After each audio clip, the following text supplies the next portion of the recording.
Okay. I'll turn this off.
Yes.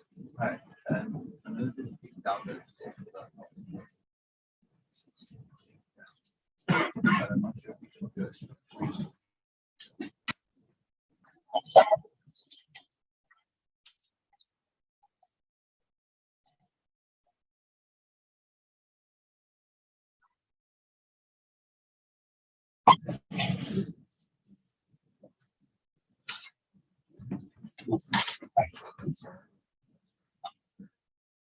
Is anyone here on the Zoom? No.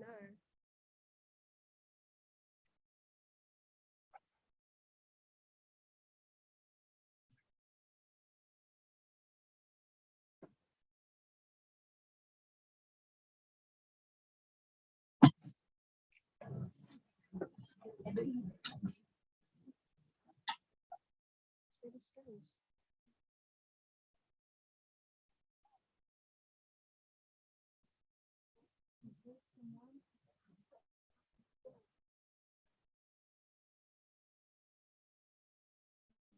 Do you want to use your laptop? Yeah, I And then can. you just click into the Zoom and then you can share your screen.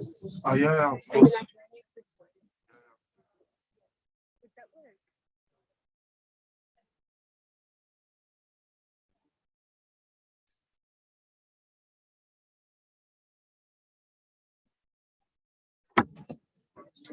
So, yeah.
Tu as départagé? Ouais, je l'ai partagé.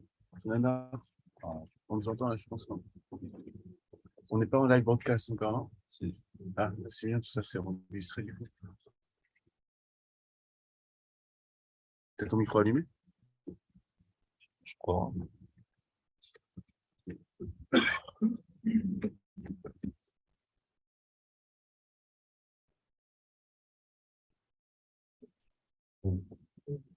So we're gonna start today. So today the program is a bit more maybe messy than the other day because well, Serena was not in charge. So and we won't play, we don't have candies, anything. So more seriously, there are several stuff we will talk about this morning. They are more or less unrated, so it's a lot of information to process. And I would say it does not necessarily matter if you don't get anything, if you don't do all the hands-on. And for me, while you do what you want, but for me, what would matter today, it's the last day for some of you, would be to finish what you already began and to have a clear idea. And it's the last opportunity for you to ask questions also. So we're gonna, for this morning, I'm gonna explain how to add the reverse. It will be, for me, a quick explanation, just explain a little what is in the tutorial, and then you will have the tutorial.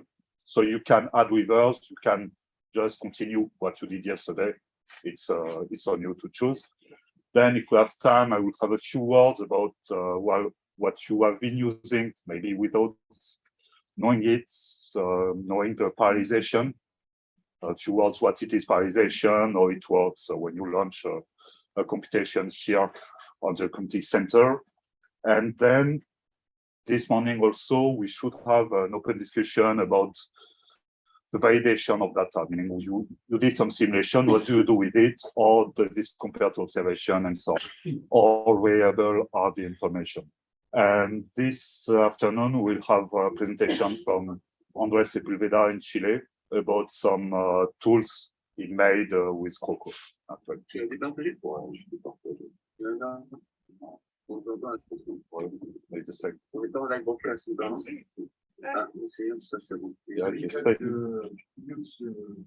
Vérifie mieux. Il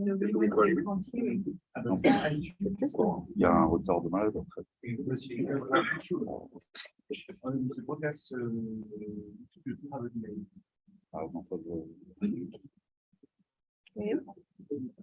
So we're gonna start today. So I like my voice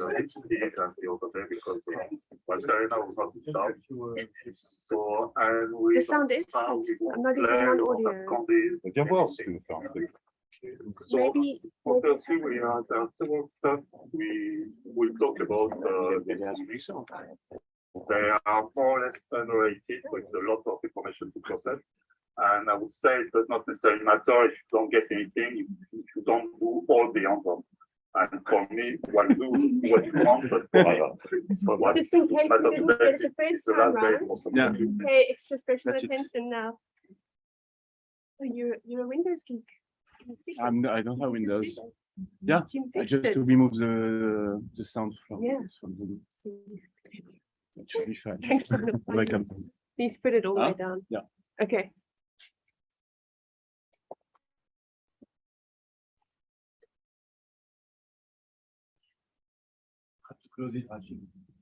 De quoi?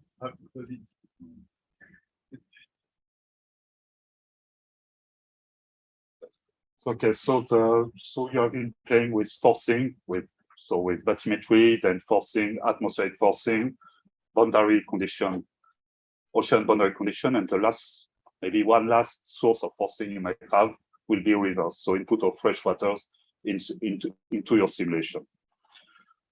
So to do this in a CROCO, you have to provide to CROCO some information. So the location, the number of rivers, the location of the rivers into your grid. So the coordinates I, J into your grid for your rivers. Then you have to provide the direction, meridional or zonal direction of your rivers. Okay, so in X or Y, and you have to provide, of course, a flow,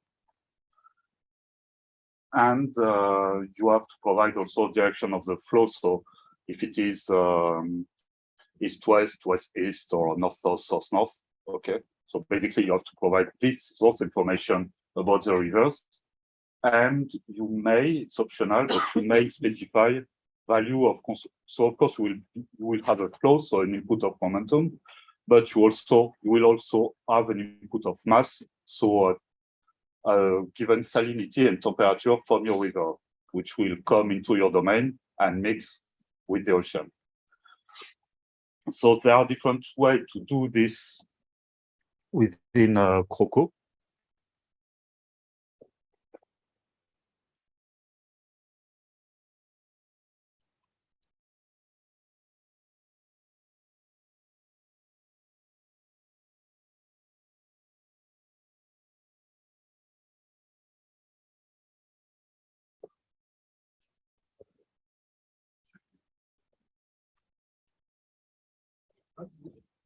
So there are basically two ways to do this. A very simple way is to use very few information about your rivers.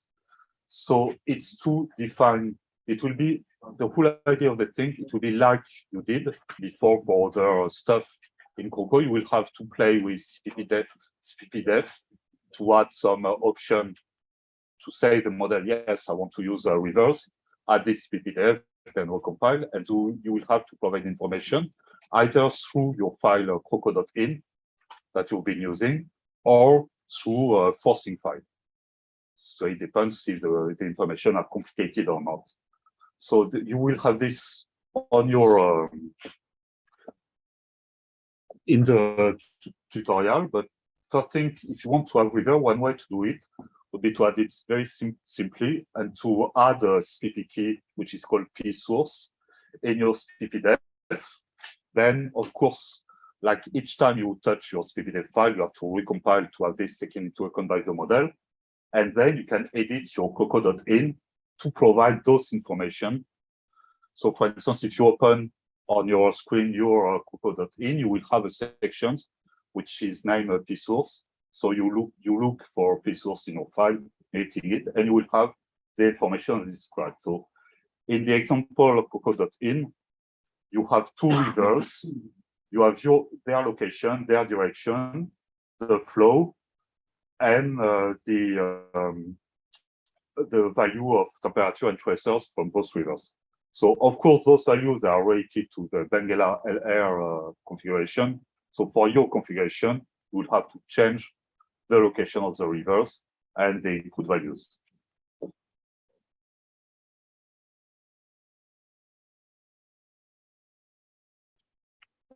And then once you've done this, you can resubmit your job. So what you ran yesterday, it was the internet job, or the climatological run you did the day before. So when doing this, you can notice that you have to provide the location of the rivers, which is something that you don't necessarily know. So it is convenient to use a file to have this location and actually to have those information from an input file. So there is this section 1 in the tutorial to explain how to add simply a river. You can do it, try to locate on your grid the location of the river and so on. But I would advise to read it to understand how it works, but to for the answer to move to the part 2 to use the forcing file, so you don't have to check yourself on the location of the river.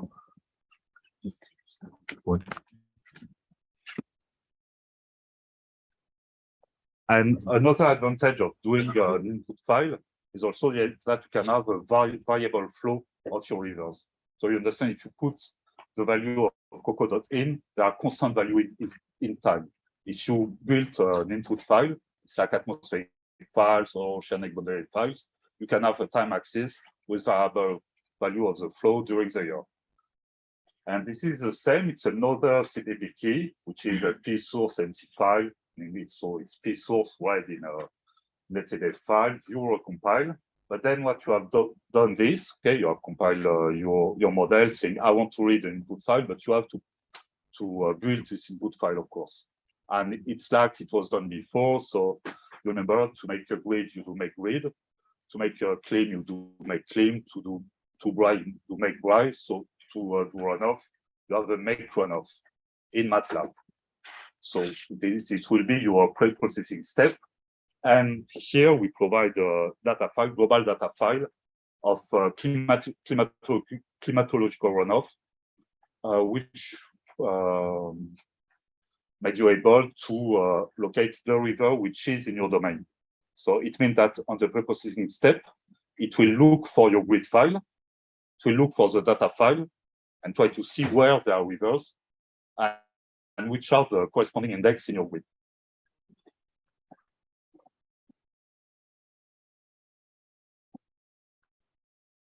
So you have to activate this to build this before launching make runoff.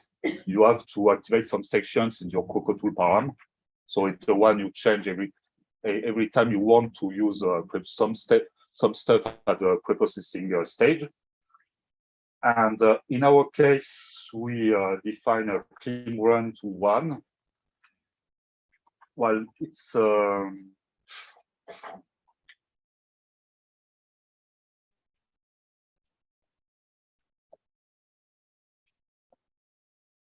and so when you're launching your make runoff, it will output you the location of the river on your grid, and it will build the number of rivers in your grid and their location, and it will build the netted file containing the runoff data, which will be already.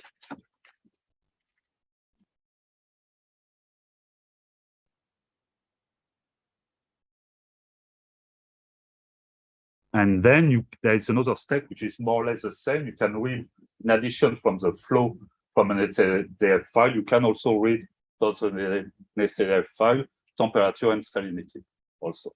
So it's the same thing with a bit more information from the NetCDF file. Otherwise, if you don't want to use information from the file, you can just provide the value of temperature and salinity in CROCO.in, meaning it will read the flow in the file and use constant value for temperature and salinity from the CROCO.in. So you have those two sources of information.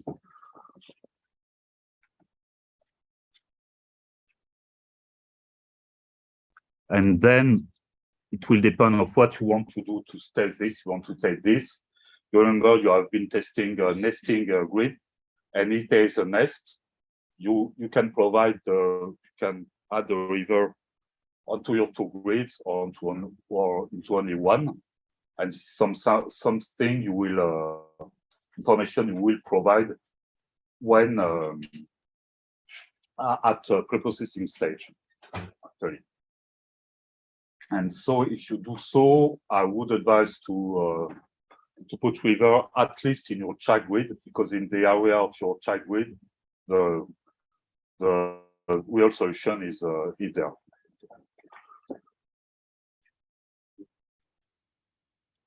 So this is more or less everything for the description of the tutorial. So as I said, I invite you to read it carefully and to jump directly to the section where you will have to build a file. Otherwise, you have to locate your rivers in your grid and so on, which won't be convenient. And as I said at the beginning, if I invite you first to check your simulation from yesterday, if it has run correctly or not, maybe have a little look at the results. It doesn't really matter if you don't have the river in configuration today. It's not a big deal. You won't be expelled from the room or whatever. And for me, what matters is to understand what you have done this week. Then you have plenty of time all your life to add rivers into CROCO. So that's it. It's just the one thing to submit a job. Yes, to submit a job. So there is this. Just take care. But we have a new tips to speed up the issue. Okay. Them. Yeah. But maybe we can send you an email to speed up the job submission, the queue. Instead of doing a -q serial or -q something, you have to put -Q express. Okay? It's in your In your PBS file, job, yeah. in the header of the PBS, where you change the whole time. There is also the name of the queue. So for now, we were on a certain name, and you have to replace this name by Express. Express. I can show you after if you want. Yeah. So, and just one thing about in the tutorial, you will say there's at some point a command, you can run the model with a QSub job CROCO MPI, which does not correspond to the one you have been running, but the one to use is the job you actually have. No, there are slides from another tutorial also. So it's a generic name, but you use the job you already have, PBS job you already have. And another thing is, if you, so you can activate this in whatever configuration you have been running so far, so internal, climatological. But if you, for instance, if you want to use in the internal configuration and your simulation didn't run this night, check before your configuration, because having runoff won't make it work if it doesn't already work. Okay, so do this carefully, read carefully the tutorial, and try to. So as I said, it's your last day, so if you have a question, it is a time. And maybe if you don't have any runoff, maybe you can start with a new grid, for example, the Benguela example, and just start with the grid that we have a river. If you don't have any river, of course, you won't have any runoff. No, it was one of the conditions of the grids having. Just in case if we don't have runoff, just to make a new grid.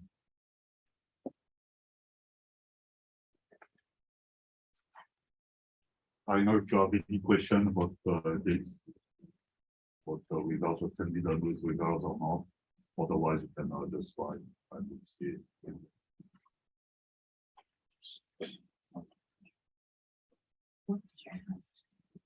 Ouais, t'as toujours ce que ce que j'ai compris. Moi, j'ai toujours la question. Ah ouais.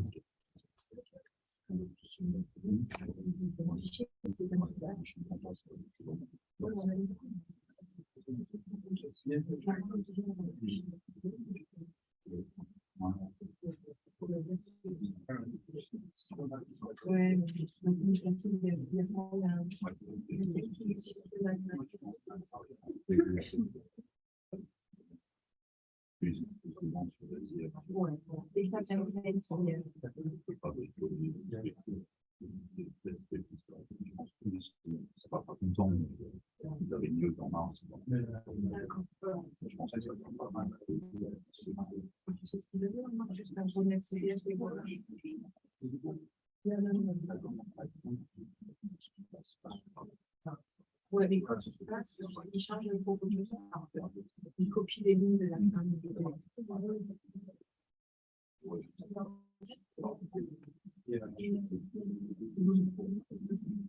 Après, le métronome, il est intuitif.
Ouais, je juste.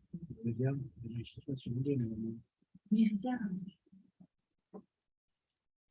Quand tu m'as dit. En fait, Ah, tu m'as dit. T'as migré, t'as un bouchon.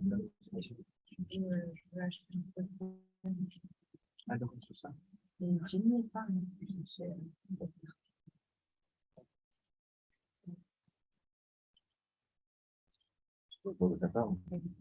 Pardon? Cool. Avec ma carte de l'orange.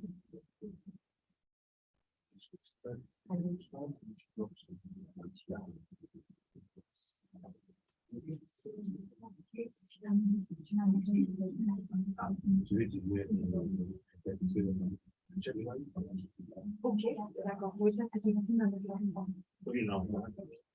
Oui, oui. Et les ESM, là, je vais m'envoyer. Très bien.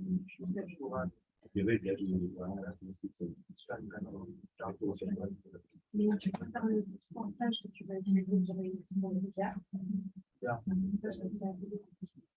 C'est pas ça. Un pourcentage qui va être le même dans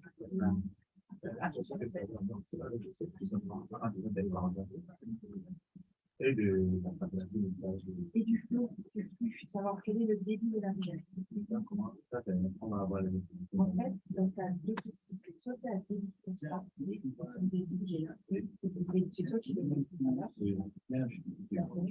Sinon, tu vas faire des numéros voilà, tu vas prendre ta zone, tu vas te dire j'ai trouvé 5 rivières, tu as le droit de prendre l'eau en garder la 5, et celle-là tu veux la garder, oui je veux la garder, et celle-là tu veux la garder, et tu veux la garder. Une fois que tu choisis la place que tu veux garder, tu vas te dire voilà, et je la fais. Tu peux d'accord. Donc là, tu peux regarder la carte, tu peux un peu changer. Et ensuite, ça, le plus, la différence du pas calendrier, tu vas te faire un fichier.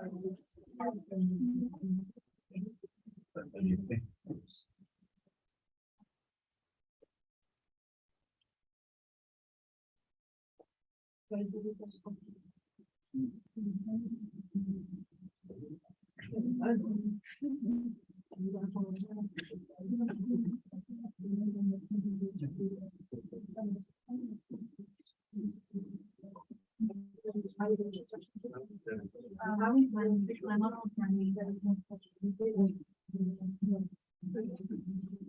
Vous avez un point.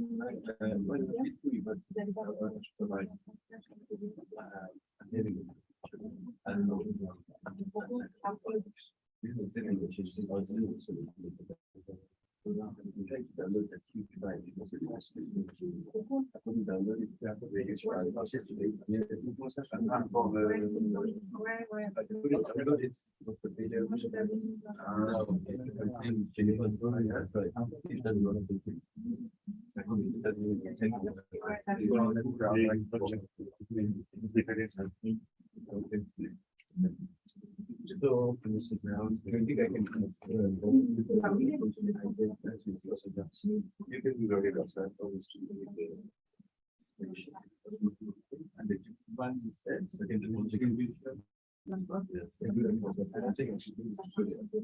sure.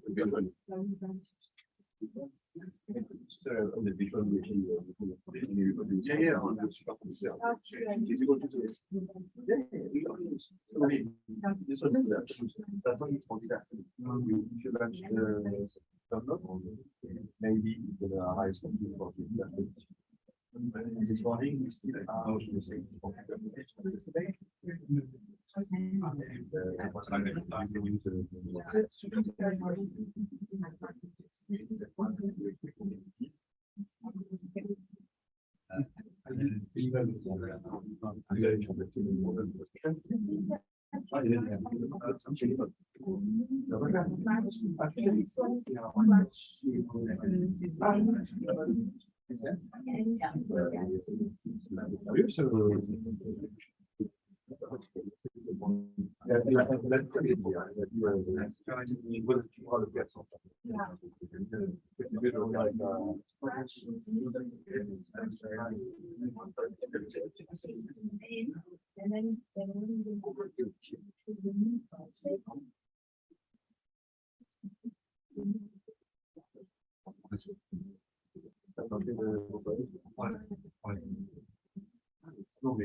So just 1 minute of attention.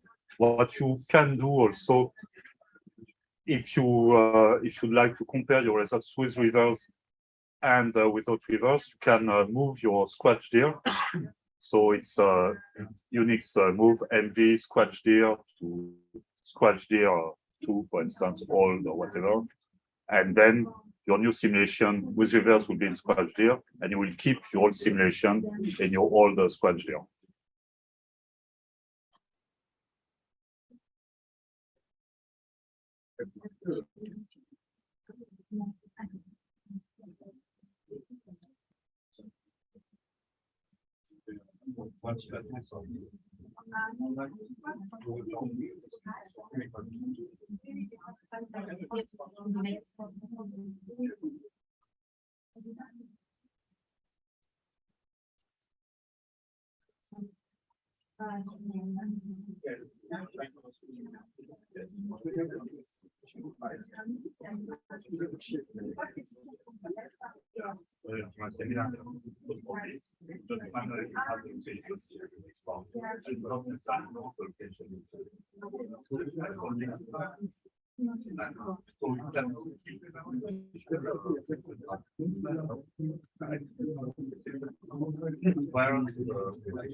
Distinction.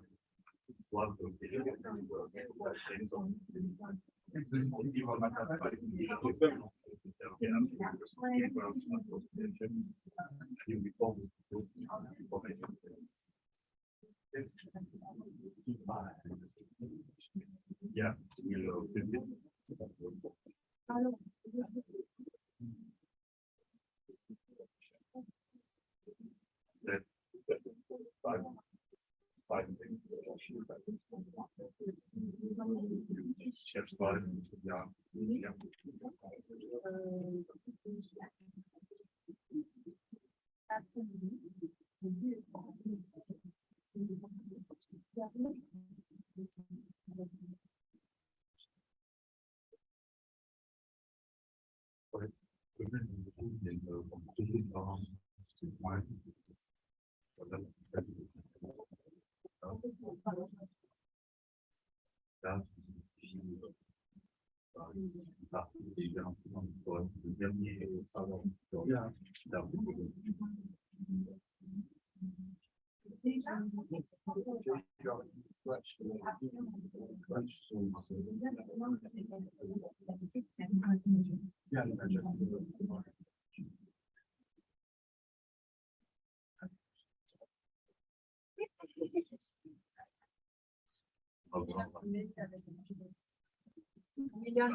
yeah, what's up?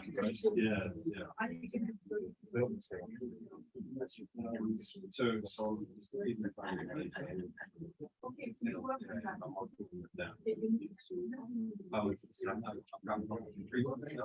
Hopefully it's running now. Yeah.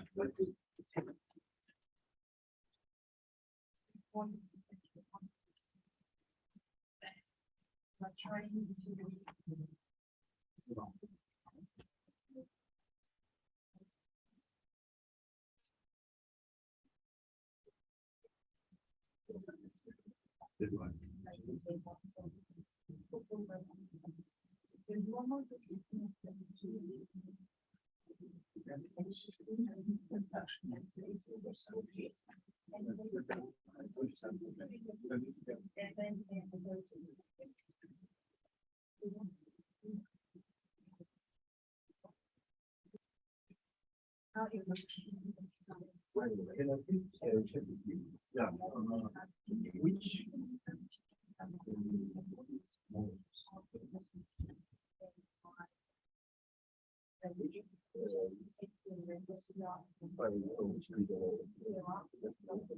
instance, the whatever one, this one, so the one yesterday, that one, and one with the situation with and They then- both do that. yeah, and then you can save your simulation before from yesterday. Okay, so if you go there. Yeah, it was intriguing. I did look into this. Yeah.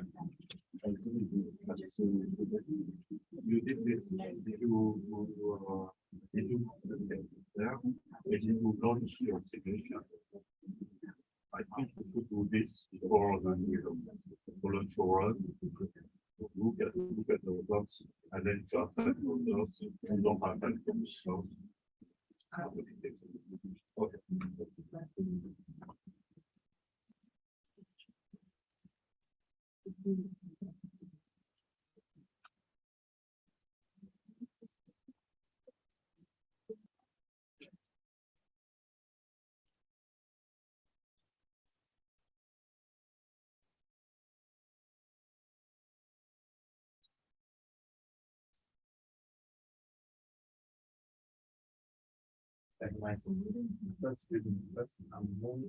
Yeah.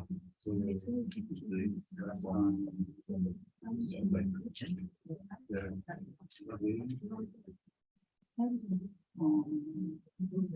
interesting time.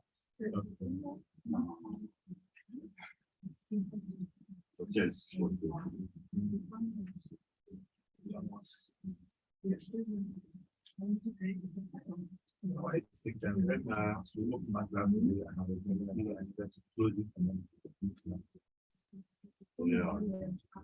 Yeah, wait.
Oh, this is what it is.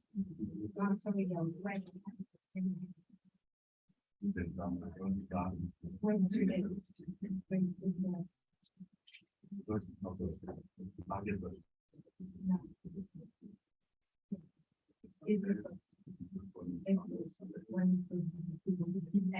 Yeah.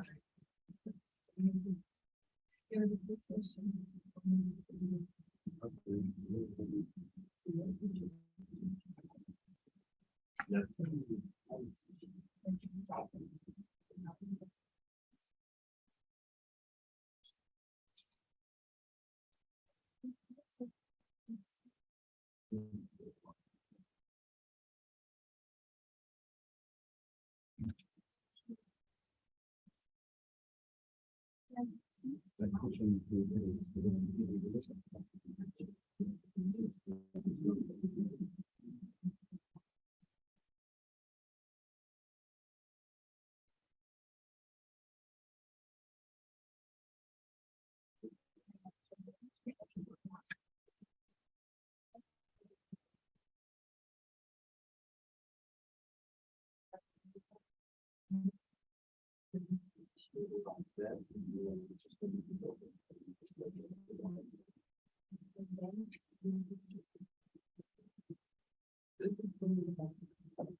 What's this thing?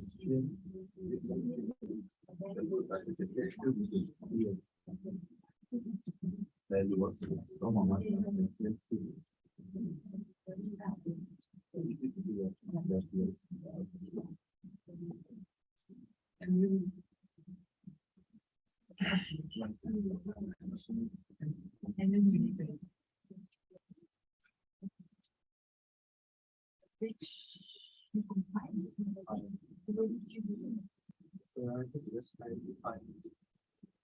Yes. So you, okay. But then I realized. Yes. So can you compound?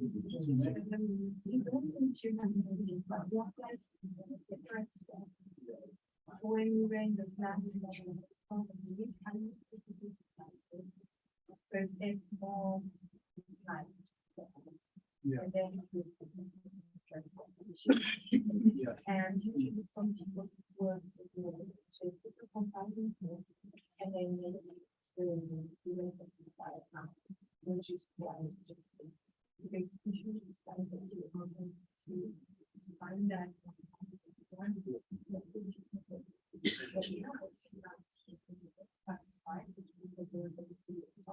Yeah, so the calculation doesn't because I thought that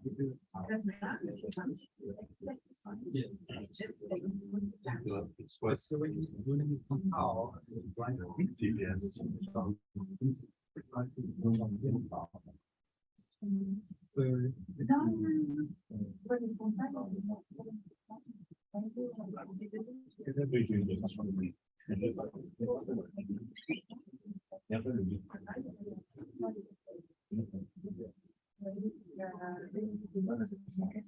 with the key. Yes, and it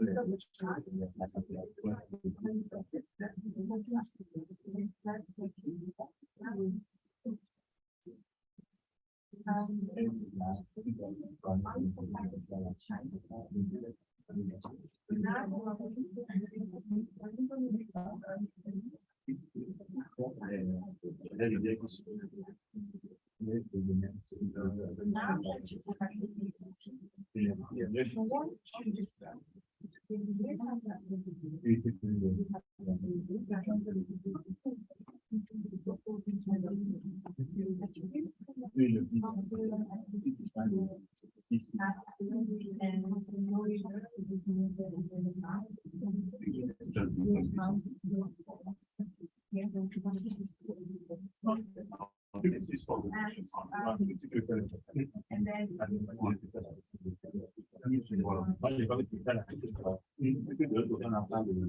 Mais voilà, toi tu connais pas, là tu peux faire un fichier d'entrée avec les là maintenant qui va te donner l'information à l'endroit où il a été.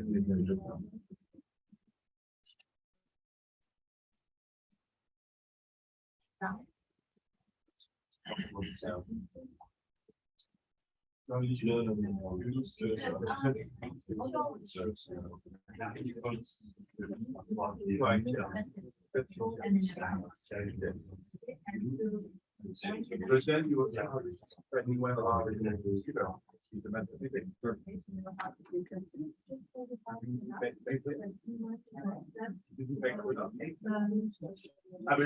eu beaucoup de random.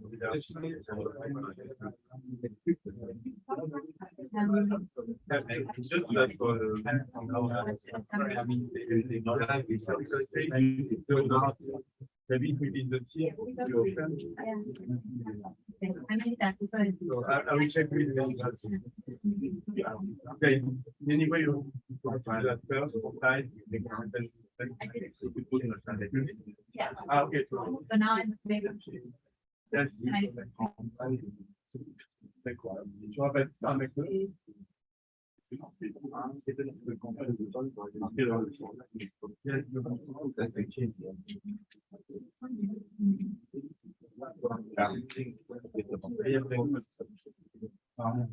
so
okay, so you don't have to do the section 1 and you don't use any verb, but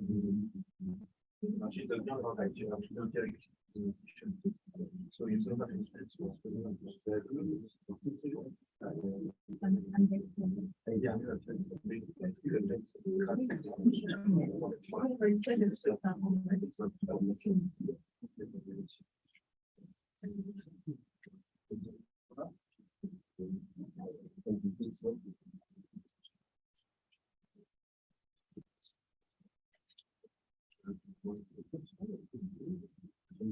okay.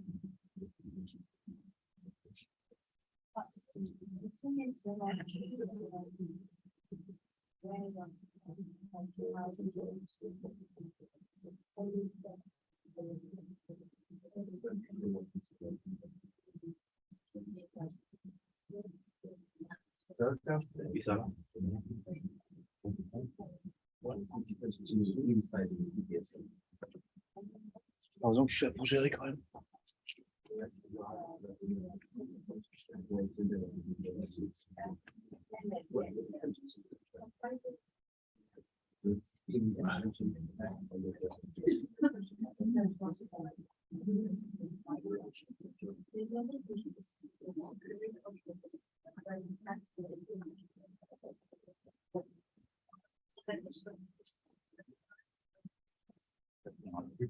Ouais, bon, merci, ouais. Je suis un petit peu gay, ravi. Je suis là.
Yes. So it's interesting that this woman situation. Yeah, sure. Yes, discussion. You check the winners of this one. Yeah. Do the simulation of the line. I didn't finish. I didn't finish it completely. So that's really why it's crashing between once you launch the PDF. I just finished it. Just finished it. But the work or not? So I repeat that, keep the other and then just. Okay, so you have to keep it, then automatically separate the batch.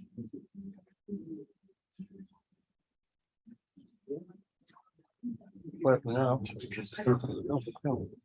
Ah mais non, il n'y a plus de batterie en fait.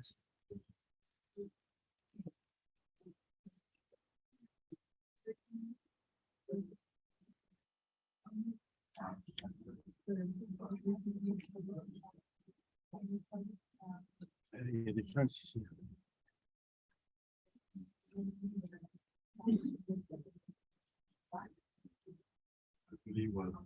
fraction of the term. I believe it was the same step. Well, something like this one, with let's say the file we just add a constant value, and it's not the same thing. Also, just And when we increase it,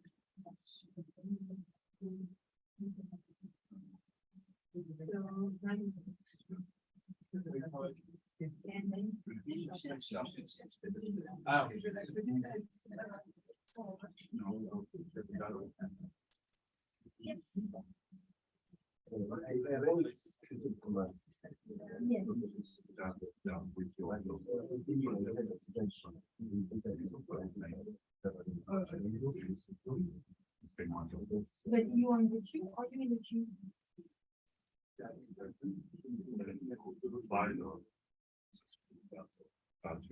queue, no, run, waiting. Ah, if you are wait, you are in the queue, right? You are the supermarket and you want to education. And it's just you, right? I'm waiting for Brad and then. Yes. Because the street size is there, and then maybe they're very detached.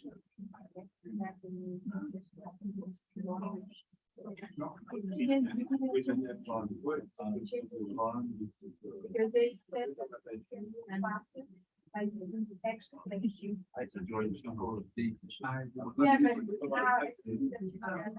Yeah, that's what it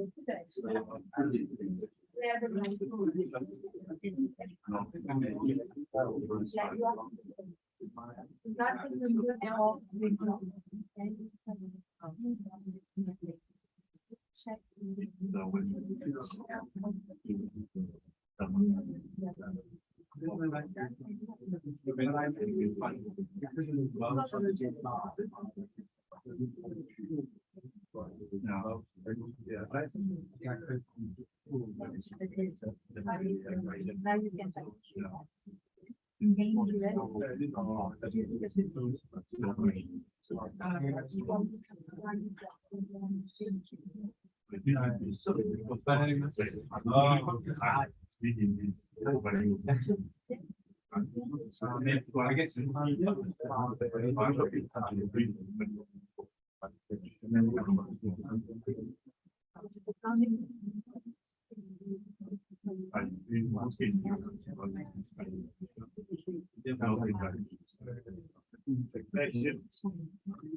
Yeah.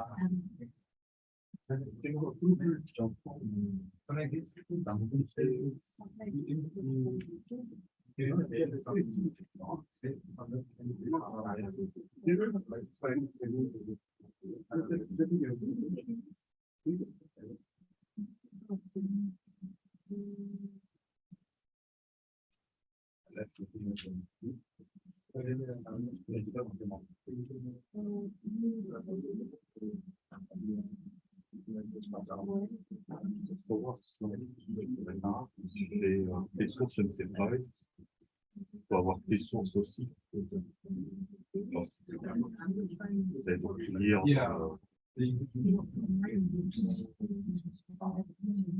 lire, t'as toujours des sources.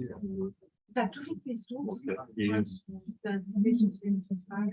plus, quoi. C'est pas un peu. Ouais, c'est bien.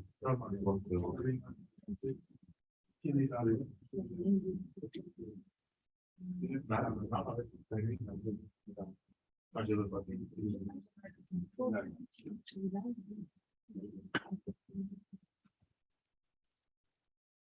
Moi, c'est comme ça. ouais. Je crois que c'est comme ça dans des pauses. C'est mal distribué. C'est gymnase. Tu m'étais un c'est je comprends mieux. Parce que je sais pas trop. Tu vois que est-ce que quand tu mets. Est-ce que quand tu mets tes sources, il faut aussi avoir tes sources. J'ai un exemple avec une rivière. Oui, mais tu l'as peut-être. Moi aussi, mais je les ai activés les deux. Moi, Bon, si tu as activé les deux, ça marche. Quoi. Moi, j'ai activé les deux. Ça. Bon, bah, Moi, ma question, c'est t'actives pas le son, t'actives que le voilà, c'est ça. Tu n'as pas dans le point déclencheur. Ouais, on va savoir, faut que je regarde. Ouais, le truc, c'est qu'on attend trop longtemps. Ouais, ouais.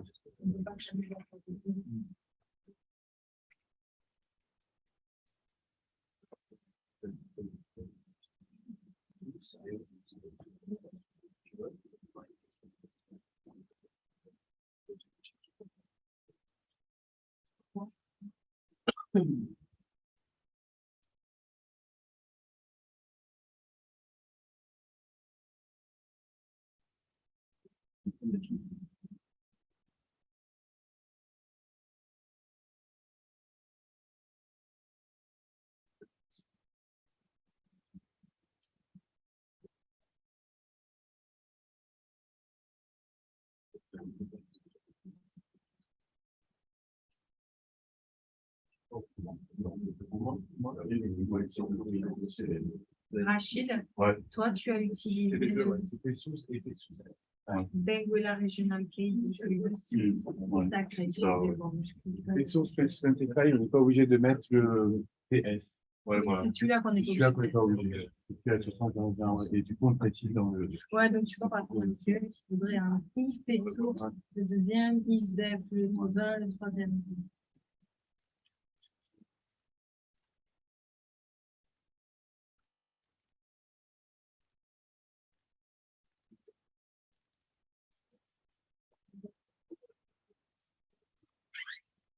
Ouais, je peux pas, parce que ici, t'as des. Ouais, je sais ça. Oui, des tables. J'avais branché, mais. Mince, du coup, on veut pas. Tu connais pas le password de Jenny, c'est Anna? Si. Ah, parce qu'il faut le remettre, du coup, c'est éteint. Ouais, mais elle l'a pris. Ah, c'est le petit papier qui traîne, c'est ça? Non, Ah. c'est un petit livre vert. Non, il est là. Ah, c'est ça. Et on va devoir refaire le zoom. Je pense que c'est possible que ça ait déconnecté tout le monde. Bono? T'es encore sur Zoom?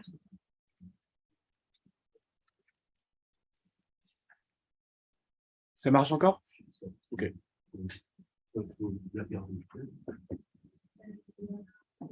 Ah oui, ça marche encore ici, de toute façon. Elle a enlevé la page. Je Je pense que c'est ça. fais gaffe, là, on est en podcast.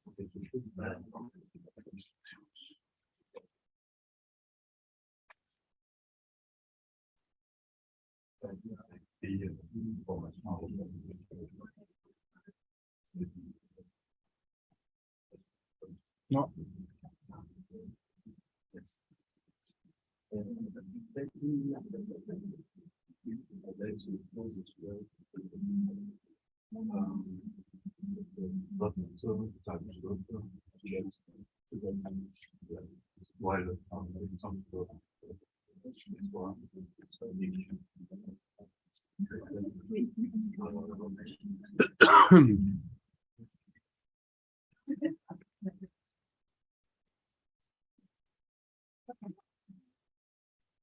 Non, c'est Renat qui passe un mot de passe. Express. Elle doit se servir, tu me dis une vraie. Elle l'a envoyé là. Ça marche pas? Attends, c'est là. C'est là. C'est une chose qui a dit là.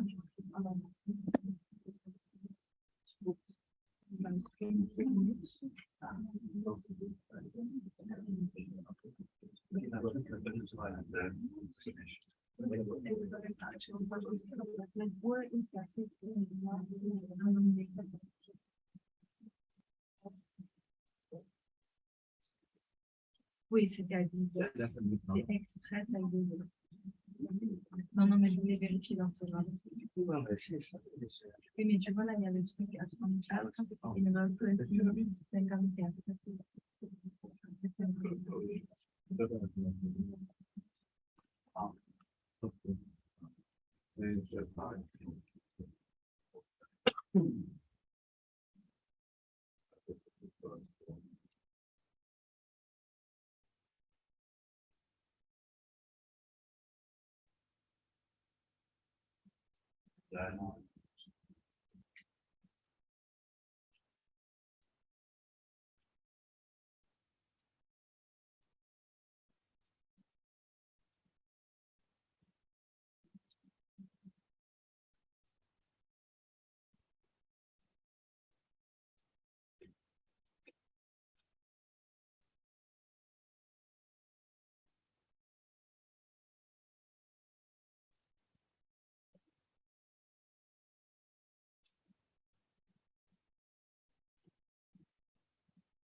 Apparently, we have to wait 6 more minutes to be authorized to go on to the express sheet.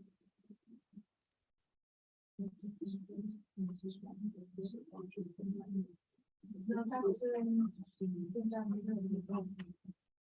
the plan is in that. It's always, They always know about this, yeah, they always say from the job.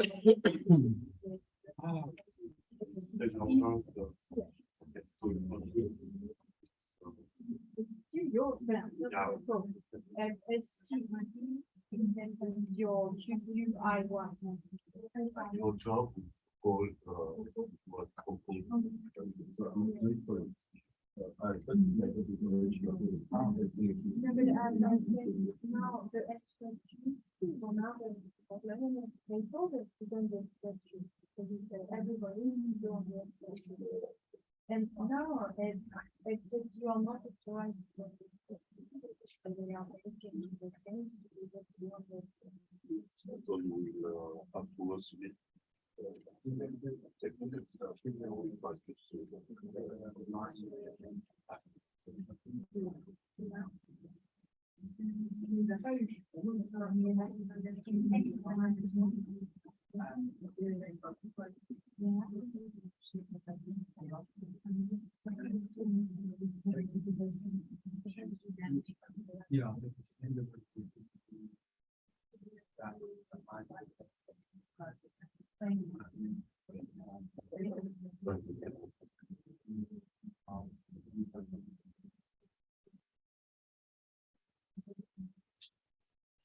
Yeah.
avec le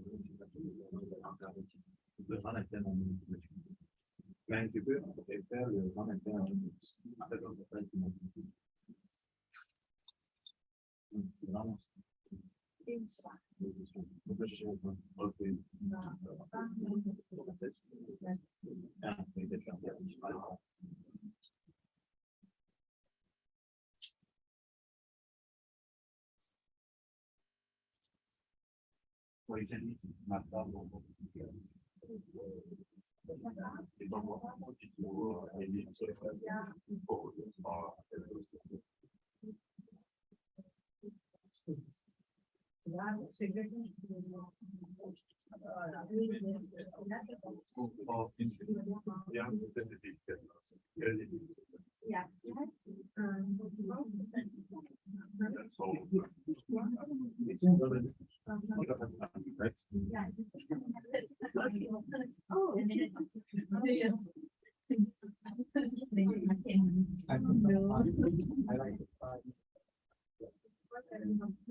Ok, alors c'est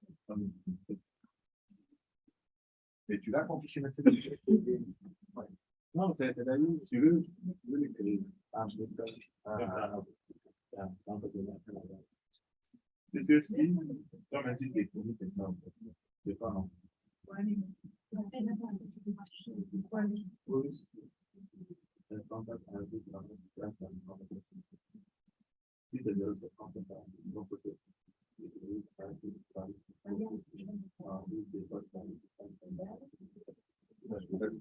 Pour dire que la source varie dans les fichiers là. Oui, dans le côté.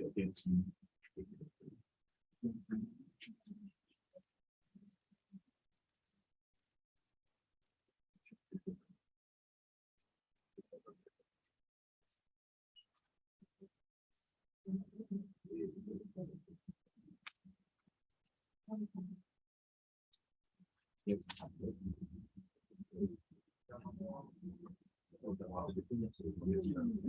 Je galère avec moi. Pas galérer avec moi.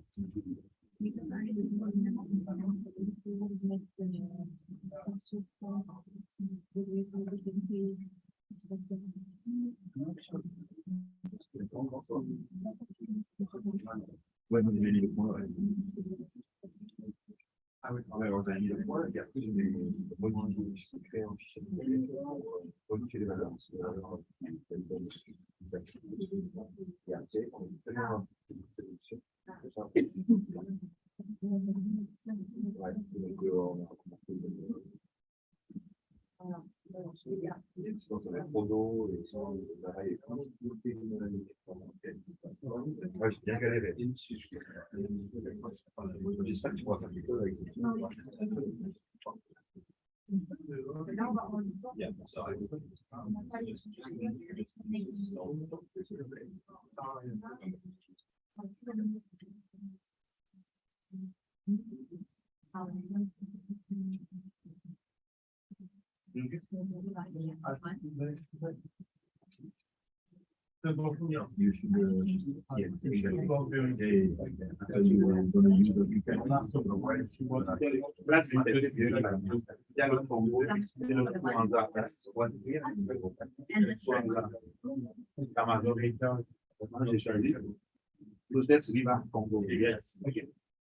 So you already had Oh, yeah. yeah, I think that this is actually the one thing I moved the right. Je vais pas changer le point là. Je vais faire des exceptions.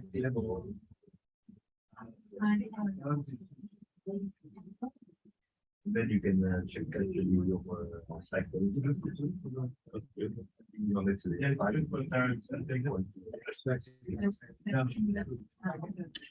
Then if you are increase and you can to the group, then you can check the value of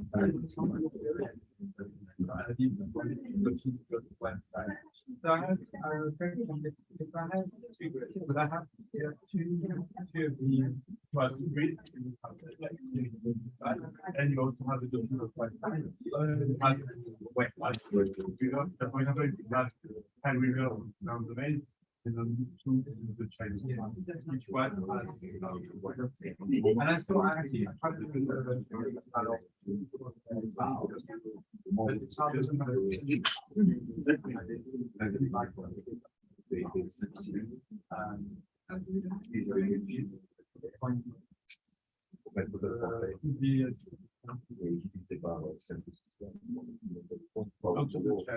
Yeah, that's how I thought.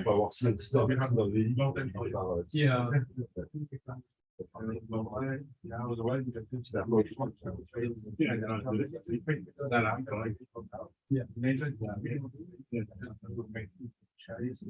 Yeah. So that you may be. Ouais, après, tu modifies ton groupe en une. Ou une, et que tu rajoutes les lignes à la fin.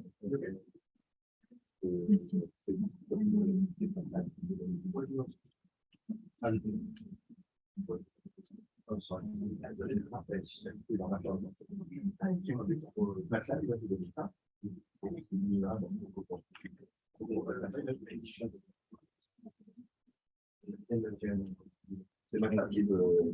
Je fais pas ça. Mais je pense que c'est.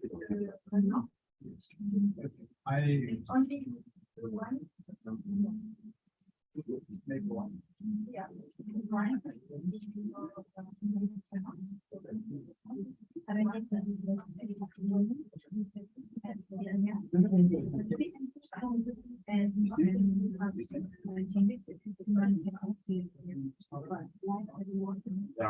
you want to use a river? Okay, yes. We want to check the time of the line. Okay, so I think we want to do maybe sometime instead of I can show you the error. It's the page. Yeah, McDonald's. Yeah, that's awesome. So now you go in the picture. No, it's pas so dans l'idée que c'est un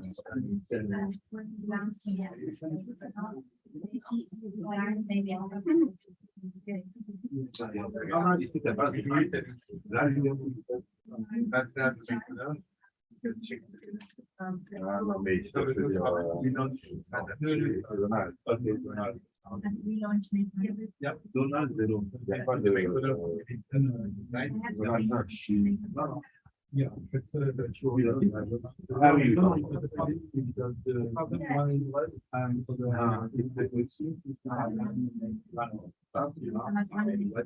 yeah, because yeah, Non, pas bêtise. Dracula, maybe that, Ça sort dans la tombe.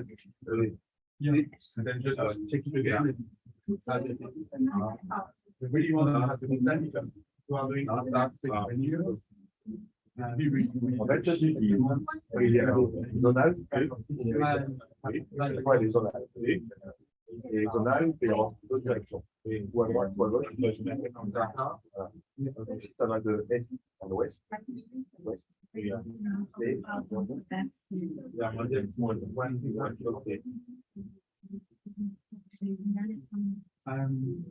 But then you have. c'est n'importe quel pays, il n'est pas tourné.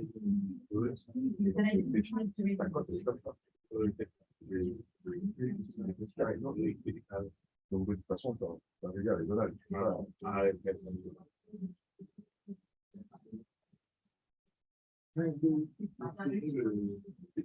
Comment dire, la grille, la data permet d'être par quel est le. Oui, par exemple, check le temps, une fois que vous avez dit ça. Voilà, on est la côte de Vedine. Oui, c'est ça. La côte. C'est voir la maison carrée. Oui, je vois une côte qui est comme ça. Ouais, et en fait, si tu mets les comme ça, ça va te permettre d'avoir moins de moteur. Donc, et alors,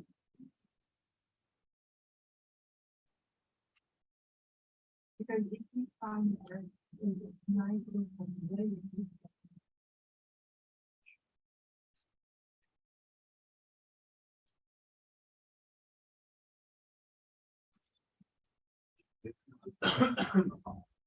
no, you don't have to do that. So it's amazing. Just when you start with the gas, I think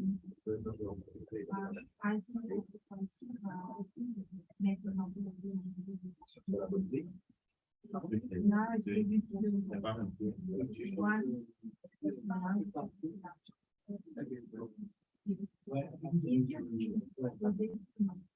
Okay.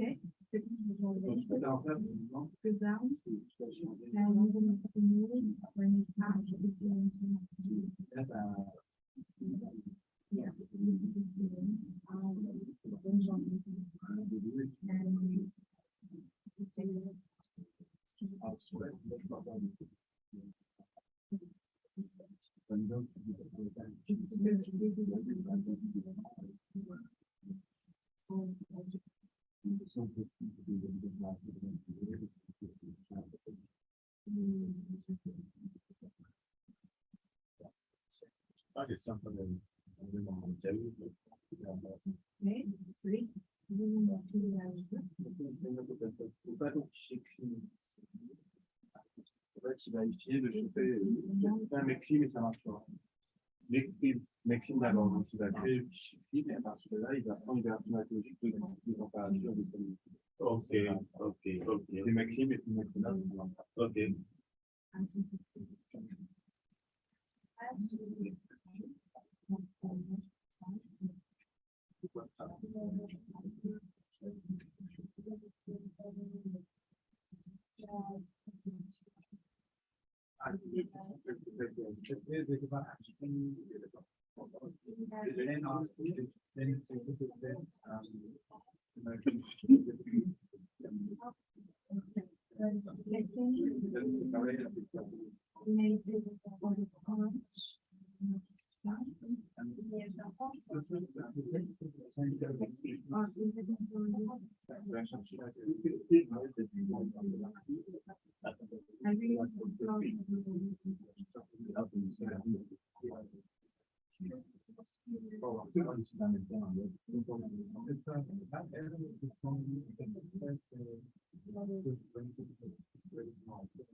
This is an exceptional one.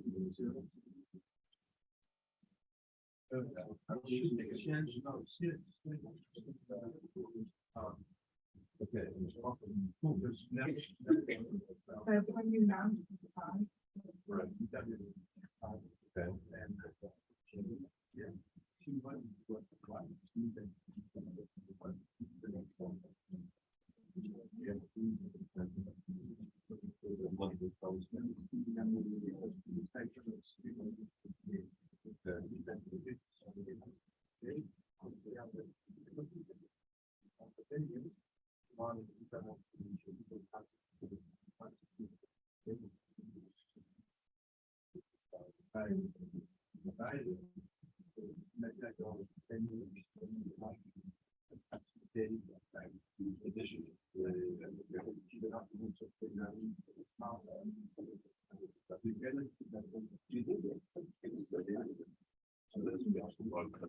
just chill. But I don't know what's changed, right?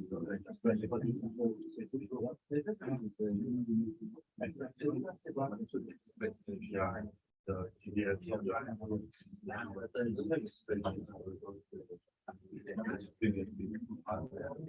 I didn't know. We did that.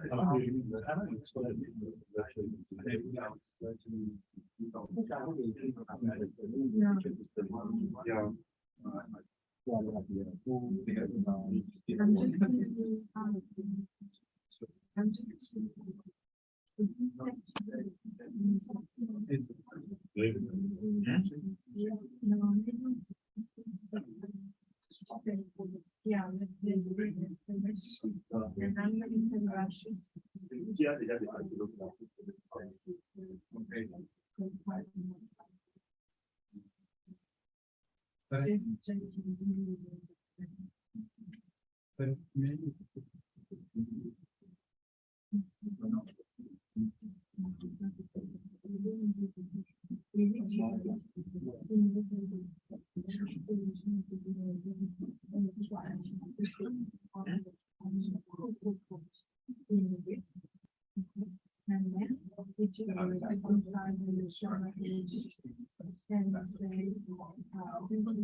Yeah. The only thing is about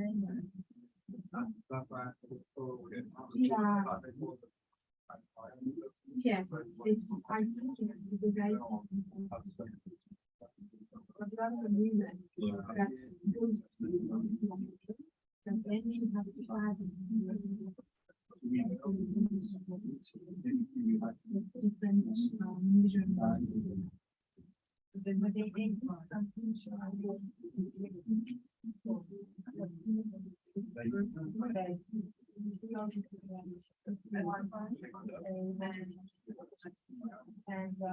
there are some models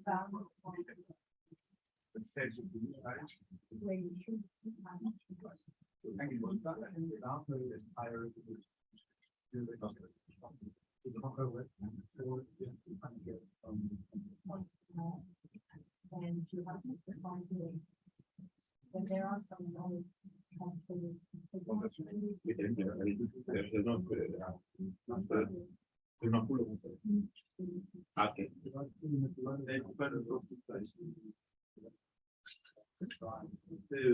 Next foreseen rate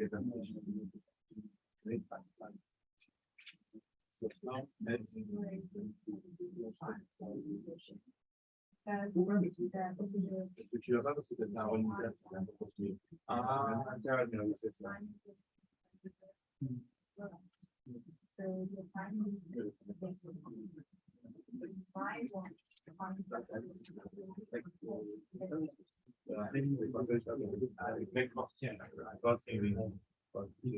Yes, you put your own position and then you create your own.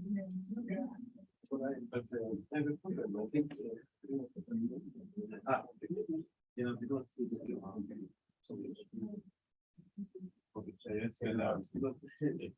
getting a bit of Once you find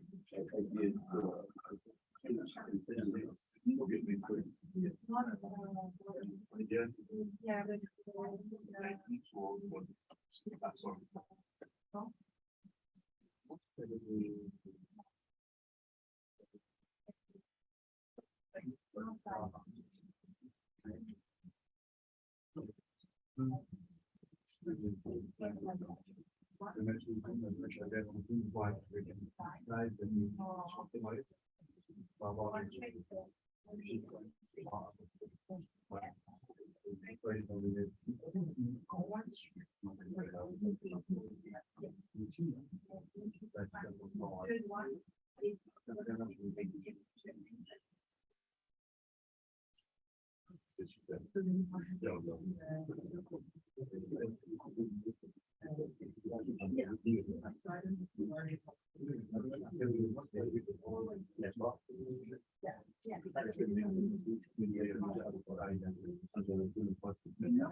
Yes.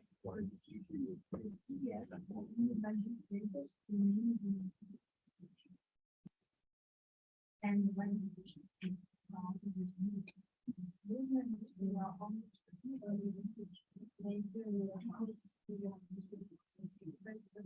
Yeah, it's always very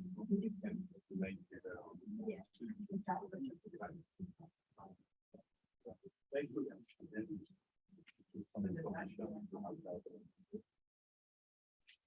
oh, so you don't have to Yeah.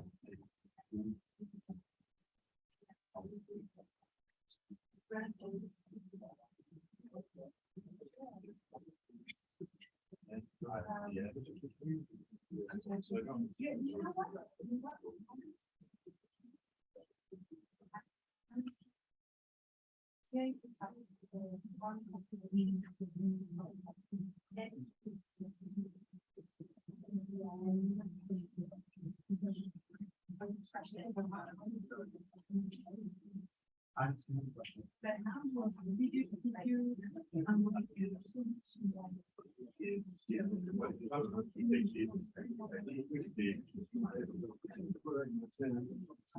Yeah, You know, ta mère,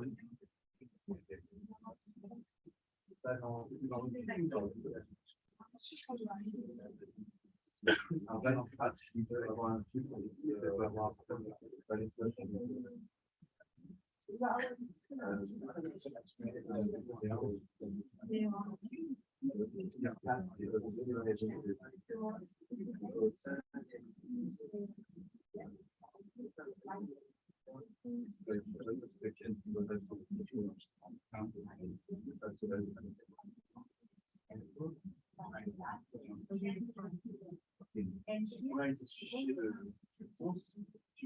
qui donne moins d'âge, il faut que ça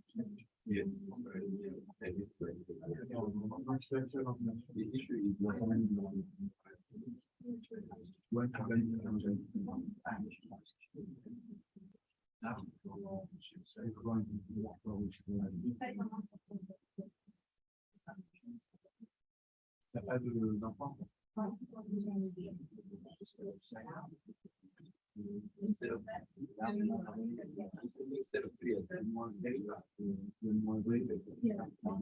No.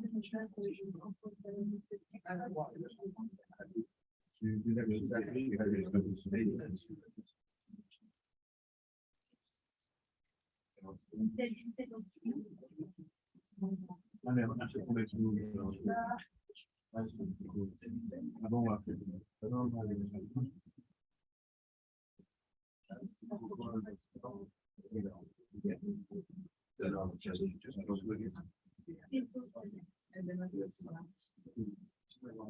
yeah.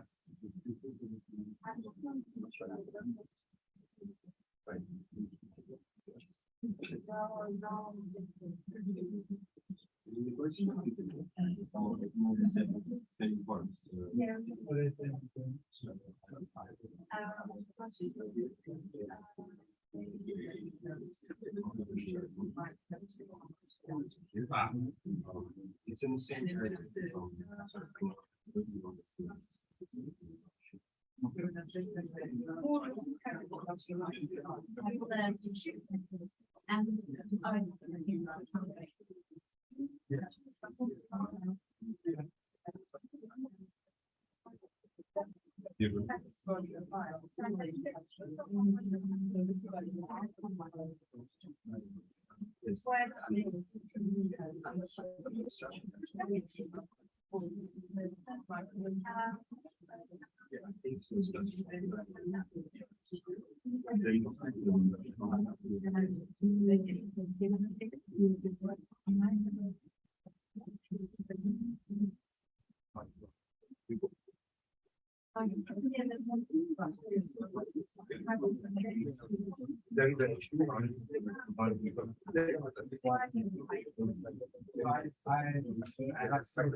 You were right.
Yes, now we're there. This is where you want to operate.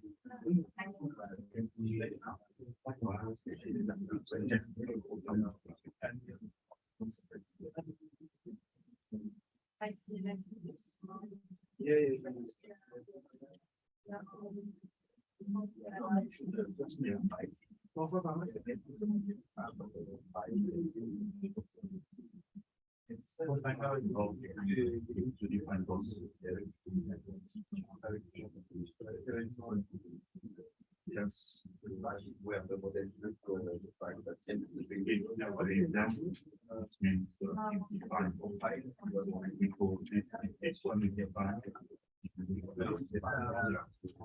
Va bien, Annie? Va bien.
I keep going what I see now and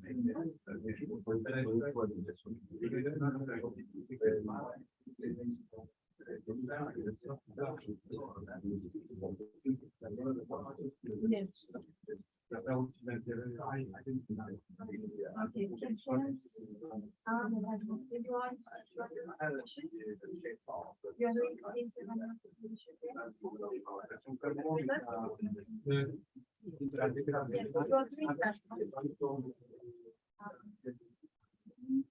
Sure.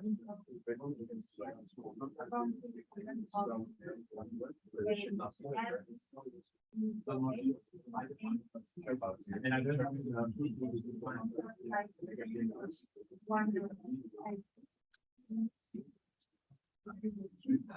And what I'm going to. That's not that.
Okay.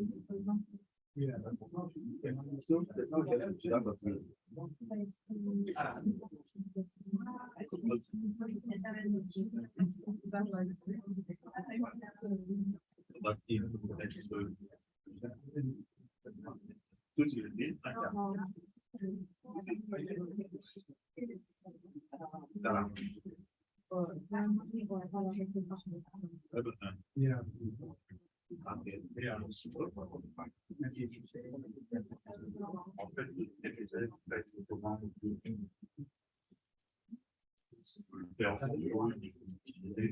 Yeah.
Yeah.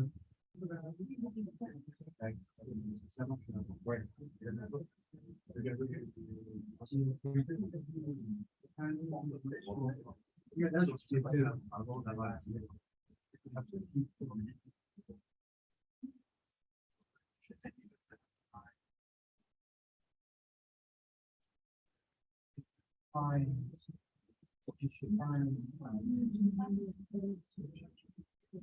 And then on HR. Fine. Yeah. Yeah, but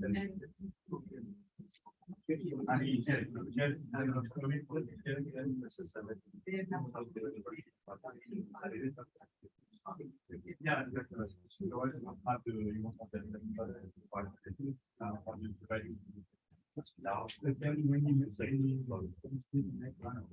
switch up and it's any after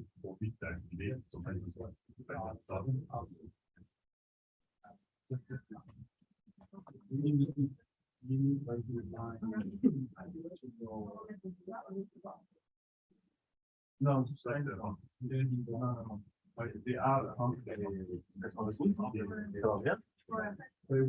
Ça marche pour les films, les clips.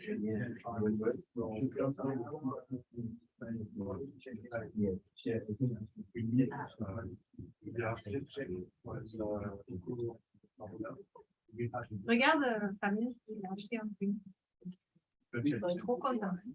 Ah, c'est cool. Ah, oui. Ok. C'est le meilleur moyen pour suivre. Bon.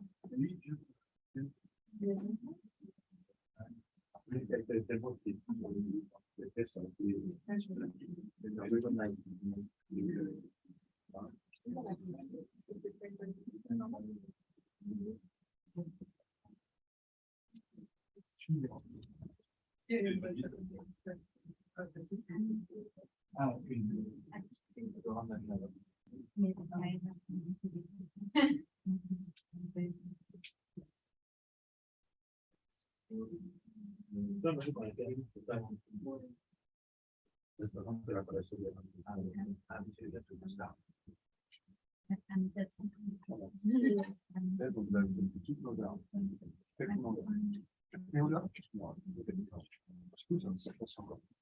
Allez pas, c'est la fête, quoi. Tu peux me rater,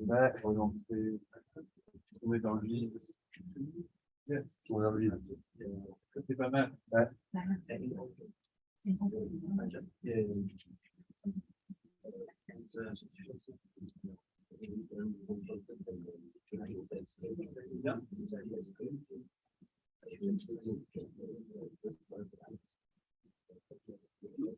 Can you open that side?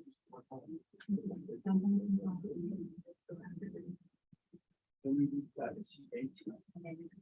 Can you open that side?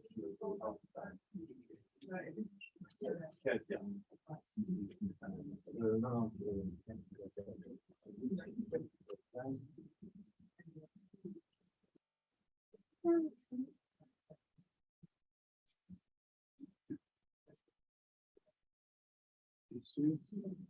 Have an issue here. Now you are faced with the challenges of the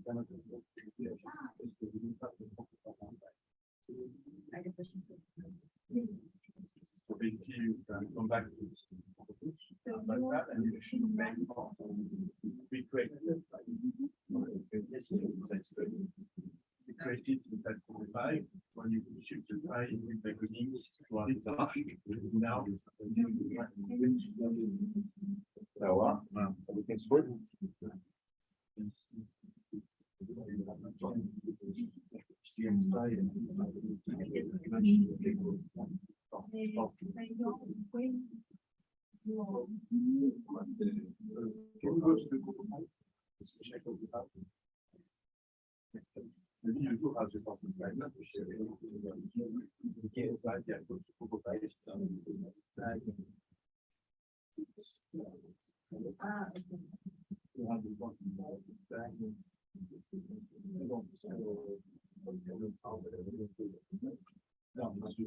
Make crossing and we have but wait, what are you doing? I have a question about this.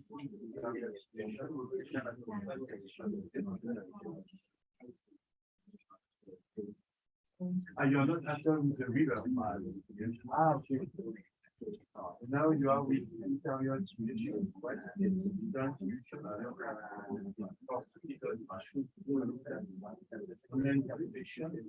You are fine. So can you show me your solution? Yeah. That will be very important. So go back to what well, technique. And it is on the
Hop.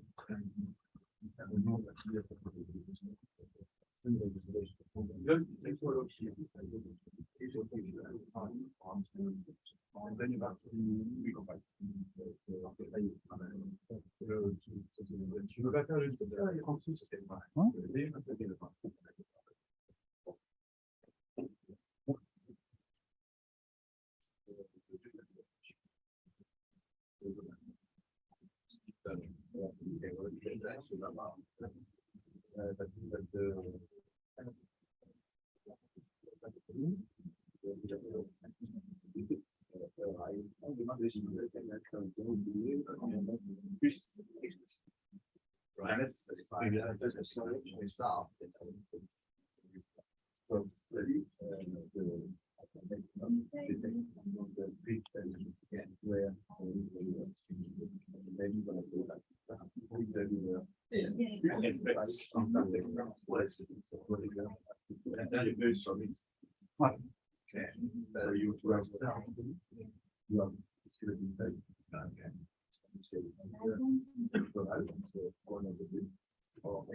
I did anything.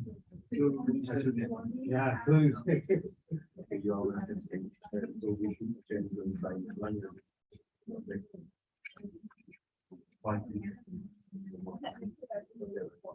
So, look into just yeah.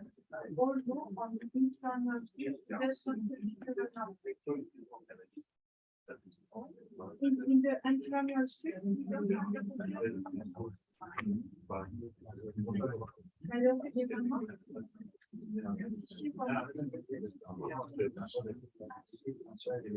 moi, je vais à la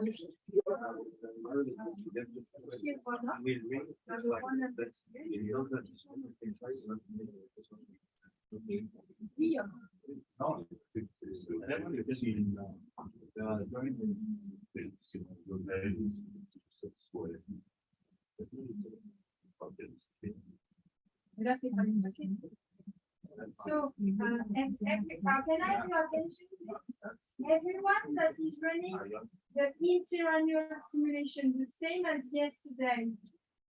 If you want to have some interannual runoff, it could work, but as we are using a climatological file, the file is not copied from your CROCO files to your Scratch directory.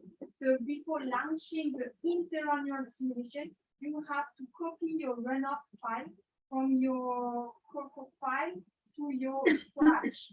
Okay, and you can do it manually. It stays there, it's in the Scratch, and CROCO will be able to find the file.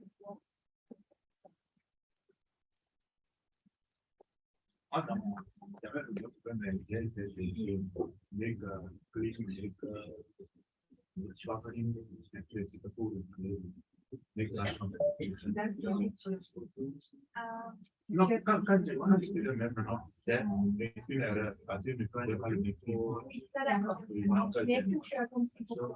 Oui, parce que j'avais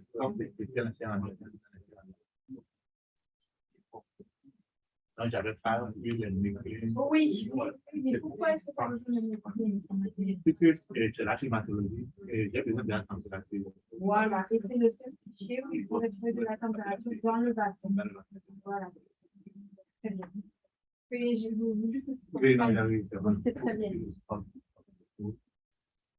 Mais le si tu veux un temporel, le nouveau fichier là de Corona, tu dois aller le copier à l'intérieur de Scratch manuellement. Oui, c'est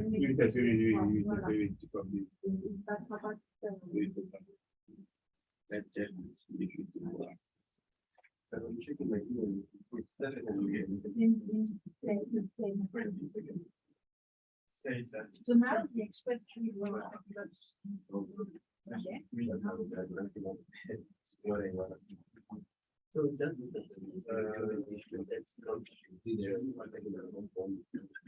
yes, because it's mashed. Can I see the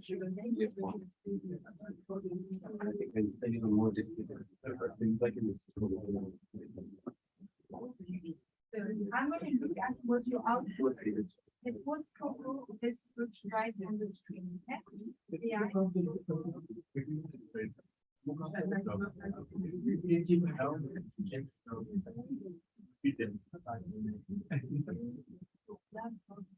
I'm looking at what that was right.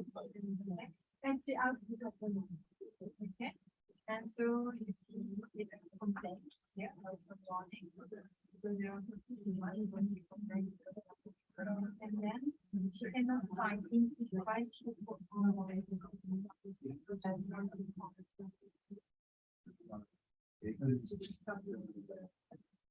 so you don't have the you have what do you have the best part, do you also have the best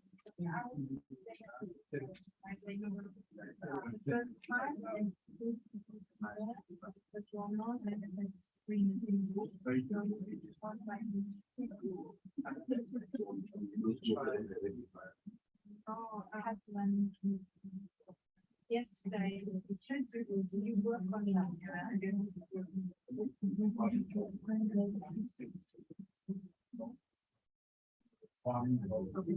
Did you work on that? Yes, the And did you work? No. I get this one. I do Let's go beyond because it's short-term products. You need beyond because I don't know what it is. Thing is, for now, everybody is expecting to head off the fight. Head off the fight doesn't compensate. Because you don't want to use it, you want to do the work. So inside your certificate, you have to upgrade it. And particularly sometimes, because now it's trying to Yeah. it's not really any context for the introduction. I'm not creating context. So you are. Okay. So Yeah, I understand. But I think that then it's fine. Yes.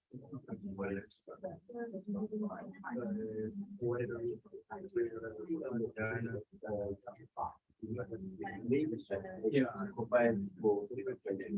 yeah, so I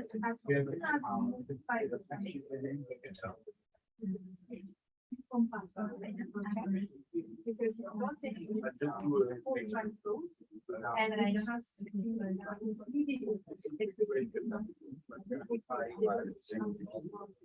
Yeah. so sometimes I found that I don't have it's not that we don't have a very fine. No. No, it shows Which is when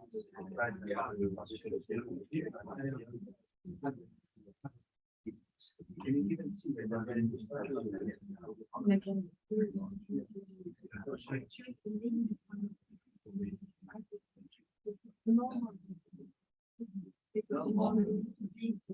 online. So you have to have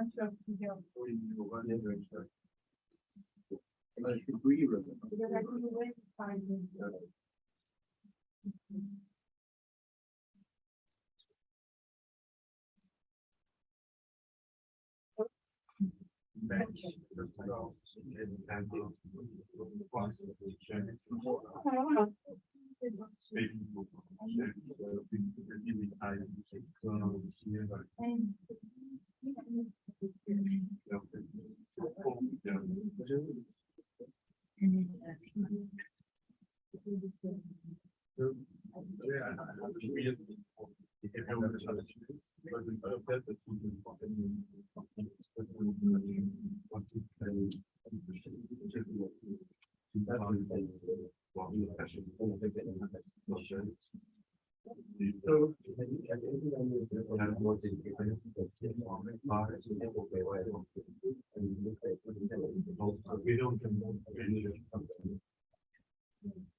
Now,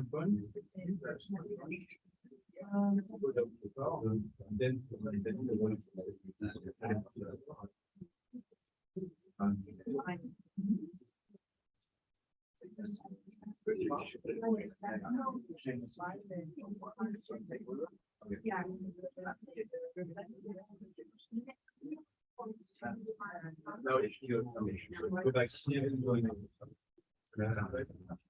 That works, but now I have the. Yeah, okay, so now you have our plan available. Section. 3. 2. Yeah.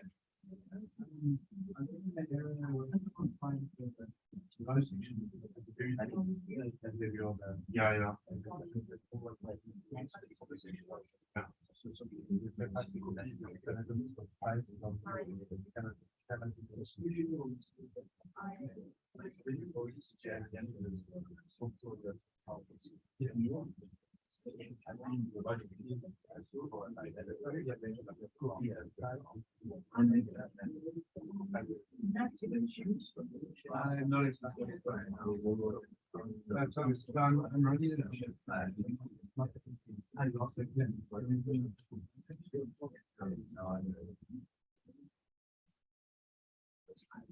I have it, and I have it. Actually, in the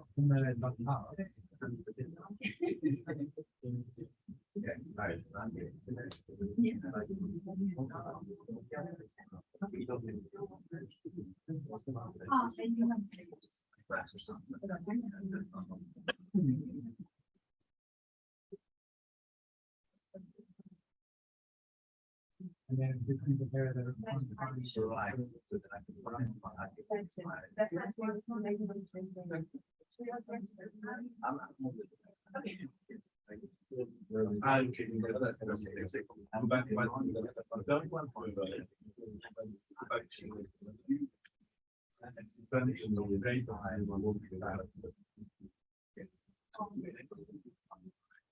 That's probably yeah. No, yeah.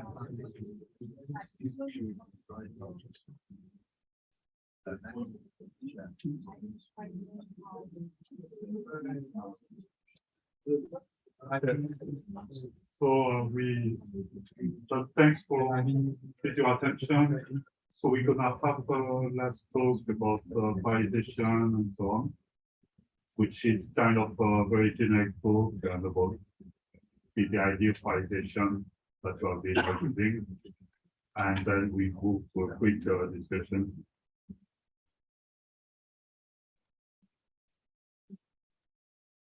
Okay, so maybe we have to do a break now to Mr. Rashid and the new.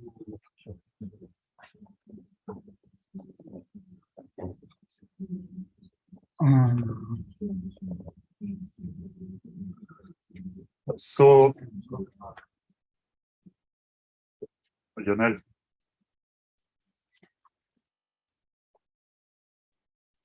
So yeah, it's a very generic talk and there is no really hands-on associated to it. So since the beginning, you have been working on the cluster here, maybe not really knowing what you're doing, but you have been using it. So, and you have been using each time several processors also. So it just what's a general idea about it. It's what to give you a general notion about this. So I will talk about what the idea of parallelization, how to use it in CROCO. Actually, you have been using it already. You have done a defined MPI, defined the number of CPU also. So we'll come back on this and maybe a few words about variety stuff. So actually, the idea of parallelization is something which is super old. It's not related to computing. It's old as the age of man. Since people realized and changed the work was efficient. For instance, people developing agriculture, they realized that for harvest, it was pretty efficient to divide the field in squares and to share the work between workers. And this is the same idea for computing. For instance, here we have a domain which is basically the Atlantic. And people thought that, okay, we can compute the whole domain on one computer. But if you have several computers, it may be efficient to compute one part of the domain on different computers at the same time, and at the end put the results together. And this is something which has been developing a lot since the beginning of modeling. Maybe it was after the Second World War, and it's something which is increasing and increasing. For instance, here I think there's something like sorry. 1,368 cores of 23 CPUs. So there are a lot of them. You have been using a very little part of the computers, 10 nodes each. And the idea is not to use all computers because you're not alone. But this is something actually. The idea of this is that if you do small parts in the same time, you will be faster. If you divide your domain in two, you want 2 cores, you should be twice faster. And so globally for ocean atmosphere modeling, the domain is divided in a square and is divided in X, Y direction. We could imagine divided in 3D and have a lot of cubes. It's not done for several reasons. So we end up with a kind of your domain divided in kind of pencil, and each domain communicating with the other one when needed. For instance, you remember you had this tough tutorial from Serena about CFL, numerical scheme, and so on. If you remember well, each time you need the neighbors to compute something. And if you do a domain decomposition, for instance, here at the edge of the domain, don't have any neighbor, so you have to copy the value of the neighbor for the neighboring computers. So there are exchange, you need to do exchange between neighbors. All of these are not independent calculation in each time. And actually for this, so people have been working on this, and at the end, you had the 2 global paradigm emerging, which were linked to the computer's architecture. So one was the idea, and it was at the very beginning, for the idea of shared memory, meaning you have different cores computing, but each of them have access to a common memory. So each of them is using a particular location of the memory, but they can see the value for all the domain. So here, what it is. So it's your different cores, and they all can read what happened there. So basically, this one is dealing with this, but the neighbor, if you want to have access to this information, is able to do so because it's exactly the same memory.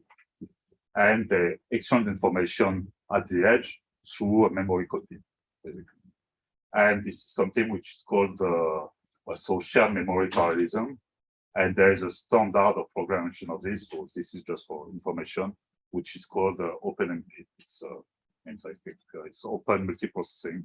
And it's something, it's not specific to CROCO, it's a general paradigm. Like you have a different version of Python, Fortran, and so on, and you have OpenMP that you may encounter if you use other models like WRF and so on.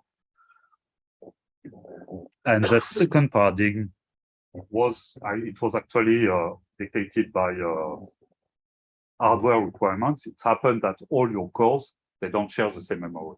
For example, here at CHPC, you can't have, I don't know, 10,000 cores accessing the same memory. In terms of hardware requirements, it's totally impossible. So people had to find a workaround for this, and they realized that they could use the network to communicate between the different cores. And it's something called distributed memory, in that you have one core there, one core there. This one, he will need information from the neighbor. He cannot read directly what happened there.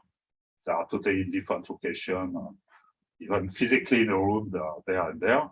So they will communicate through a network, a dedicated network, not going through the internet and so on, but you have interconnection between the different cores. And this is something paradigm which is called the MPI, message-based interface, and this is also not specific to CROCO. It's something very generic if you do computing or whatever computing actually. And just one thing is, so it was designed to do this, but it is actually something like the more the less. So it can do this, but at the end, it can also access to a common memory. It can do both.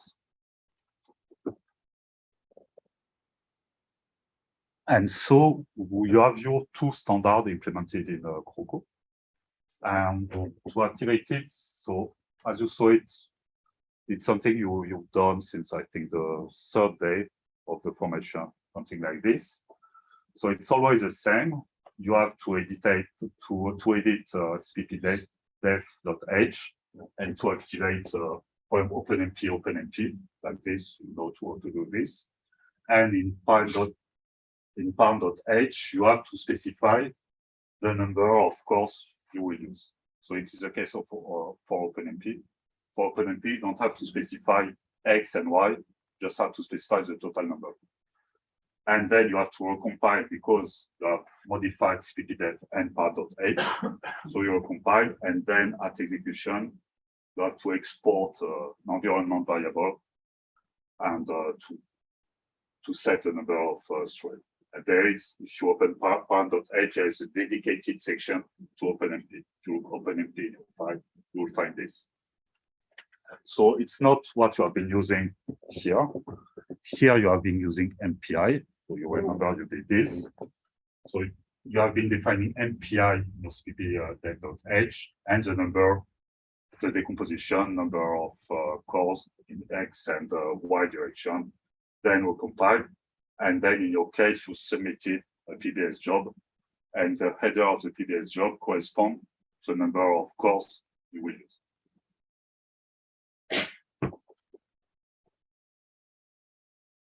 So at the end, just for a summary. So here it's not for hands-on now, it's just for such general information. You have two things available in CROCO, MPI and OpenMP. If you continue to use CROCO after those classes, well, I hope so. You will be on other computers, will have to deal with this. Each time you activate it, you need to recompile it. And actually, currently, MPI is more used with CROCO, so I would advise eventually to use this rather than OpenMP, actually. And as we said, maybe to have a preferred direction for decomposition, which would be the Y direction. So trying to do stripes rather than column. And actually, we also tend to use more MPI because, as we saw for OpenMP, we need to share the same memory. And with a huge number of cores, in terms of hardware, you don't have this. So, for instance, here at HPC, each core, each node only have, I think, 24 cores. So, meaning if you use OpenMP, you will be limited to use 24 cores, which is more than what you are using, but in a realistic world, you wouldn't be able to do so. And then I have just a few information about some CPP keys related to this that you could use. Here again, not necessarily right now, but eventually later. And all of this, I have to say it matters because for practical application, at the end, you will discover that you are very quickly limited by the time of your simulation. And you spend a lot of time thinking, how can I speed up my simulation? Because you don't want to wait 1 month to have the results of a 1 month simulation. It's not super efficient then for your PhD or whatever. It will last a bit long. So at the end, even if you're not super interested in computing, you begin to be, you have to with this, and you begin to be very concerned with this. And I'm at the beginning, I was not. I knew nothing to computing or whatever. And so there are two things. So if we imagine that, remember MPI, each core has its own memory. So what happens when you want to write a file? Maybe we may have, so it's, we'll talk about this.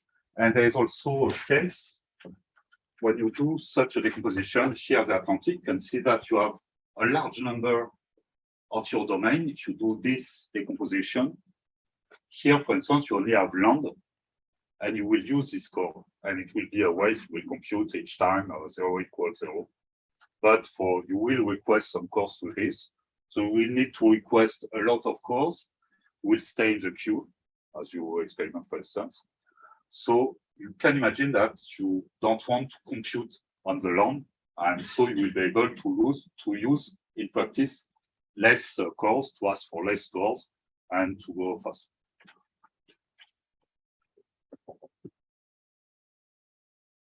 So just I will be maybe a little quick on this, but the way what you are doing right now with your simulation is by default. So we have here in yellow the number of cores. So here you have 4 cores, and when we come to the point that we want to write output, so CROCO history.nc, CROCO ivg.nc, where in parallel each course wants to write something, they can't write it together because there will be a confusion in this case. So it will be done sequentially. Each core will write his part of his domain, of his type. And so the first one will write first, the other one are waiting, and so on. So if you imagine in this case, each time there is some waiting time. So with 4 cores, or what you're doing, maybe it's not a lot. If you've got 100 cores, you will wait 100 times. If you've got high frequency output, at the end, you will wait a lot. So for this, within CROCO, there are two solutions. There is a SPP that you can see, which is called the parallel files. And in each course will write a subdomain.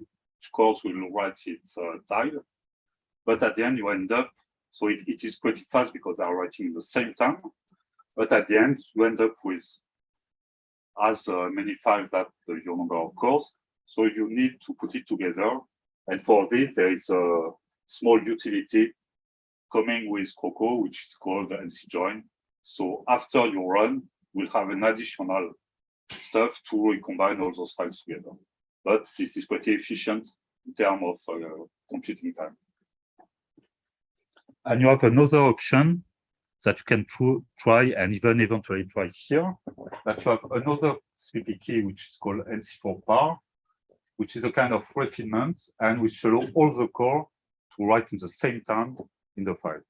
So with this time, it speeds up your run, and at the end, you don't have a bunch of small files. You directly have one file. And then after this class, if you continue with CROCO, it's something I would somehow recommend with huge configuration. I'm skip all of this. And the last point, so in the case of long processors, so what I saw in the picture, if you had cores dealing only with long computing 0 equals 0, there is a utility in CROCO. So in the main CROCO directory, you will see that you have a directory which is called MPI no long, and it's a pre-processing stage to choose your decomposition. Remember when you edited param.h, you choose decomposition npxc, np-eta. It was totally arbitrary, it was your choice. And then if you go to MPI no long before you run and before compilation, you can, there's a utility to launch, it's called the MPP optimize, which will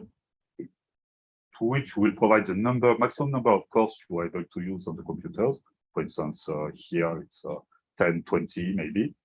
And from this, we'll check your grid file and we'll see where they are only long and try to find the decomposition which allow you to eliminate the maximum of cores.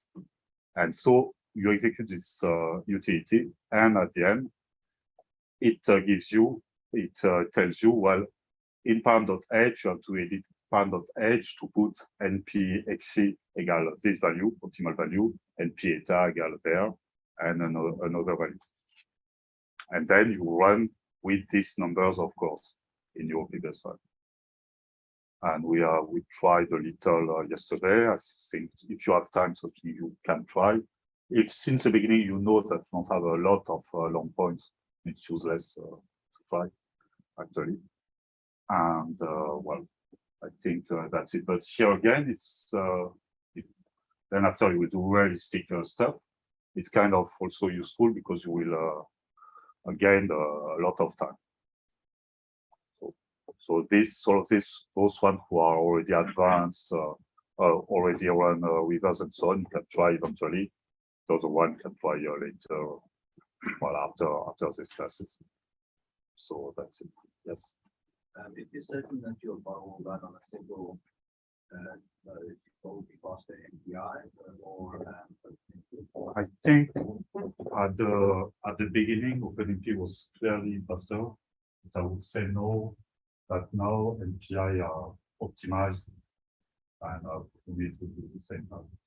Because MPI, you will recognize right now to recognize that it's working in a single node and it won't save the message to the network. It will work as OpenMP and do it. So now I would say it's more or less the same. And as I said, recently we've been more using MPI, so in terms of potential bugs and so on. I would go for MPI, but it's more tested, it's more used. And eventually, if you're running on personal computers, for instance, maybe I would try. But on the supercomputers, I would go to MPI because very often will have more cores than what is on. If you go on your computer and you use OpenMP, you don't have to install the MPI library. And if you want to use MPI, you have to have an MPI library, which is already on the supercomputer. So it's easier to do OpenMP on your laptop. Yeah, because OpenMP comes with your computer, with your compiler. I just actually said there's employing MPI-CH, so I haven't run anything like this, just a simple 50 megabyte install. So it would be easy, but if that's a specific thing. But I've heard people talk about MPI networks before. Or sorry, I've heard people talking about different computers connected by an MPI network. Yeah, that's true. But basically what happened there, here it's kind of it's equivalent to a bunch of computers connected with some InfiniBand or whatever cable. We could connect all the computers there and have a person. And then for the computer, the thing is the speed of the connection. I think it's the way what the equipment to this. We go to the 45 or whatever, but more or less it's not a simple connection. Yeah.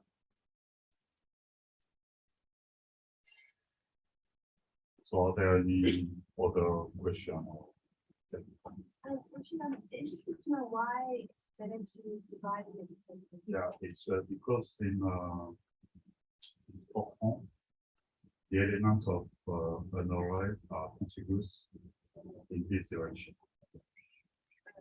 And so if you do this, you have a very long band of elements which are This way it's going back. yeah, exactly. So we have this. Okay, so as I said, something you can try the face after can also try.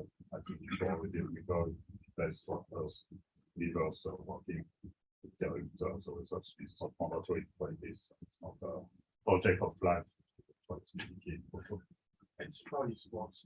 And C4 maybe, but maybe for now you have not you can try it, and I think running on supercomputer, it should be what you are using by default.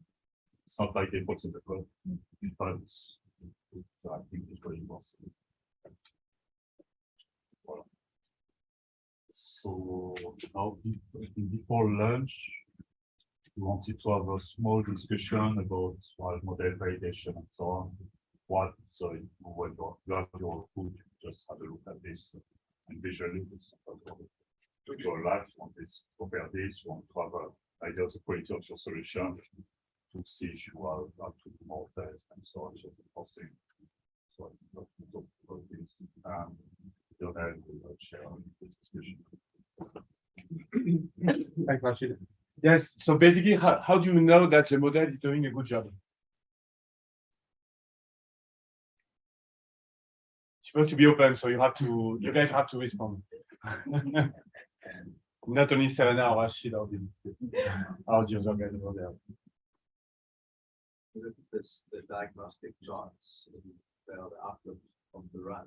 Yeah, but how do you know it's realistic? I mean, the model can run, okay, it can run for forever, 20 years, 30 years. How do you know that, for example, the temperature is not crazy? For example, if you have a 65 degrees Celsius temperature, do you think you have a good simulation? Depending on the place of the world. 65, it's very warm. Maybe it's after that, compare with observation. Yeah, it's observation. So what kind of observation you think?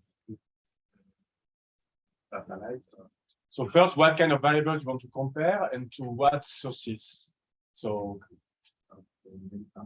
temperature, yeah. Clairement. We don't have any temperature in the model. Sanity, yeah. Currents. If you are mesoscale resolving or AD simulation, you want to compare the mesoscale activity, the AD usually. You can also compare to the surface and maybe subsurface at depth with cross-shore section, for example. And to how do you do that then? To what sources? The idea? So satellite, for example, you said, but sometimes you can have also in situ observations. You have a product, for example, for the climatological solution, you use a climatological initial condition and boundary conditions. For example, World Ocean Atlas or CARS, and there is many of them. Basically, they are climatology of in situ observations. So you have temperature and salinity mainly, and then other tracers, and you can compare also your solution to those data. But then, for example, if you think you can compare, for example, I think you ran the year 2013 with the internal solution, do you think you can compare directly the satellite observation of the February 2 to your solution? If you compare it, you think you will be realistic, you think you will be the very same or kind of similar.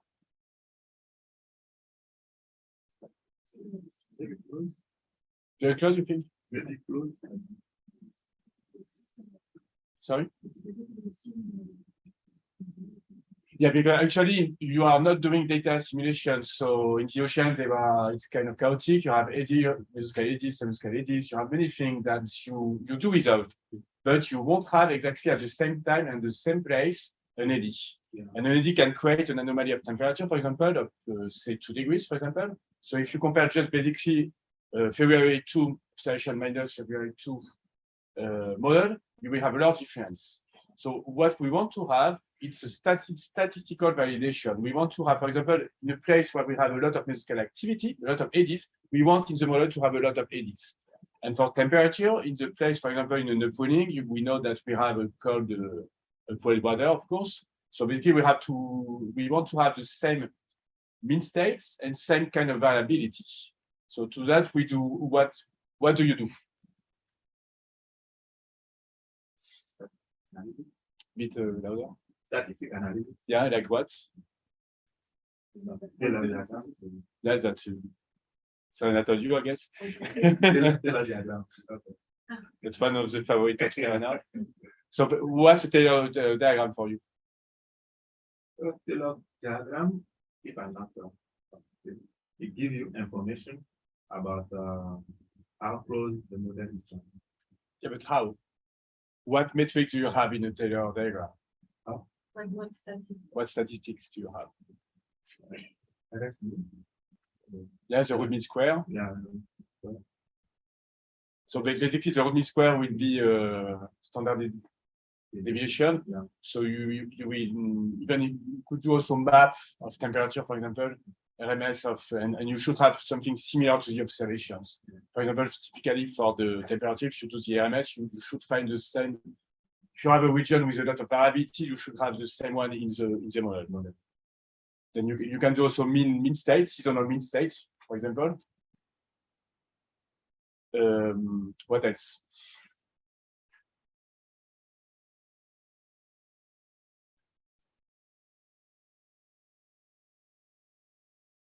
But I think the correlation.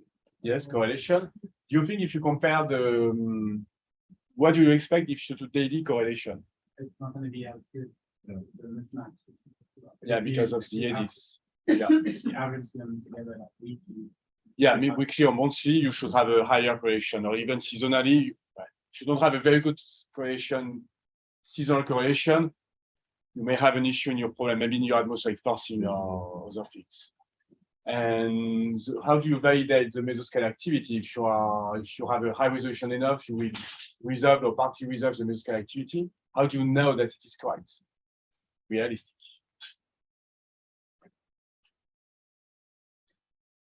Okay.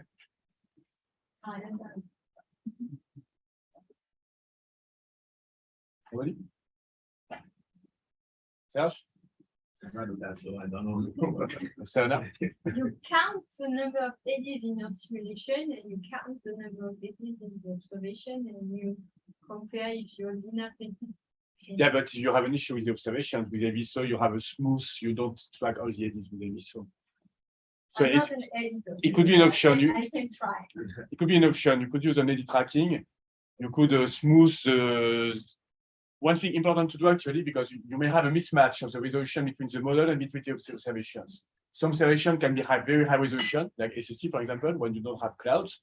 Some are not. For example, AVSO, if you want to check the geostrophic currents, AVSO do have kind of daily measurements. Actually, it's not daily, it's a kind of interpolation, but the product is daily. But it will see only the big eddies.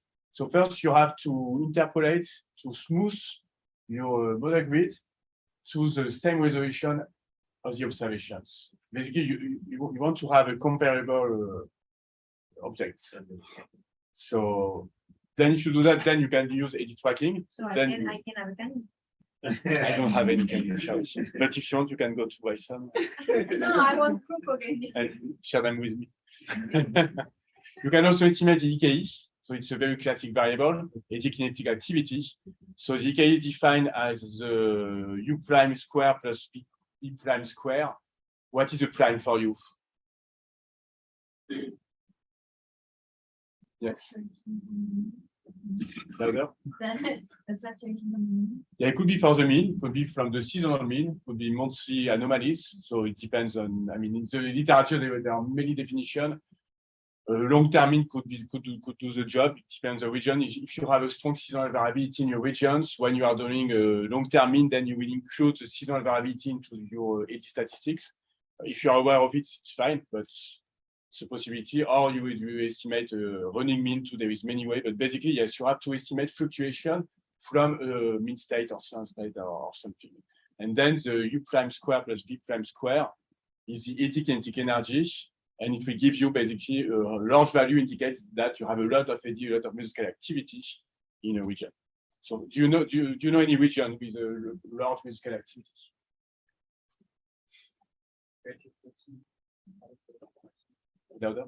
Like algebraic reflection area. Yeah, that's one of the maybe the largest one of the world. Any other? Yes. I'm not sure. Where is okay? It's in the Where the galaxy meets the Benguela. so basically that's the Agula. Okay, yeah. Galaxy reflection. Yeah. Yeah. And why do you have a large eddy activity here? No, here it's a shading from the Agula's currents. Oh, it's not about instability. Yeah, but it is over there, and then the Agula's current It we does just rings. shed an eddy and we propagate. Ah, that's the one you want. Basically, you have large mesoscale activity over western border currents, the Gulf Stream, the Agula's currents, the Kuroshio. You have also relatively large mesoscale activity over outputting current system. The Benguela not that much, but the Benguela has a lot of offshore mesoscale activity from the Agula's current, from the eddy shading. But for example, if you look at the California growing system, you have a relatively large mesoscale activity too. So, any question about validation? That's my question. You said that I suggested to count the eddies. you wanted to compute the EKE, but to what are you going to compare the EKE? So any response?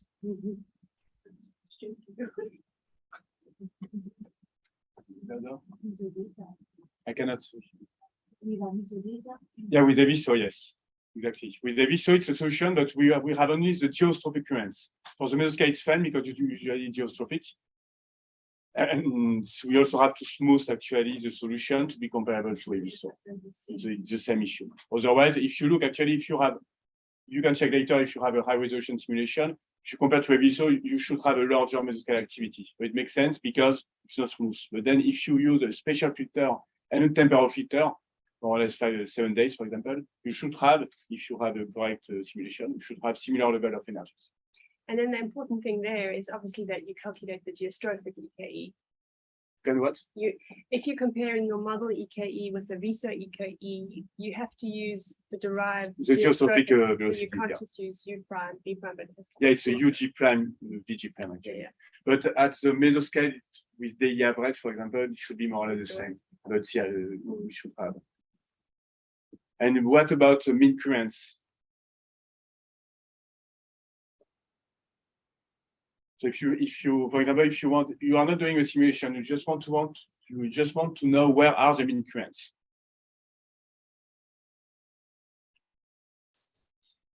Yes, with the mean SSH, we can have the mean geostrophic currents. So basically, it will be the mean currents. So you can find one in EVISO too. If there is a mean dynamical topography (MDT) distributed with EVISO, and basically, if you download the data of absolute dynamic topography, basically the SSH, you will have the mean SSH, and then you will be able to compare to your solution. So again, you have to be careful because it's only an estimate, so it's not perfect, but that's what we have. That's what we have. What about the cruise data? So what? The cruise. Yeah. So let's say we have a cruise over there. What do? We have only one transect during 1 week, for example. We don't have data assimilation. So what can you do with that? I think you can use the data that doesn't change, like the current data. It doesn't change much over time, but probably you can't use the variable data like Well, What all of if- them what will. if there is a huge eddy Yeah, at the time of the cruise? and you don't have it in the simulation. It may appear later, but actually in that case, you cannot compare point to point. It's impossible because it's unless you have data assimilation. And if you have data assimilation, then data assimilation is nice for forecasting, for example, but to do physics, basically you will force the data to have a certain value, so you break the physics. So you don't want to do data assimilation to do process studies. But in that case, what you can do is just use for example, we know that we have a big eddy here, and we can look in our model if we have similar events, big eddy like that, and whether it has similar characteristics, similar vertical velocities, for example, or what is the depth of the mixed layer, sorry, and some stuff like that. So basically, it's much easier to use, for example, satellite data. It's only surface, of course, but then you have synoptic data and you have a long-term availability. I'd like to ask, if you have observational data, let's say from the ship, you say it's not easy when you have just one observation, but if you have let's say a year or 2 years. If you have many observations, then you can do then what can you do? Actually, the more continuous record. Yeah, and so what? I think you can compare the previous month of the observational data or the previous periods of it to see the means. Basically, you can do the very same that we want to do with satellite data. You can do a statistical validation. So if you have many years, yes, it will work. For example, in the California brewing system, it's one of the region of the most observed region. You have a lot of data so that you can have the mean. You can have very good subsurface data, and then you can compare mean states, RMS rabbit, RMS, and other quantities. Yeah. Any questions?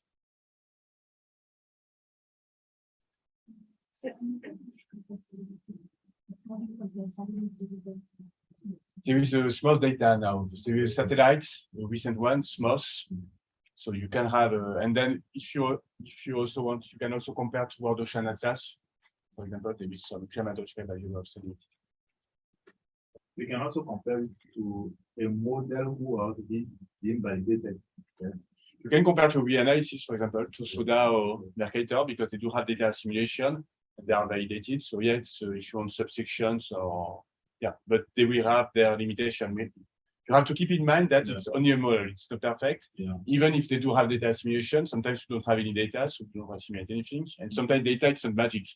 For example, you can be very good where, of course, if you compare the assimilated data to the simulation, it should be fine because of course it's there. But if you compare in other regions, maybe it's just bad because then you have the good solution for the wrong reasons. So.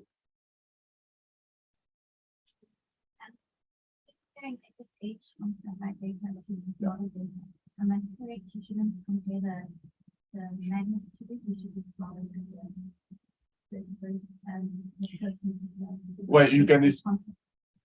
Yeah, right. You can remove one possibility is to remove a mean over the region you are looking, a spatial average. Basically, they don't have the same reference. So if you have a SSH of 10, maybe in your model it's 5, but it doesn't mean anything. So yeah, you have to put this. It's a kind of specific for this SSH. Another way to get rid of that, if you estimate the geospatial frequency, then it doesn't matter because it is removed automatically when you estimate the gradient. But if you want to put out min map of SSH over a certain region, you first estimate the spatial average of the SSH from the observations from the model. You remove both of them from each one, and then it should be comparable. And each time step, or it's linear, so it doesn't matter. If you compare, I mean, anyway, you do not want to compare February 2. So if you want to compare the mean SSH, you can. Yeah, just for this map. Yeah. But if you compare to the 3rd of February, you're going to remove the mean of 3rd of February. If you really want to compare daily observations, yeah. But then if you plot the time series, would you remove the time average of the time series? Or actually, I will remove I will remove the times. Should be more or less the same. Okay, if we remove spatial, first spatial, and then actually, I think if you remove, both of them, yes.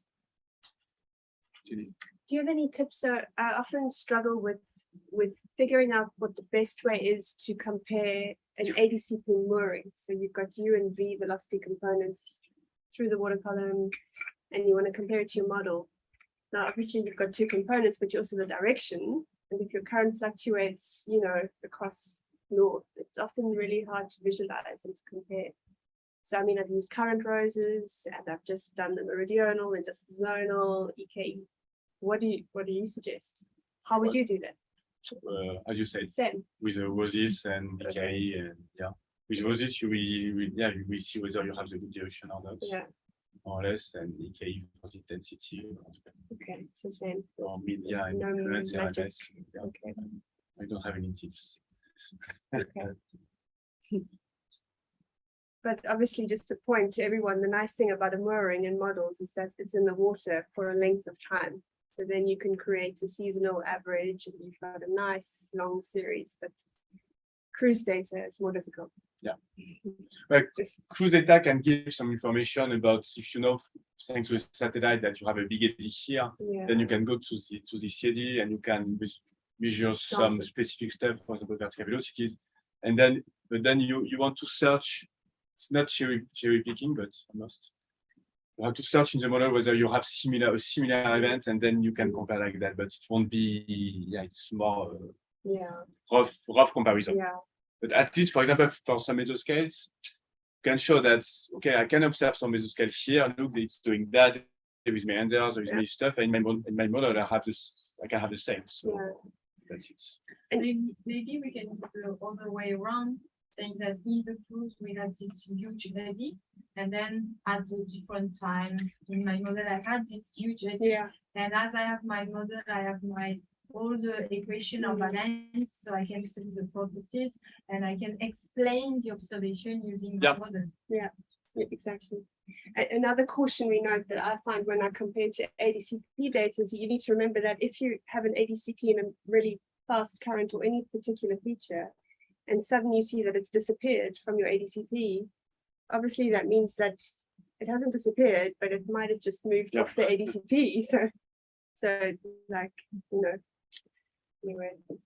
Can we put a fake ADCP in our model? Yeah.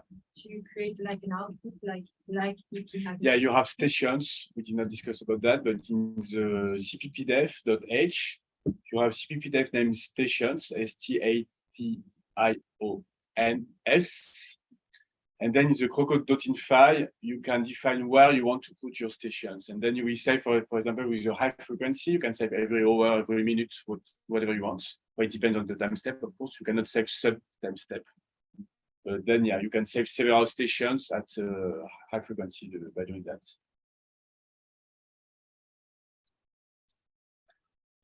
Serge. Yeah, I have the question for data validation. Sometimes if they compare model and observation, like mean states, and then they found that there is a wrong here, then sometimes they remove the wrong here, but for me, like it's not realistic because of the bias is not a normal linear in the time, because you can have a big bias maybe in winter and then sometimes in the and so on. But in the literature, very often, in the article, I very often see something like that.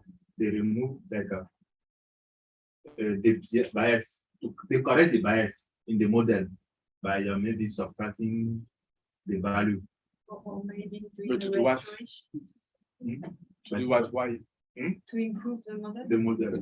But how do you remove the bias? Maybe doing a restoration. Yeah, but yeah, in that case, it's a kind of simulation. Yeah. How? By doing nudging? Yeah, in that case, if you want to do, for example, that's a nice thing you can do with a climatological file. For example, if you really want to stick to the climatological temperature, for example, you can use a nudging. Nudging means that the models will read, for example, January, the month of January, and it will force the model to more or less stick to the season, to this value actually. It can be, but it doesn't have to be a climatological value. It could be, for example, observations. If you have observation over a small domain, you have a very small grid. If you want to nudge toward certain values, you can create a clean file. You can give the name you want, but then the CROCO.file, you have to specify which file you want to read. And then you can nudge, you can force the model towards those values. And the nudging, it's like a spring, okay? And you can't go very far from the expected value that you want, but you are not stuck to it. There is a force that makes you come back to the value, just like a spring. And you have to define that force. If you actually, you can define a very strong force, a very strong spring, but if it is too strong, basically you will break the physics. In any event, you break the physics, but we break too strongly the physics, and then you will have a block, basically. But for example, say you want to do, it can be good to do that, for example, for specific events. You could imagine that you are first doing 1 month of simulation, a kind of spin up that you don't really care of the physics because you just want to have a good initial condition. So you could do that, say, for a month, and then you restart the simulation without any nudging, and then you're just assessing a specific events, but with initial conditions that have been nudged toward, for example, observations. Are there any cases in which you should validate your boundary conditions? Yeah, it does matter actually. For example, for the California growing system in my studies, we correct them actually with the World Ocean Atlas. Okay. And so, because if you know, then you have to be very careful. World Ocean Atlas has data everywhere, but actually there is a variable inside. It's the number of data they have. Sometimes you have only a few data, so it's a kind of optimal interpolation, extrapolation, or something. they are cooking something. So, but it's not really, you have to be very careful with that. But sometimes you know that in your reanalysis, for example, in Mercator, you know that you have a bias in this region, so you can correct the OBC. You can do a make PVIY, for example, using the climatological values. Then you have two files, one Mercator file that is interannual and monthly, one that is climatologic, and then you can correct, you basically remove the mean state or seasonal state from Mercator and you replace it with the observations. And it can help to improve the simulation actually, because then it will change the water masses. And for example, say if you have a water mass, if you have a warm water that should be between 0 and 100 meters, maybe in Mercator it will be only between 0 and 50 meters. So you can adjust, can correct the reanalysis. Actually, the other? Yeah, it's more or less about the same point. It's not about the diagnostic, but it's about the data that you also have to be careful of the data. Here, for example, we provide some examples data which may not be necessarily the one for your situation. For example, possible data, we use data from our non-database, but provide the data in general, data more or less good in this area, but this kind of years and not something you want to take care of. Yeah. The example is here, we provide that which is something that 2 minutes. 2 minutes, 1 year a week. So imagine we provided in this line, I think we want to high resolution and want the resolution to be higher than 2 minutes. Want to use the one way the one they want to do so on. But it's the one.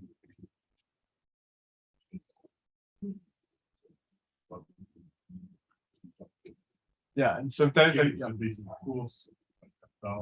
We so on at the end. We some advance, and it's not necessarily what we want to do. And sometimes, if you are very lucky, you may have a local bathymetry that's available with high resolution. So in that case, you want to use a high resolution bathymetry from, I don't know where, but from Geneva. Yeah, no, from the South African Hydrographic Office, SANHO. You can get high resolution bathy. And then what you have to do is just convert. You have an example of a topo. Basically, it has a certain formats. You want to convert the South African formats to the topo formats, and then in the CROCO tools param, you can specify which file you want to use. So if you have a file that is similar than eTopo in terms of structure, then it should work directly.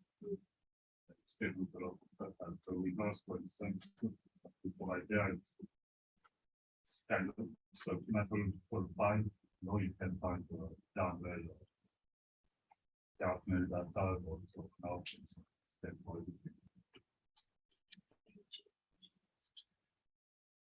Do you guys know what a spin-up is? So Matt, you say yes. It's the time it takes for your model to stabilize. Or it starts from the initial, and you got the diagnostics, you see it start to sort of starts from very low volume. Yeah. Yeah, correct. For example, if you estimate the EKE, that's a very good proxy for that. Surface and depth integrated, for example. We see if you start from scratch from a climatological initial condition, we see that at first you don't have any energy or very little, and then it will grow. And at some point you will have a seasonal cycle, but maybe after 10 years or 20 years or even more. So yeah, when you do a simulation, you don't want to use the direct. Actually, you can easily see it. And yeah, there is that spin up, but also when you start the simulation, you should see that if you save high frequency outputs, you will see that you have huge waves that are propagating because you interpolated the data on your bathymetry, so it's not the very same one. So you basically block all the physics. So it will create some waves that will just go away and after a while, you won't have any waves. And you think it's better to start from climatological data or from a reanalysis data? So, for example, you did both of them. You did start from World Ocean Atlas with a climatological solution. You also started from Mercator, so reanalysis. What about the spin-up? Do you think you will have the same spin-up, the same time, the same duration of the spin-up or not?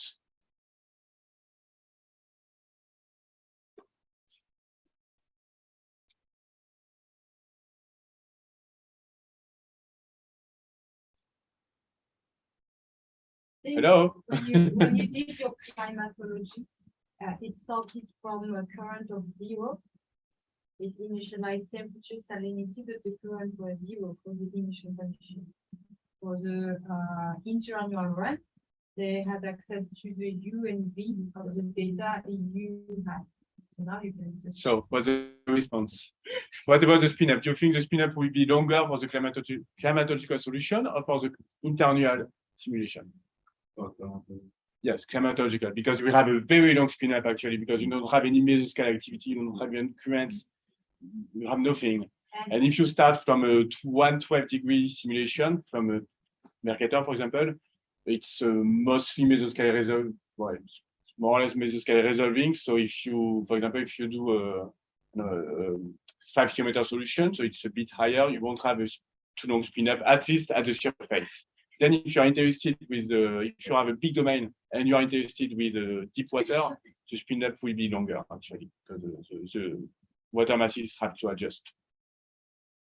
Does the length of the spin-up depend on the resolution of your simulation? Yeah, if you are doing a 1 degree simulation, it will be much faster. You won't have any mesoscale activity.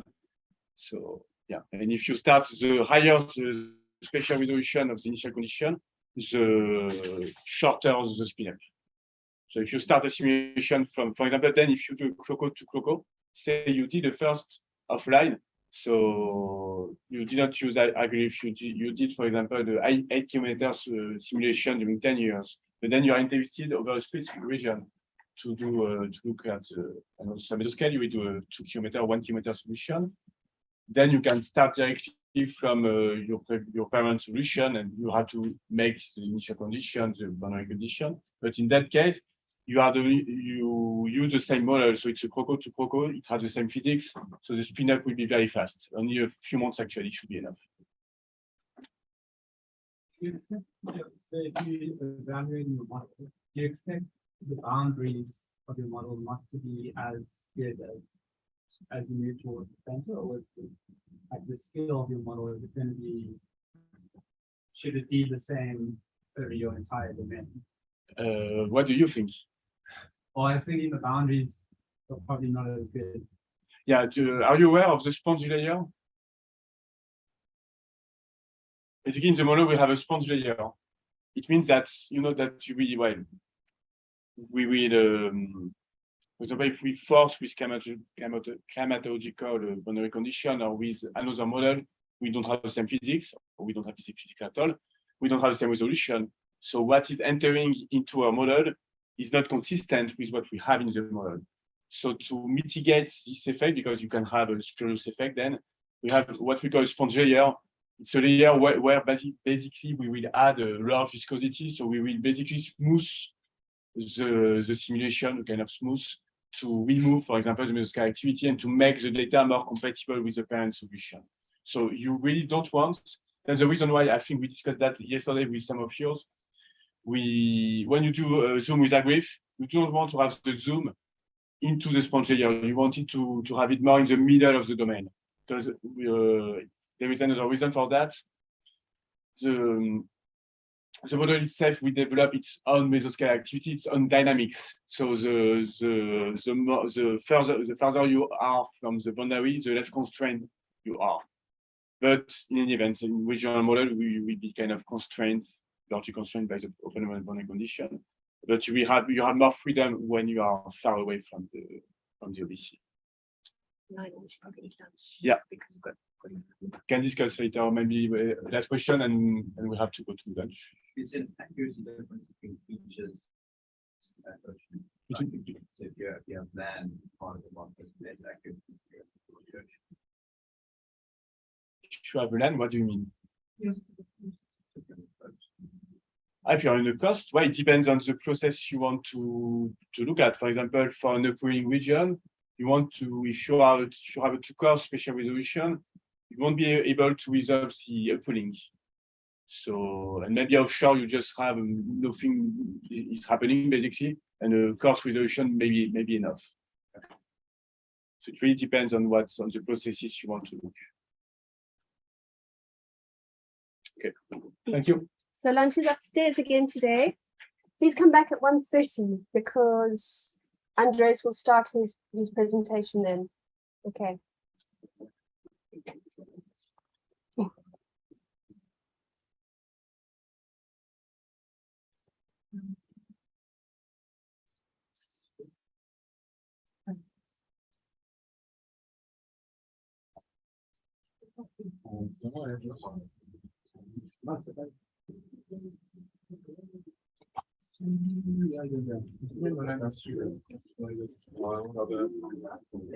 Hi.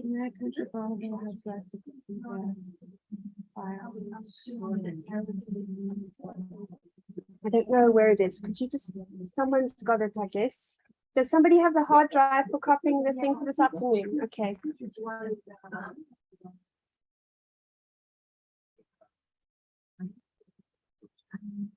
Stop. C'est juste ça. Si je passe le fichier, ça va s'afficher.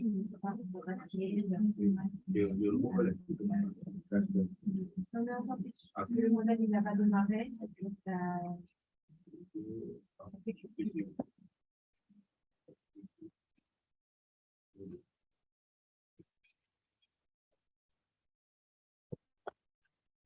It's time to eat. I'm going to be. I want to eat my bed.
Yes.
Hello, hello.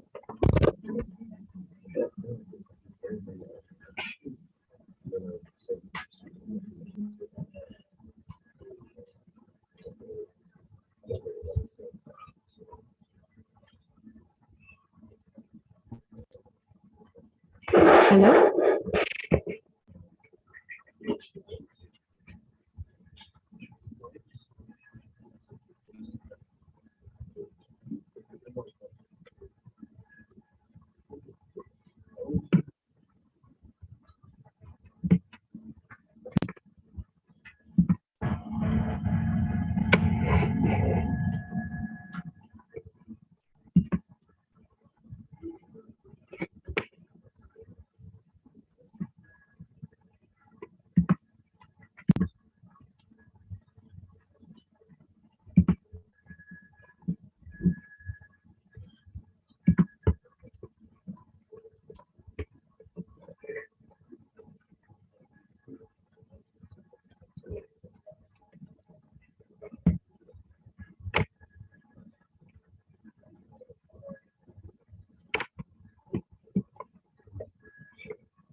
Hello.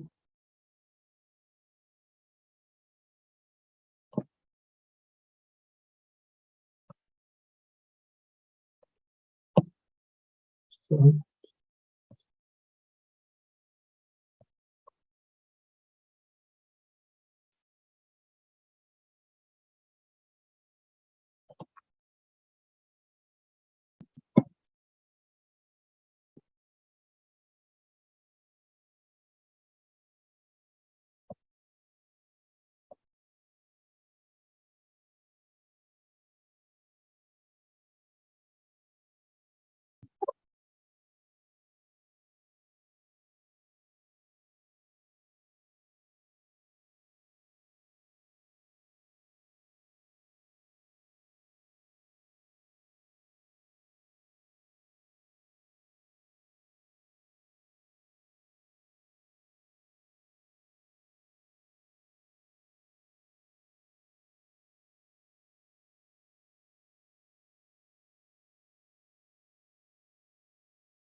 Andrés, ¿estás aquí?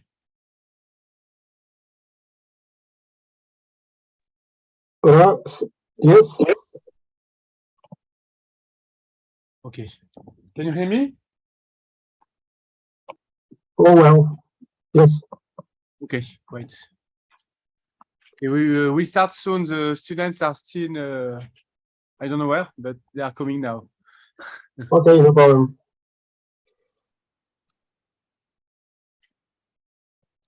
You are Lionel, you're not Rashid. Yes, it's me, Lionel. Okay, yeah. I was Yeah. having trouble matching the name with the voice. Like, Kind of weird. it's a strong case of cold. Okay, good. No, I'm ready. So Okay, let's yeah, I wait. guess we should start in 2 minutes. I guess people is coming now. No problem. I'm here.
Et je ne veux pas me.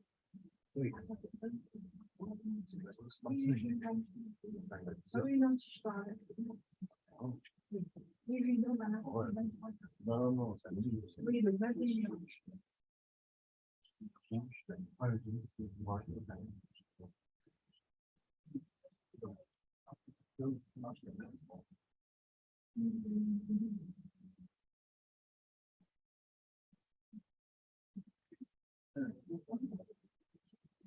Okay, I guess we can start now. Andres, can you still hear me? Okay. You may have to speak kind of loud because the students are in the big room. Okay. Yeah, Okay. So we have people. maybe I will ask them to come closer. You mind to come closer? Otherwise, we may have difficulties to listen. You have any headphones? So you must not have headphones. Yeah, you should go. No. Is this okay? Almost. It is. Oh, well. Headphones. Well, I guess you can start. You want to share your screen? Yes. Okay.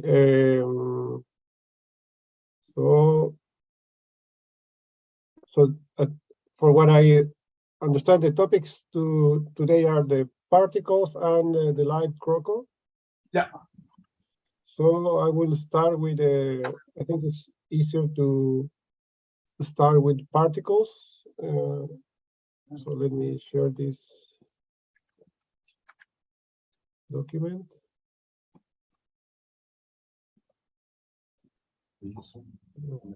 Okay. So Okay, so this afternoon we have two sessions, the particles and light CROCO. So Andrés Sepulveda is from Chile, he's a professor in Chile.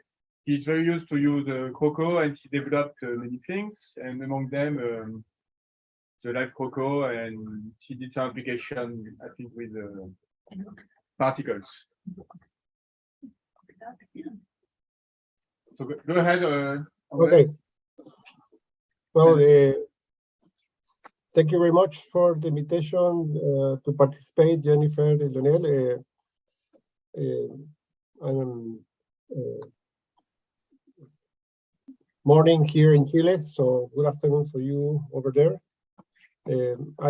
As mentioned, I work for many years in the geophysics department, the University of Concepcion, and basically I've been using CROCO for quite a few years, and I want to talk about a couple of the applications that are important for CROCO, for the model. And I will start now with the use of particles as part of the modeling system that CROCO is.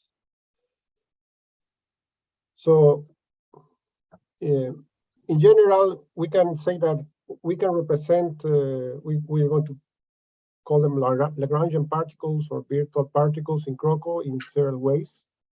The main idea is once you have done your circulation model, once you're happy with how you represent the circulation field in an area, you want to use these velocity fields, and also we will see also the temperature fields to put things on it, to move things around. These are what we are calling the Lagrangian particles. And in essence, there are two ways you can do that with, in particular with CROCO. There are two approaches. One of them is what we call online. That is when the trajectory and the properties, we will see that we can set properties for the particles are calculated during the model run. At the same time you're running your model, you're calculating the trajectory of the particles. That's the online version. The second way to do it is what we call offline mode, that is a posteriori. That is after you do once you have a model output, you say, oh, maybe I can study what happens with particles with these model results. That is generally called the offline mode. It's important to notice that in both cases, this is a one-way interaction. Physics is driving the movement of the particles, but so far in most of the models, maybe I don't know if there's a model that can affect the physics. The particles do not interact with the environment. Well, do not affect the environment. It's a very specific problem, but let's just understand that the particles will be moving around, but if I put one particle or I put 1 million particles or 10 million particles, this may happen only in the online mode, but this will not affect the circulation fields that I've already described or obtained in my simulation.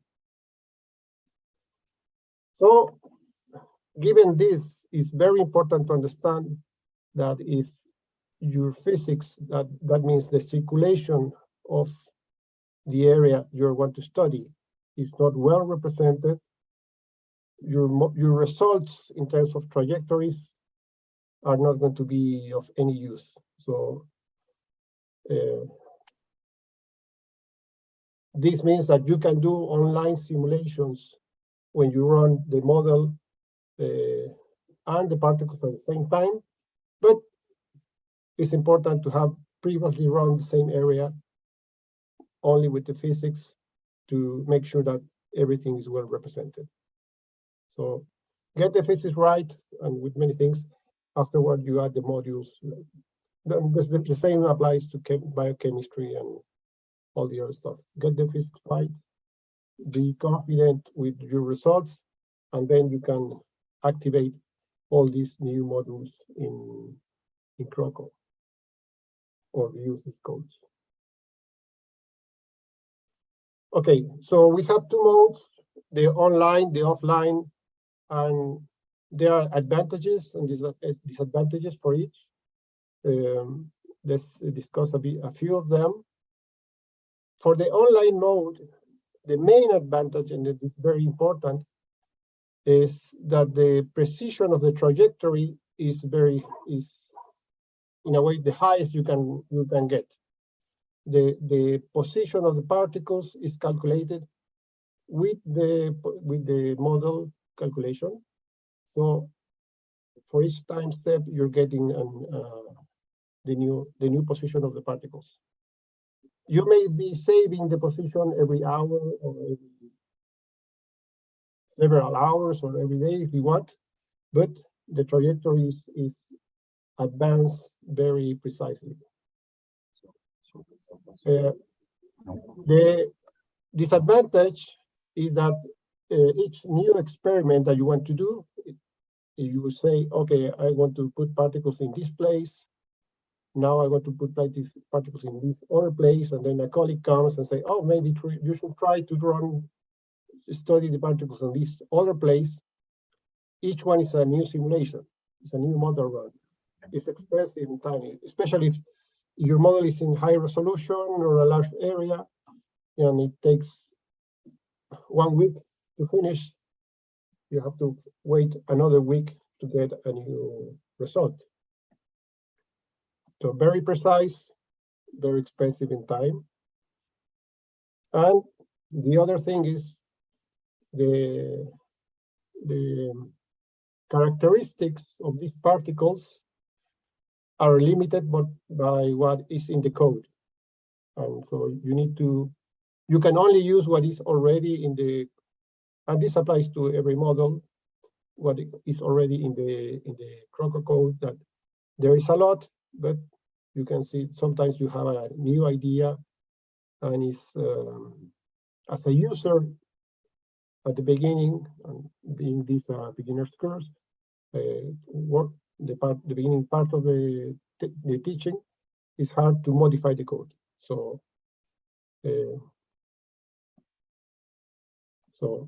code development, you rely on code development, and you're very skilled and you can do your own code development. That is not very usual, at least not something I can do regularly.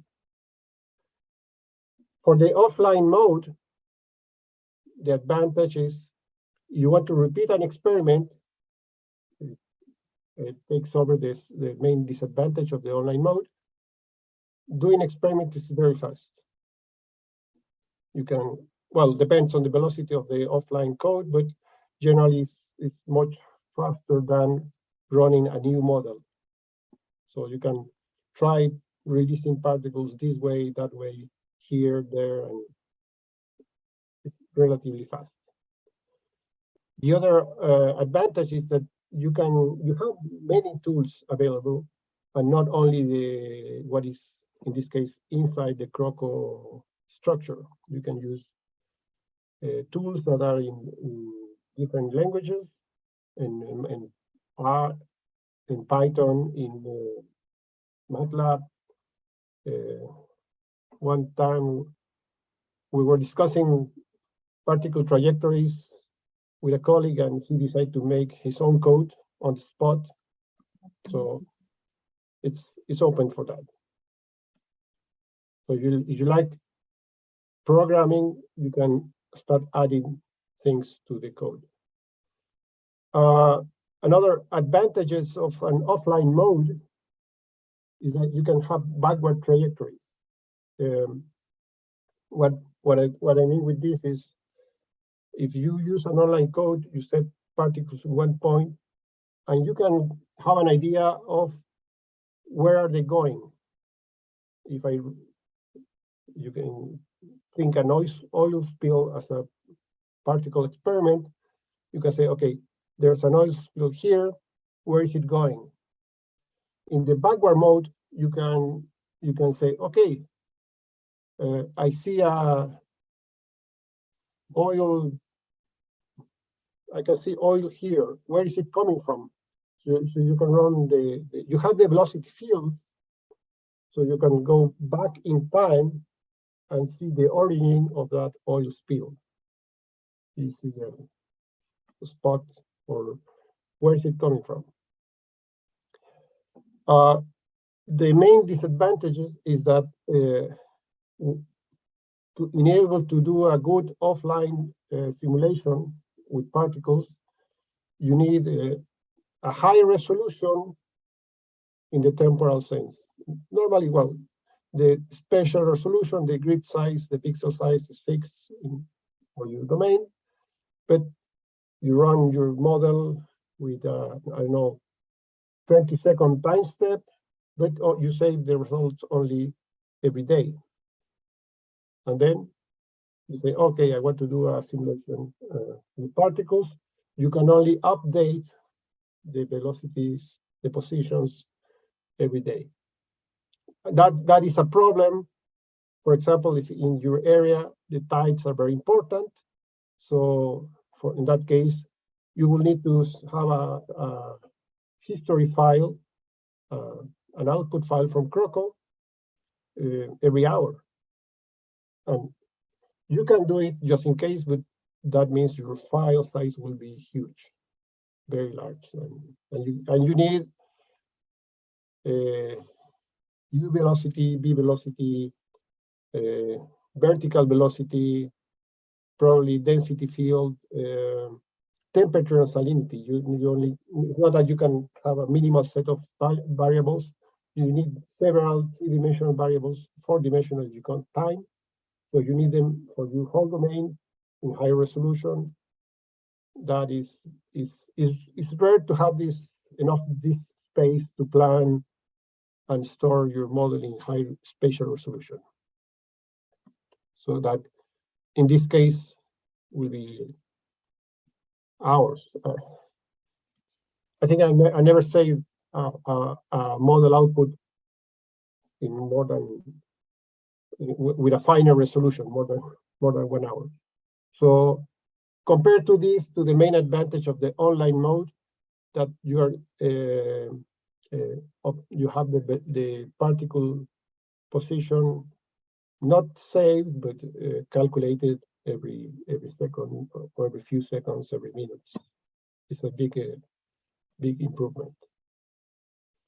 So this is in general. Diving into the code,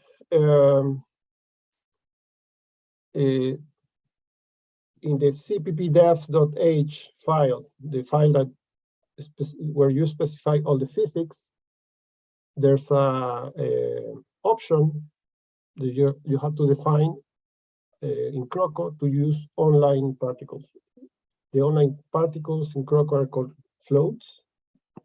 So you have in this, we will take a look at the code later when we do the live CROCO. You have to define the option for floats, and that you go below in the code. You will see that you will find these lines where it says if float is defined, then you have all these options. So you have global attributes for these floats, for these particles. You can have an IBM, an individual based models. We will discuss a bit about that in a few minutes. And you can add some variability to your particles with this option that we're calling random walk. Here, if you define random walk, you can select this. You can choose here if that's your experiment design. If you want to have dial migration going up and down according to daylight, or adding random vertical or horizontal perturbations. This is useful in the case we add this for several reasons. We can add the IBM because we want this particle to represent something in particular, one kind of larvae or one type of oil, for example. And also the random walk is useful if you want to add perturbation to your particles. If you don't have these random perturbations, every particle released at the same place will end at the same spot every time. So, but we know that our model does not represent all the variability in the environment. The output files are not every time step. The grid size is maybe not small enough. So we add this random variability as a way to represent the variability that was not well represented by the grid size of the model.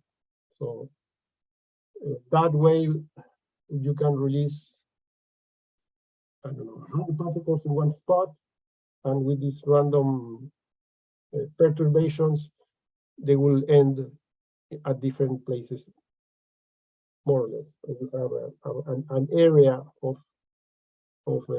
landing rather than the same spot every time for every particle.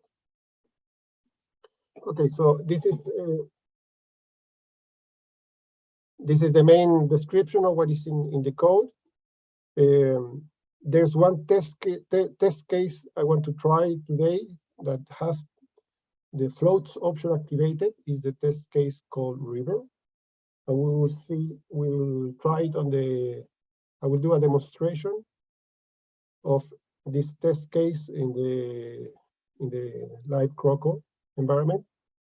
I just tried a few minutes ago, so it works. So it's good.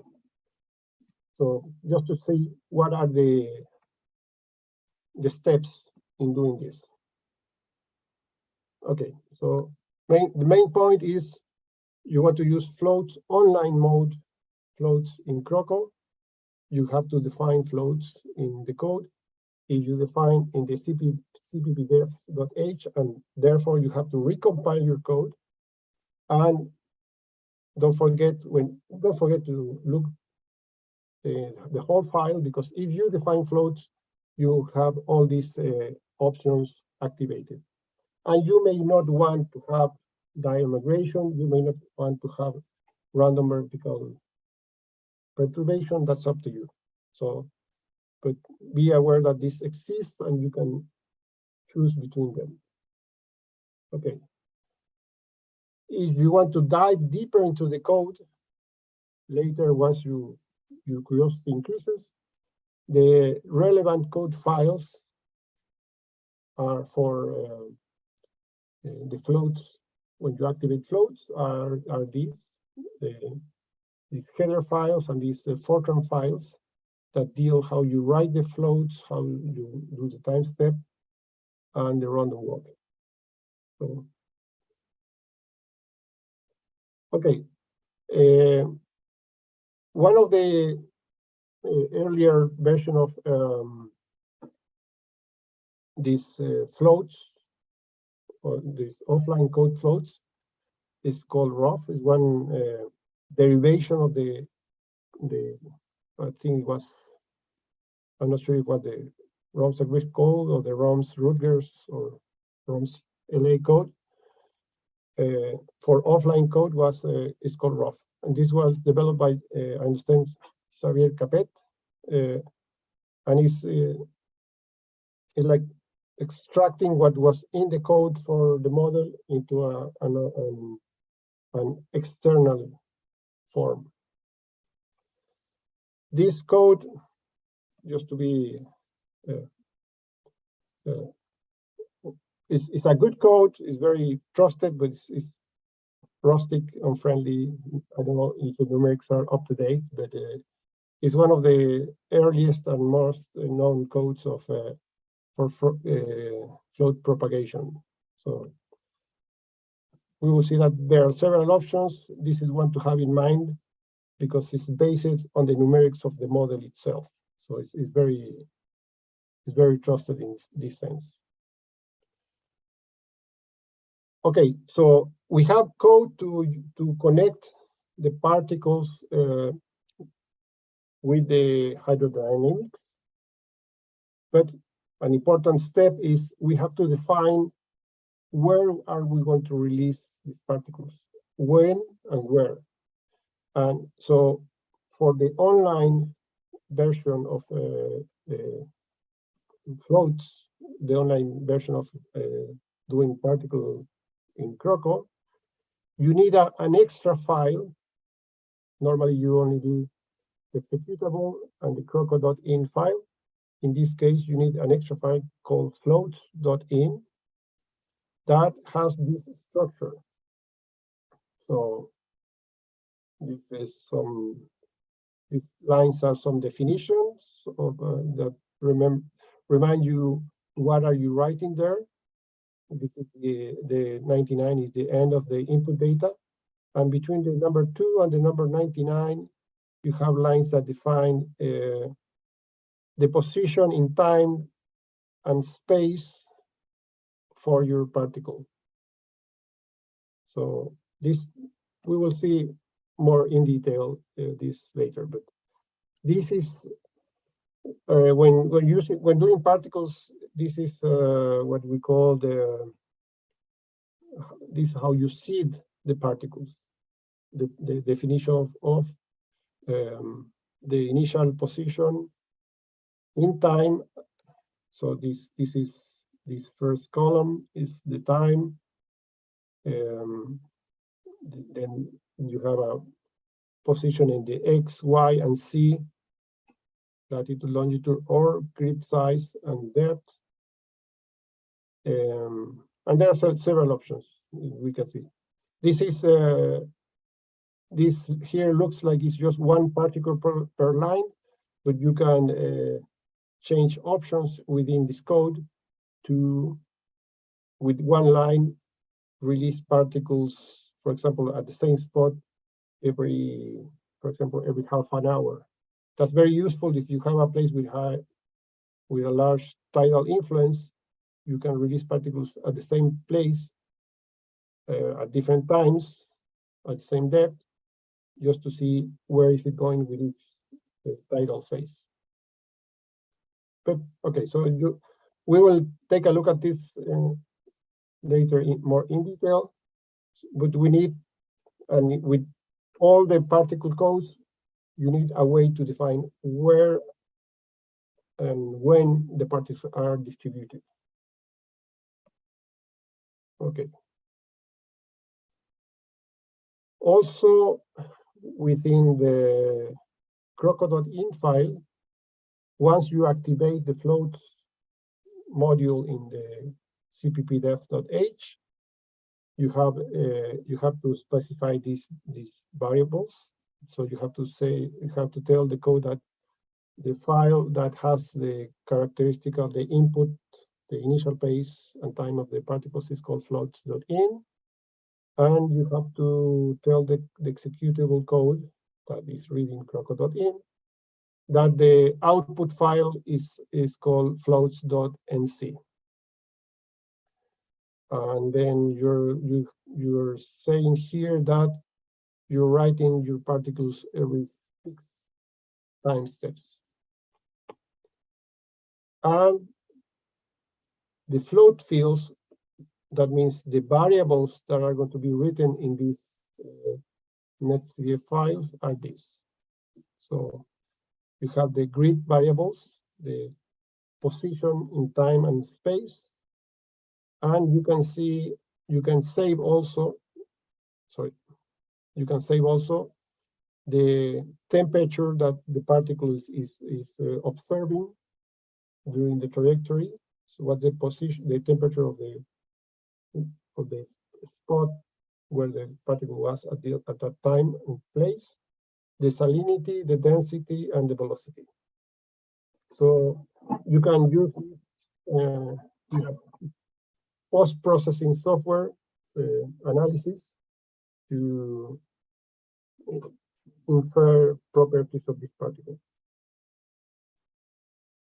So these are the main details of the code that you have to look at when you deal with the online code, the online version of particles in CROCO.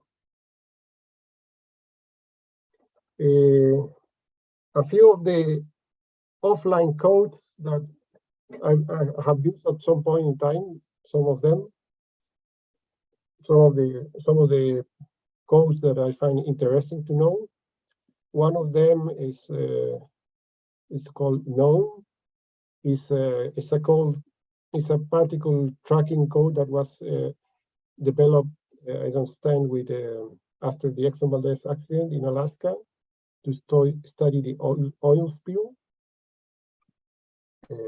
So where you can define a coastline, a release point, a kind of it's more oriented towards oil spills, but you can use it for particles in general. And it has some kind of variability added. It's quite interesting, and it's good to know it because it was one of the official codes to be used to study oil spills. Also, a very well-known tool for particles is ICTIOP, that it was originally started to be used for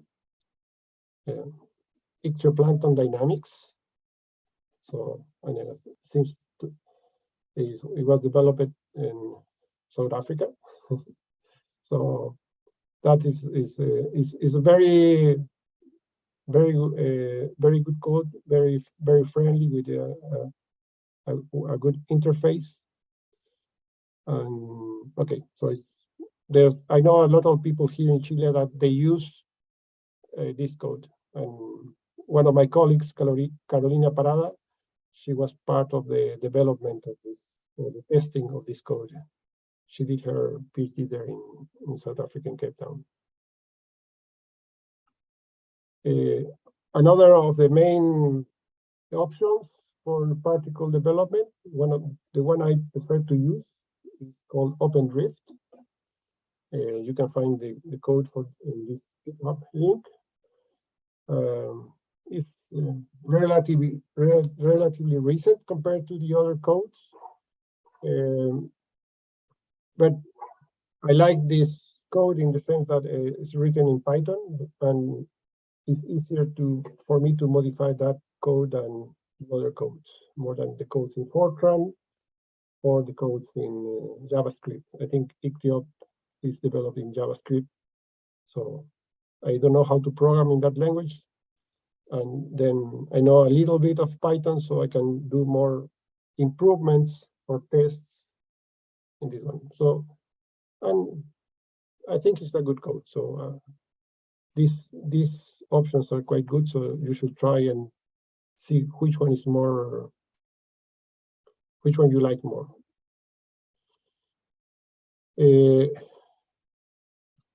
With a bit more of detail, the main advantages of, for example, the GNOME code, that is very friendly, is you can use it on Windows. That means that you can use it. People that are not very computer oriented or they're not expert on programming can be able to use it more than, for example, the OpenDrift code, because it's very, you have to type most of the instructions or type all the code. As I mentioned, is oriented to oil spills, also so used to like drift of objects. You can add the effect of the wind on the drifting of the particles. We can, of course, if the particles goes below the water, you have the wind effect on the currents. But if the particles, and you think of the particle like a container, or for example, one colleague was using another drift code with to understand the origin of some dead whales that were found in southern Chile. So he was doing a backwards trajectory with that. So for those kind of objects that have an exposed area above the surface, you need to add the currents and the effect of the wind. That is called the wind edge. So, and since this code was designed first with the oil spill in mind, you have to consider the evaporation and aggregation and characteristics of each kind of oil. The variety is there's a lot of different kind of oil, and the properties, they do change a lot. It's not the same crude oil than, for example, diesel. The evaporation is very high on diesel, so you're actually dealing with a small percentage of the original oil spill in the water. And for GNOME, this database of all types is called Amigo. So you need, when you deal with oil spills, you need some sort of database that says, okay, you will use this kind of oil type. That means this is the density, this is the evaporation rate. If it breaks down, I don't know. This code is well, it's a Windows package, but it was built. The internals were built on Fortran, and the last thing I saw is that it was being ported into Python. So you have a PyGNOME somewhere in the, I think GitHub, you can find it. And the input files are in text, in ASCII format. So now I want to say that the friendly Windows characteristics of this code is very important, because it increases a lot the reach of your results. Someone can use this in a friendly way and not in a Linux machine. And there are a lot of people that do not use Linux machines. There are a lot of people that can actually use, apply, or play with the codes. So friendly code is much more important than I was thinking of originally. Etiop, from what I understand, was written in JavaScript, so it works with Java. That means this code can run in Windows and Linux, so that's a big advantage that you can use it either in Windows or Linux.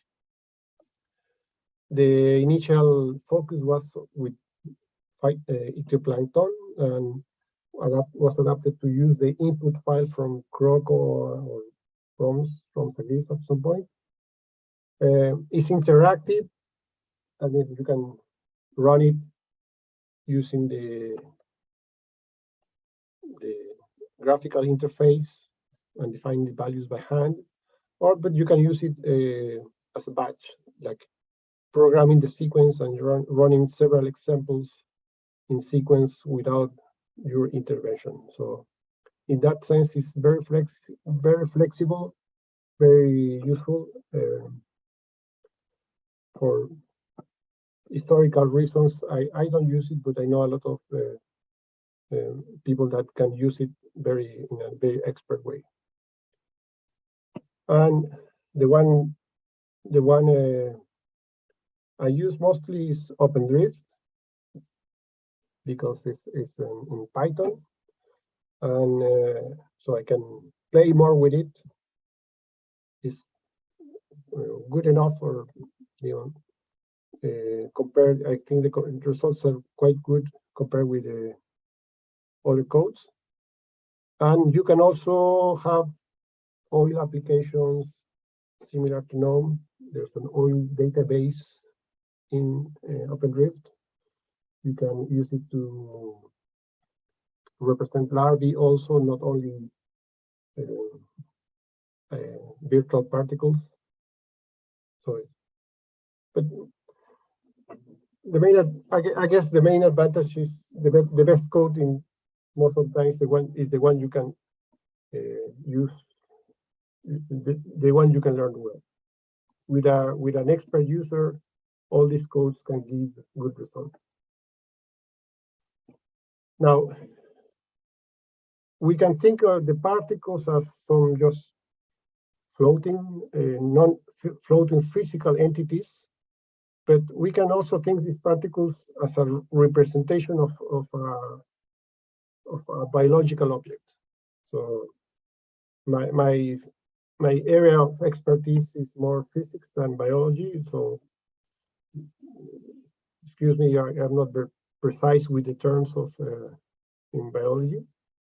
I like to work in topics in biology, but it's not my expertise field. So, and the idea is these particles, you can say, okay, let's think it's not just something that's floating around.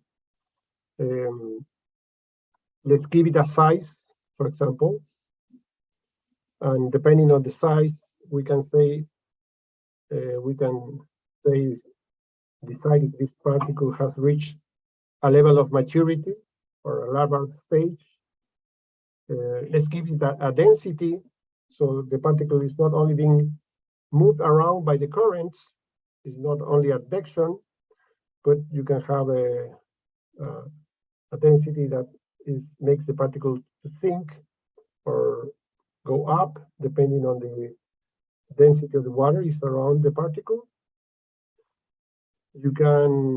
These particles, you can establish a criteria for activation or deactivation. Say, okay, this particle is considered alive until something happens. You can say, okay, let's deal these particles in a pelagic phase, like in water column. But let's first have a benthic phase. So let's sink the particles, wait for development, and then they go up and then they move around.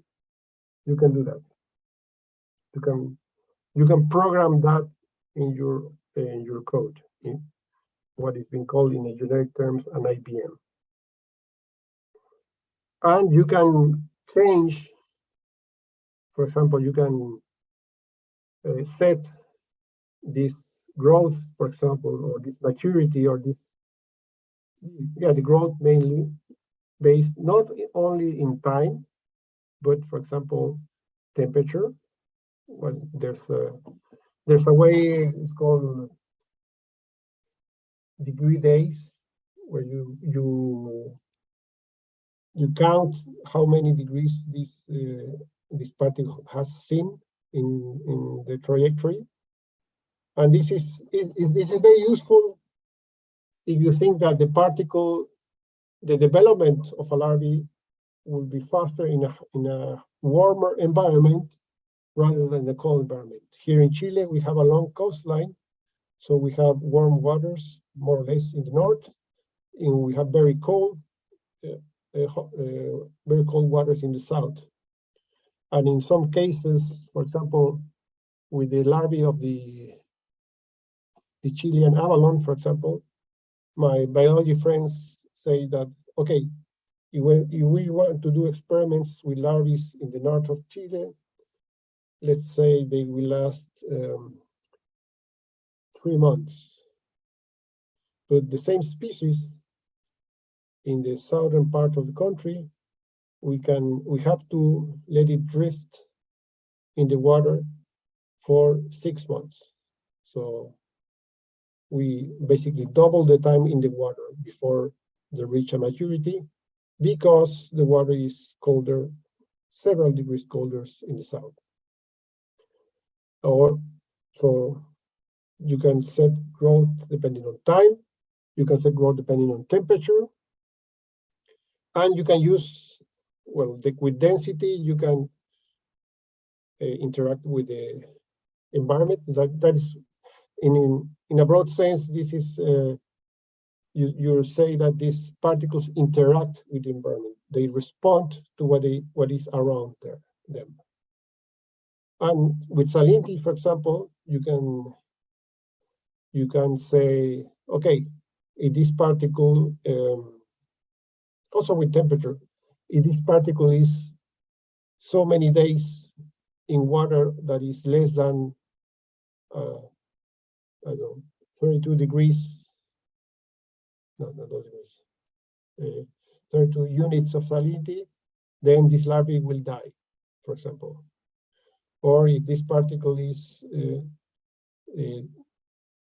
X number of days in water that is colder than 10 degrees, then this particle will die. And you can have a biology response to temperature and salinity, not only in growth, but also, or you can program in your code, say, okay, we know this larvae avoids fresh water.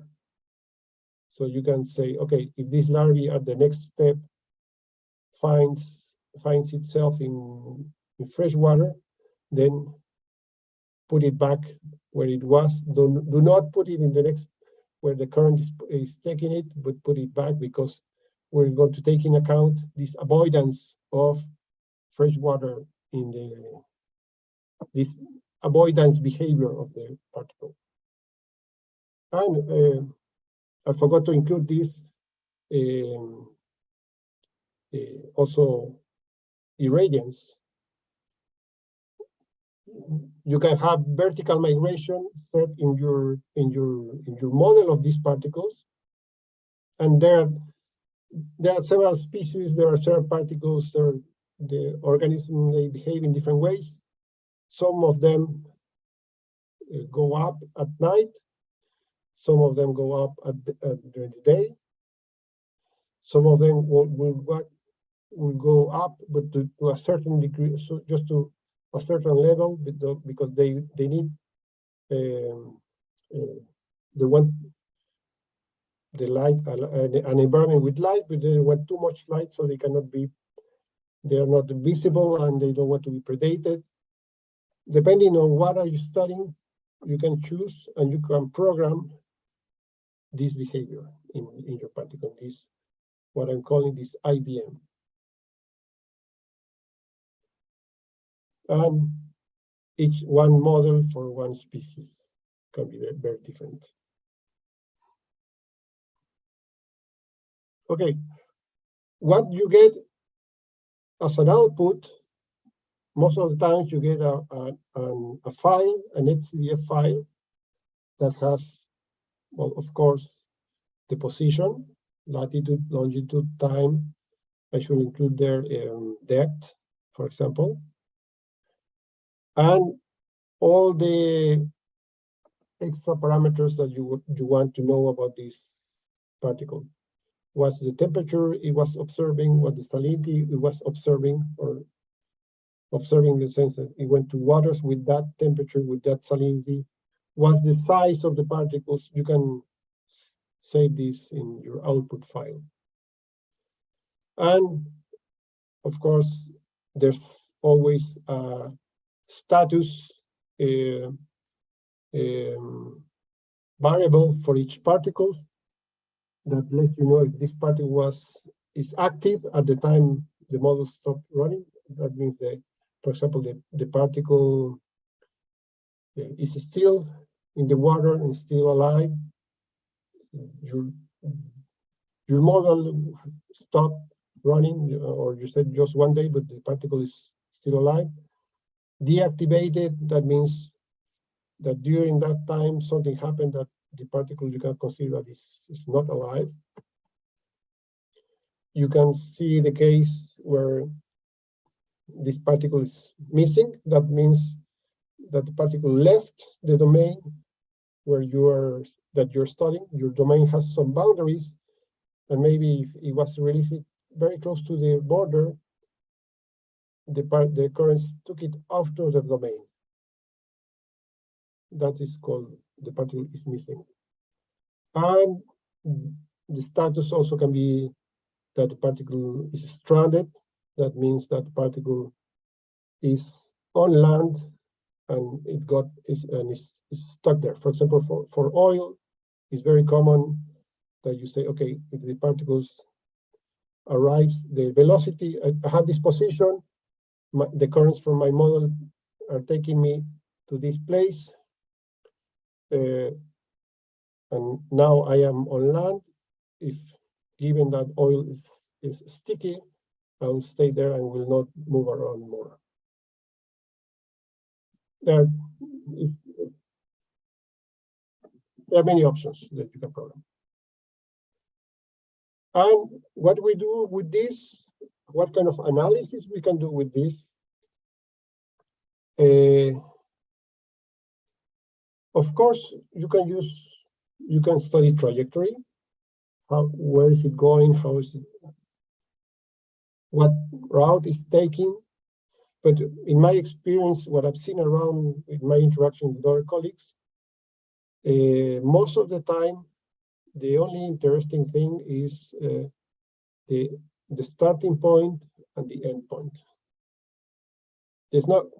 I'm not saying only study this. I'm saying most of the time I've seen that people is only interested in that. I think there's a lot of interesting information in the trajectory, but it's also hard to analyze. So the first analysis you do with this is a comparison of the start time, starting position, and the end position. Now, how to define the end position is tricky. It's not only when the model ends, but let's not go there now. We can discuss that later in the questions session. So that, well, you can have the total length of the trip calculated as the distance between the start point and the end point, or the integrated trajectory, but that is not very common for what I've seen. Most of the time, people want to know if at the end this particle was more to the north or more to the south or to the west or the east, just in general sense. In Chile, our coastline is almost north-south, so we studied if the particle went up or down in this. Given this origin and destiny of the particles, you can build what is called a connectivity matrix that is a representation of which points are sources of larvae for other places, and which points are sinks of larvae for other places. What point is connected to what point here and there, and you can find that some release points and all to the north, some release points they move around, but they return to their own position. Some places receive a lot of particles. And one application that I forgot to mention here, but it's a very hot topic, at least in Chile, and at least there's a lot of interest in these kind of ideas, is not larvae, not oil, but plastics. We want to understand where are the plastics going and where the plastics are coming from, and not only big pieces of foam that are floating around, but microplastics, because they can be ingested by, for example, salmon that is being harvested in supposedly pristine waters of the south, but you don't want to sell salmon with microplastics in it, for example. So you need to know, well, many topics, but given with origin and destination, you can have one of the next steps in the analysis of this in what is called the connectivity matrix. This representation of what place is connected with what other place. And once you have that, you can build and you can add one layer of complexity to this that is called graph theory analysis, that can give you an insight of, okay, I know that these places are connected, this place gives more particles to the others, but if this was a network, what are the critical points of this network? Which are the most important sources? Which place is like a bridge between two populations? So something happens there, we will have two isolated areas. So this is an area relatively new to me. I've been working on it for a couple of years, but I want to stress it because I think it's something we need to learn as a way to get the most out of our numerical experiments.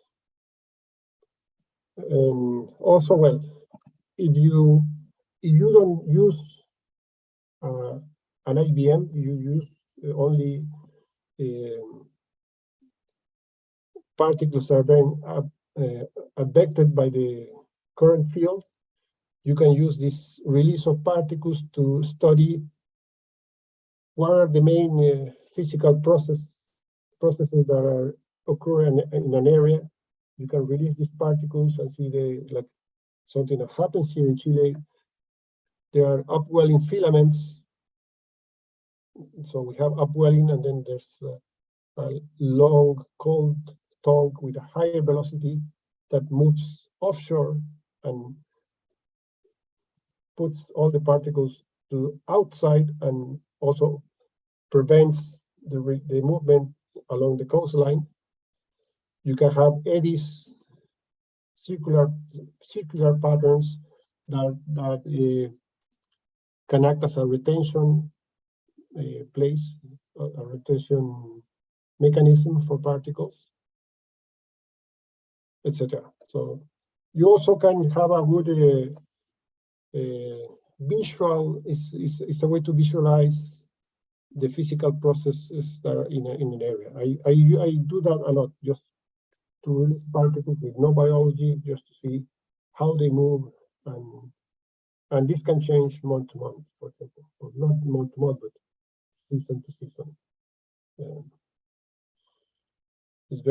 That's very useful. Okay, and well, this normally when I've seen these eddies outside, like these are normally away from the shore.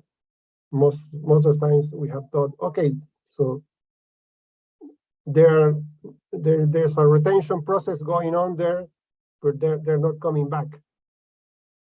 So it's no use. The particles will die outside the coast, though, so the particles the larvae will not return to land. But don't forget that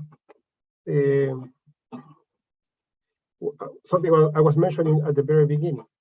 If the physics is not correct, the analysis of particles will not be sufficient. And maybe I should say, if the physics is not complete, the particle analysis is not sufficient, because we're talking about CROCO, hydrodynamic model, but for the specific case of particles and for the study of near shore and larvae, I think we should work more towards coupling the ocean model with the wave model. So to have a more precise distribution of particles, we need to use not only CROCO, but CROCO coupled with wave watch, for example, or some other groups couple their ocean model with SWAN, whatever. But the wave ocean interaction is also important for larval transfer. It's something we want to do. For example, we have not reached that stage here, but we know we have to work towards that stage.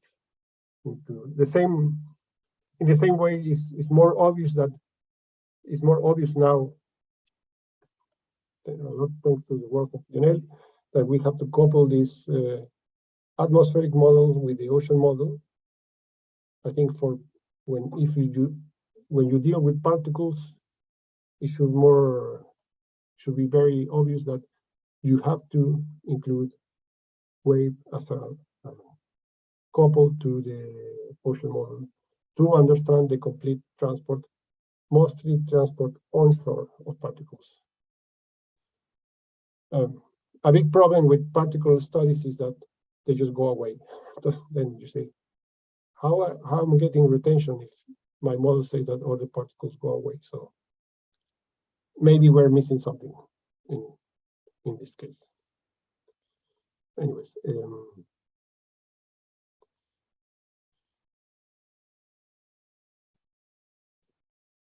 okay, I will show a few cases, a few ideas here. This is the coast of Chile, more or less 30 degrees south, an area, a very important area for biology, is the Coquimbo Bay in the north part of Chile. I live in 37 south. And here's, I don't know if you can see my pointer, but here's what we did, releasing particles from areas of biological interest. And we were doing this we're identifying the patterns of distribution, like this retention that we see in front of the system of base.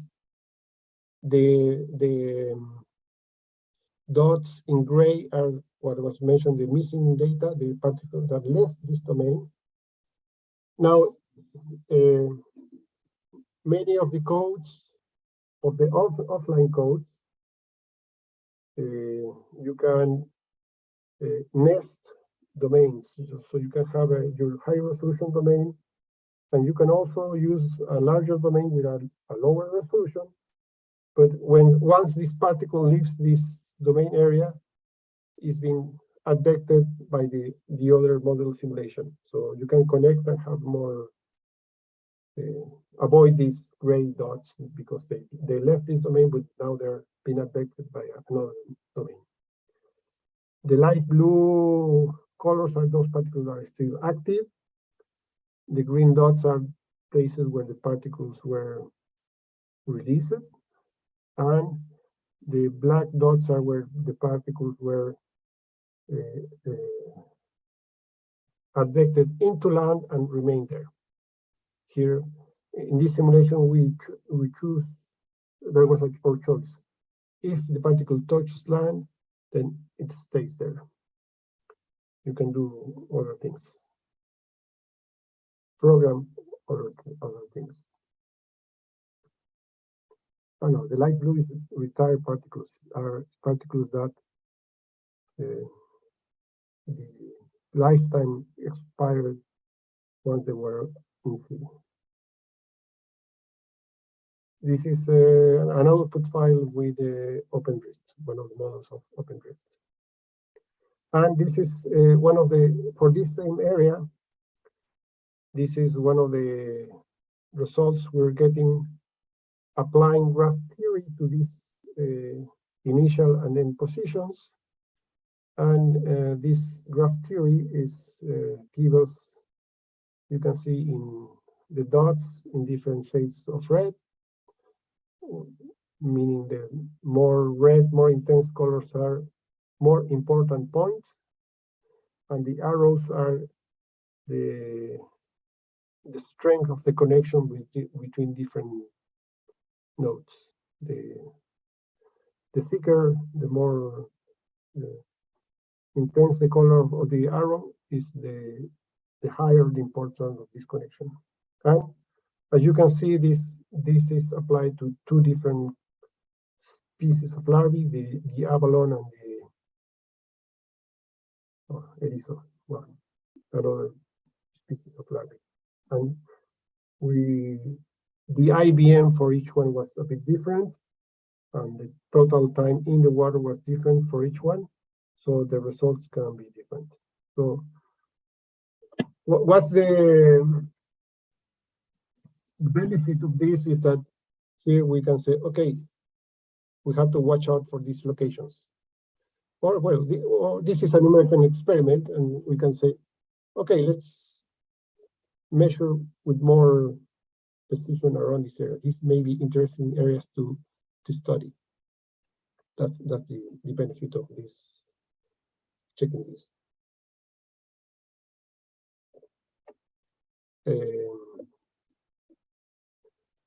I will talk about a bit of validation in a few slides, but if you show this kind of results to fishermen or people with experience in biology in the area, you can validate your results with their knowledge. Say, do you know that this happens and particles from here go there? And they can say, oh yeah, this makes sense because I have observed something. But this is a very good way to double check your results with the implicit knowledge of people who has been in the field a lot. So, okay. So yeah. So for example, one configuration we did for an IBM experiment is to define that this larvae will be at most 90 days in the water. After that, we will consider that this particle is dead. The first 24 hours of the after release point, the initial release, the first 24 hours, it will drift as a free particle, like no biology, thinking that it's too small for doing anything, whatever. Then this particle will develop for 60 days. We were thinking, okay, we'll just move around, then we'll drop to the bottom, stay in the place growing, maybe being affected by bottom currents only, maybe just staying, we can choose that. And then after 60 days, it goes up and down between a given depth, between 20 and 40 or 0 and 30, depending. And what happens if after that the particles reaches land? It will stay there. This was the setup of one experiment. With this, first we did a study, these release areas, we call here AMER. And we say we obtain results like this, where, for example, AMER number 1, 79.1% of the particles ended back in this same place. So there's a lot of what we call self-recruitment. It doesn't go away a lot. The second connectivity is 11.1%, and it's the connection with the AMER number 40. And the third connectivity is just 5.8% of the particles end in the AMER number 31, and like that. So for most of the cases, for the first 10 areas, for the first 10 release points, a large percentage, the first connectivity is with themselves. Most of the particles will stay where they were released. For example, for the area number 11, that's not the case. 58, almost 60% of the particles end in area number 7, and only 16.7% of the particles stay in this place. So the self-recruitment is just is less than 20%. So then you can think in terms of biology, say, is that enough for this place to be sustained, self-sustained, or if not, does this mean that this place receives from other places? And like that. Or look at area number 9, where, yeah, it's connected with itself with only 27%. So this is maybe you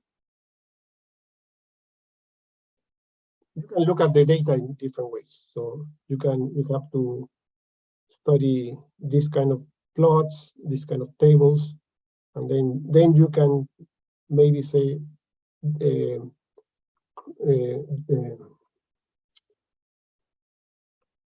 you can make a more detailed experiment based only in area number 11, for example, to see why is that happening? Why we don't have self-recruitment? This is one example of this, what I was calling the connectivity matrix. I think the more proper term is potential connectivity matrix, because it's just based on number of particles. We have not taken in account if the origins are how many. We have given the same number of particles to each point areas, and there are areas that are more productive than others. This is like relative. Well, and the diagonal term is the self-connectivity. There are a lot of zeros in this matrix, so I think it's better to plot it with a different color bar that it has like is transparent near zero. So I need to change it. This is useful, but not with 1,000 release points, release areas, 50, 60, 40. You can make sense of this, but if it's a very big matrix, you don't get you miss the detail. The squares are too small. And well, this is another way of looking at the diagonal values, the self-recruitment. So how many, in this case, how many areas have what percentage of self-recruitment? So in this case, the highest value is 12 areas have between 50 and 60% of self-recruitment. 5 areas have 100% recruitment, and so on. And this is another kind of useful plot, like what I was mentioning before. How many the upper left box represents what's the distance that these particles measure, only initial and final point. What percentage of the particles travel what distance? On the first row, you have then what percentage of these particles went to the north, like 67% of the particles moved to the north, 32% moved to the south, and the bottom row was how many days were these particles in the water before hitting land. And so these are some basic analysis that you can do with just this experiment, with this initial and endpoint. I don't know, how are we on time? Do you want me to keep going, or should we make a break?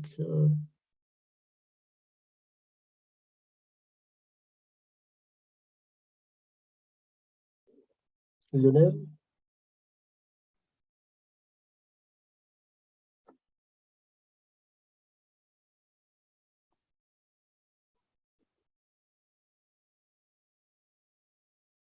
It's been 1 hour already now.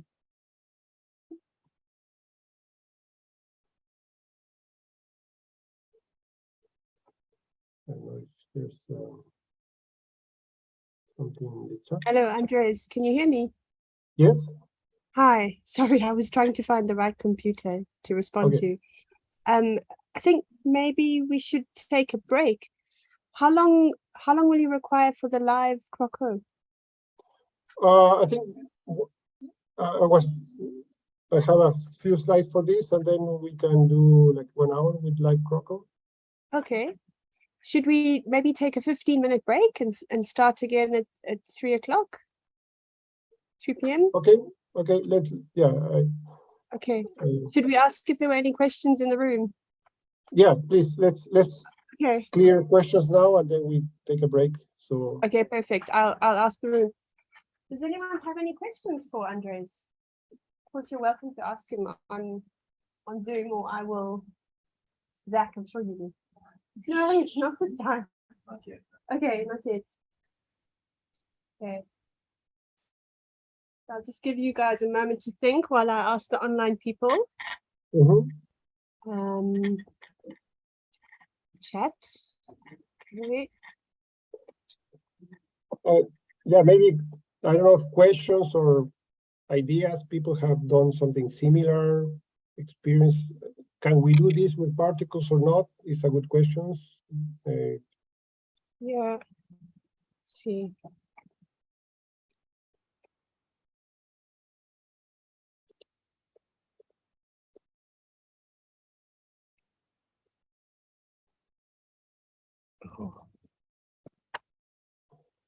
Yeah, just to mention, let me, where is my presentation? Just to mention this, when this plot with the graph theory, we showed this recently at a meeting in Lima, in Peru, and there was a guy from California who's also working with Avalon, say, oh, people pay a lot of money for this kind of information.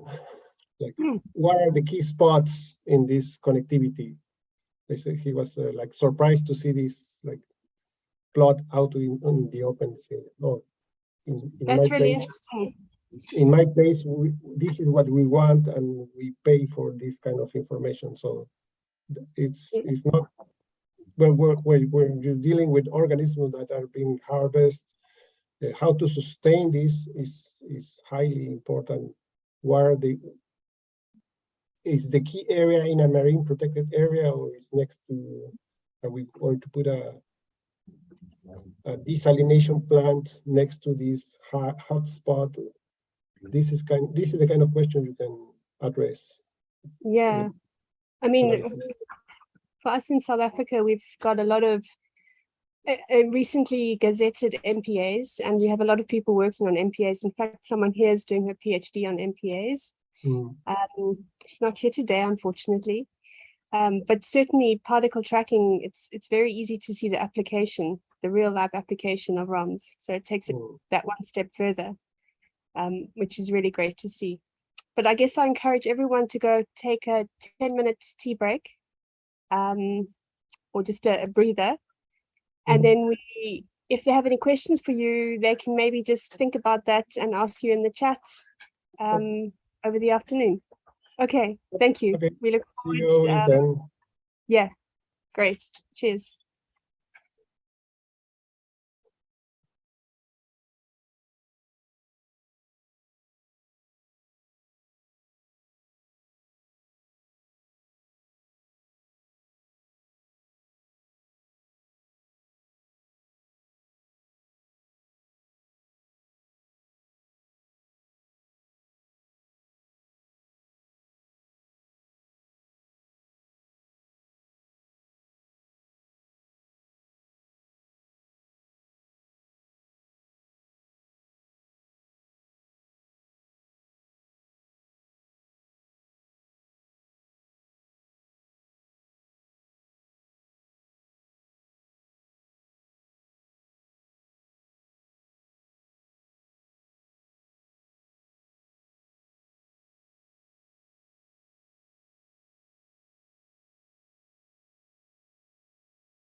Hello.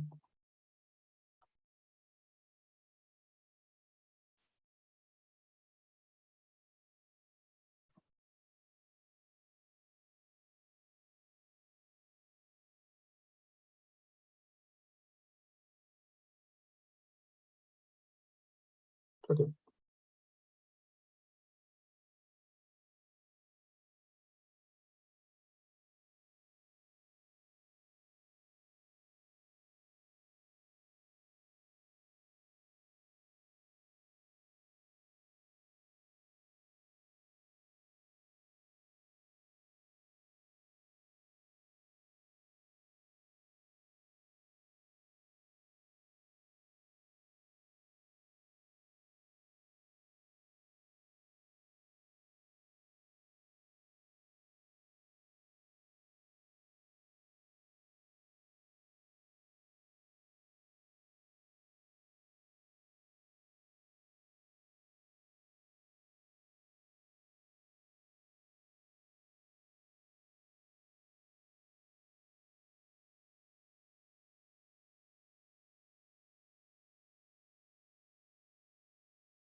Hi, Andres. Do you? Okay, well, that is wait. Okay, you can answer now. Hello. Do you hear me, Andres? Yeah, fine. Hears me? You can feel free to start whenever you want. Okay, thank you. Thank you. Okay, well, welcome back. Let me share my screen. Mhm. Mm.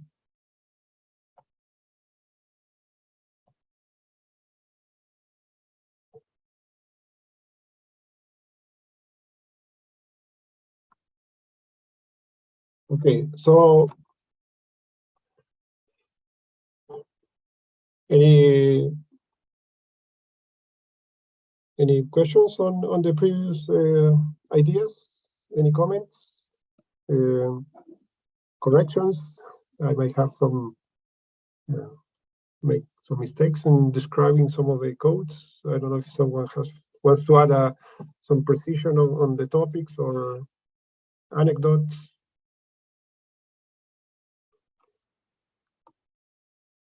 So please feel free to interrupt or comment also later if you want.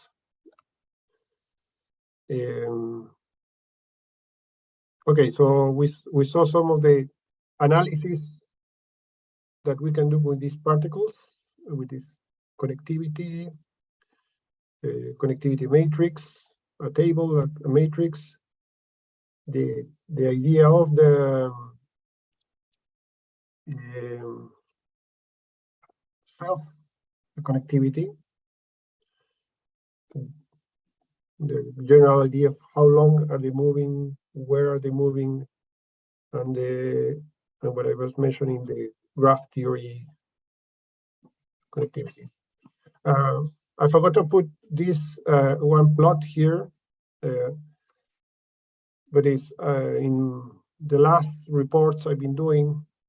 I've been adding what is called the, I think it's called Sankey diagram. That is just another visual representation of where are the particles arriving. I will add it to the presentation. I will upload to the Google Drive. But I guess that once we release particles in our model, it's quite a big challenge to express the results in a way that can be easily understood or assimilated by those people who wants to use this information. And to put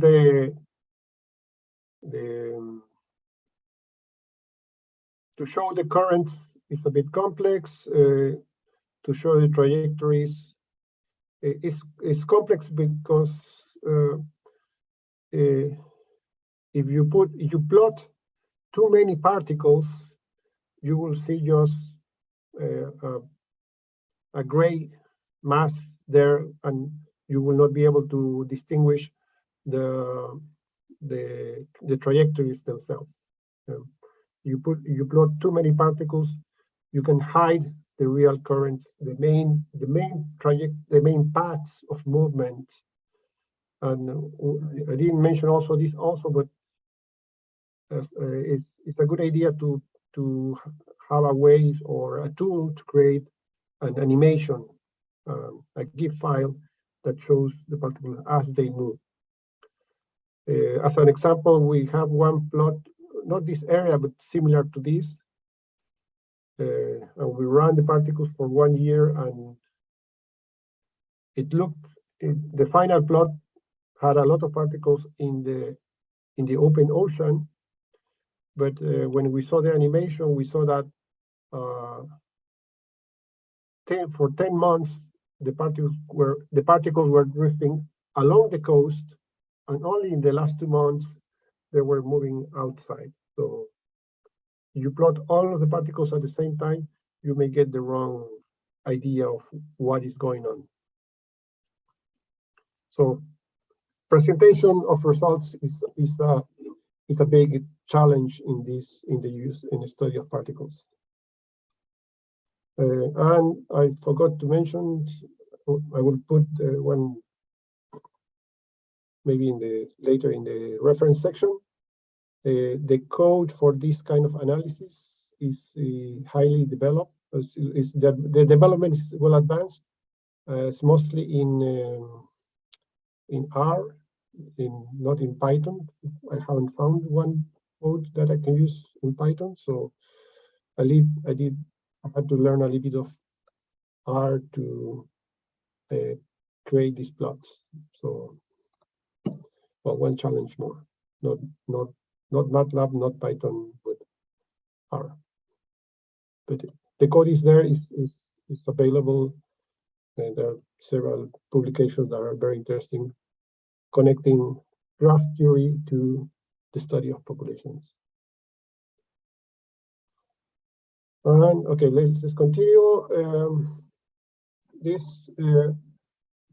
Now comes the questions. Okay, I have my model that I did some validation of my model, so I trust the currents, I trust the dynamics.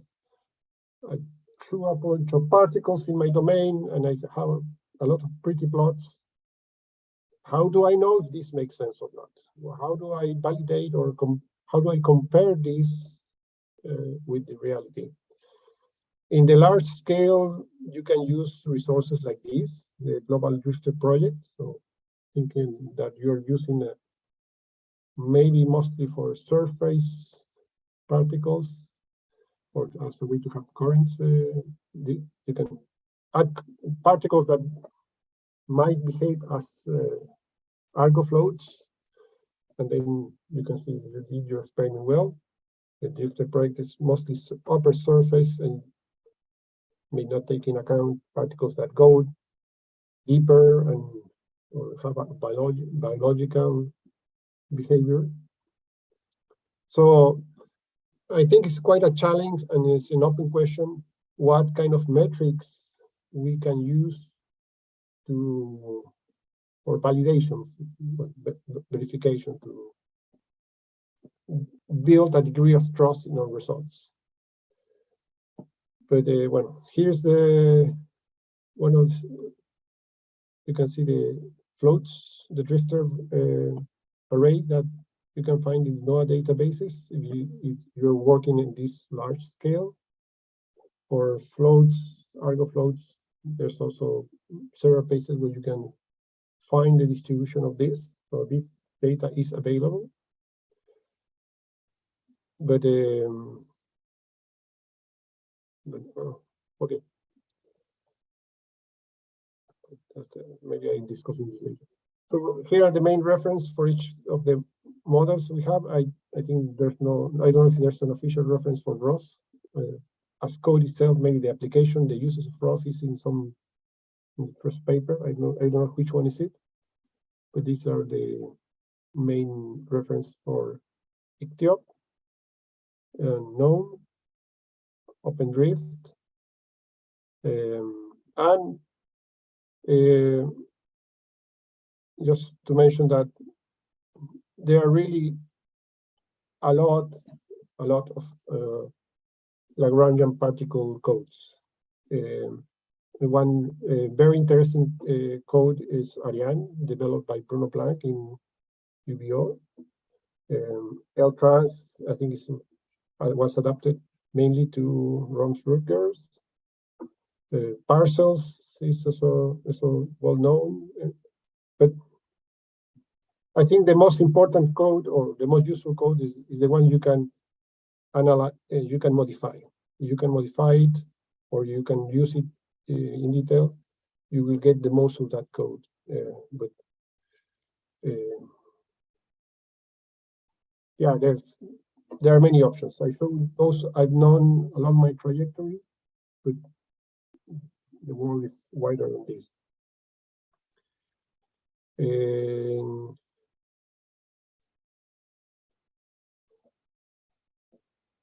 Maybe, well, before going to this, well, for validation,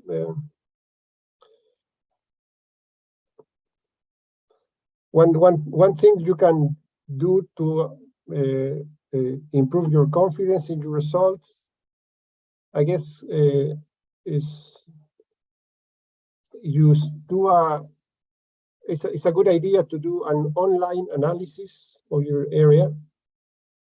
To use for example, if you use CROCO to run the simulation with floats activated, because that will give you the most precise trajectory that velocity field will give. So that is that's one way to see how good are your results compared to the most precise trajectory, that is the online trajectory. And the other things to take in account when you do particles is the question of how many particles do I release. So do I release at each point 100 particles? Do I release at each point 10,000 particles, 1,000,000 particles? And that depends a lot on well, when you deal with this kind of these numbers, when you deal with 1,000,000 particles, then your computer may be a limitation. Things may get slow. So, but certainly the number of particles that you release at each place is something that you have to change in experiments, and use this to see if you get with an increased number of particles, the same matrix or not, the same connectivity or not. So there's a sensitivity experiment that it needs to be done to check that if the number of particles is enough or not. So something to keep in mind. So now, finally, after this, I wanted to show some of the applications we have done in Chile. We developed an ocean model for this area in the fjords of southern Chile. So this is a high resolution model, and we used this model outputs to program to force to drift particles with the first model was rough. We use rough to calculate the trajectories. And what you see here is the map interface where you were able to select a point, select a date, and then calculate the trajectory based on your location. And this will give you results like this. This is the Chacao channel in southern Chile. It's an area that connects the inner sea that has a large tidal range. And here the currents are about up to 4 meters per second, 3 meters, 4 meters per second, very, very large currents. So we wanted to see where the particles were going. And this first example was using one particle and 1 point, and then to see each line representing one exercise. We were changing the release time.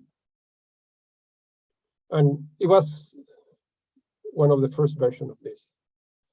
So after that, we switched to OpenDrift as a way to have more flexibility, and mainly on the being able to add the biology, change the biology of this. And this is now version 7. So from version 2, we skip to version 7. We did several improvements along the way. And this is being used by the Chilean Fisheries Service.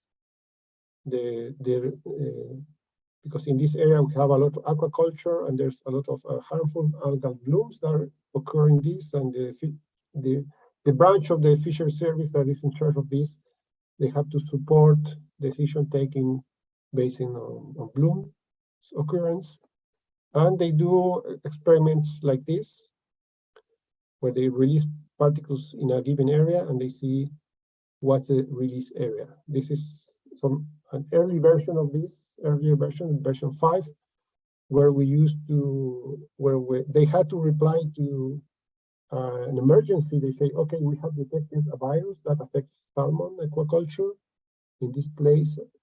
We need to quickly know what other centers might be affected. So they did these emergency runs with the operational model they had for the area, and they could use these kind of plots to have, well, okay, we have to take care of the area to the north, to the south, but not far away.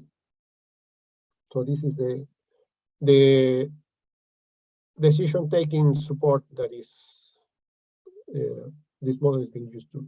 And we're actually working with as a university with the Fisheries Service to expand this to oil if a ship breaks down, or also plastics, because that is becoming an issue in the area.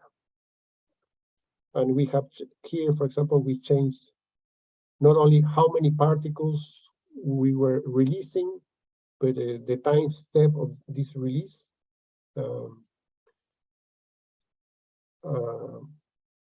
Just to add more flexibility.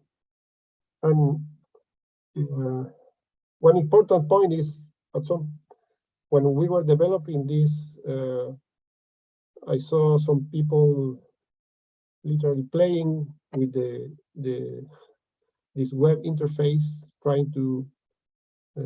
The game was to guess where the particle was going, and my first reaction as a scientist was, no, this is not a game. This is serious science, and then I say, well, if this helps people to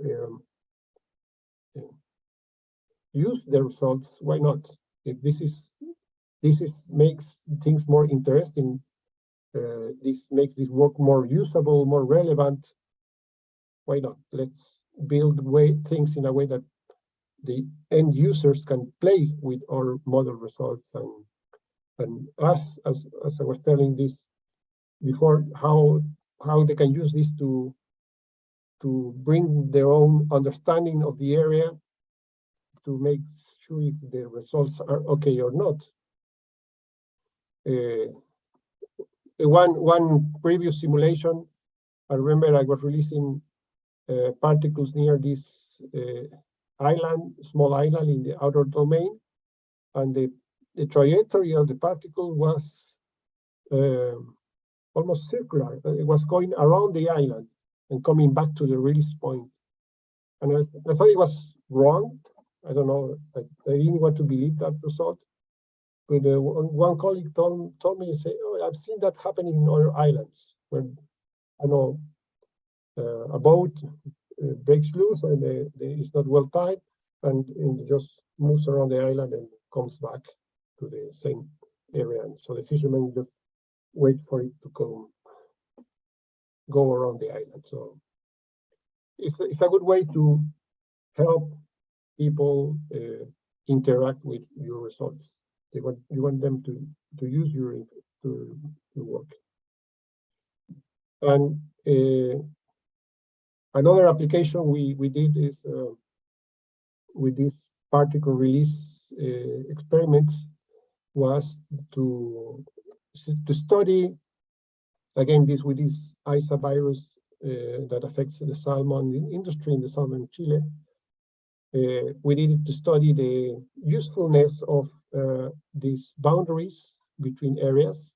These polygons, blue polygons, are areas that should be handled individually.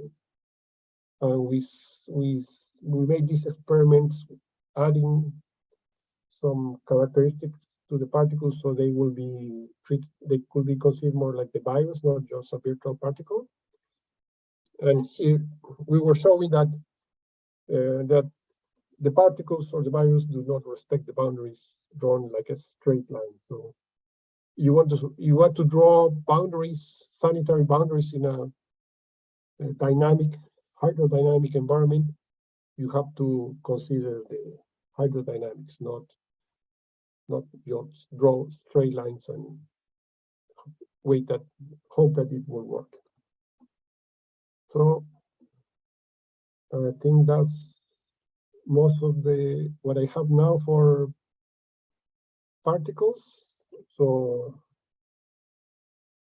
those are ideas based on what I've used in the last few years, and I think it's a good application because it brings current results into a very applied field, into biology, into oil spills, into what other people know, how the ocean interacts. Any final comments before we jump to the live CROCO?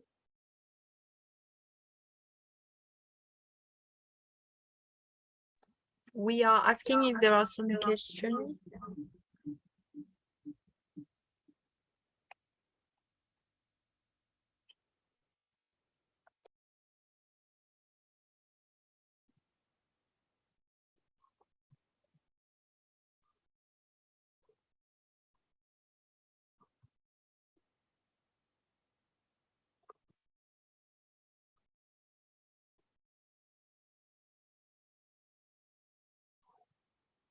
well, again, feel free to interrupt anytime. Let me go to the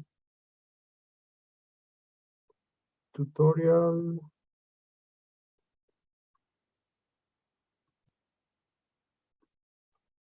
Just a minute.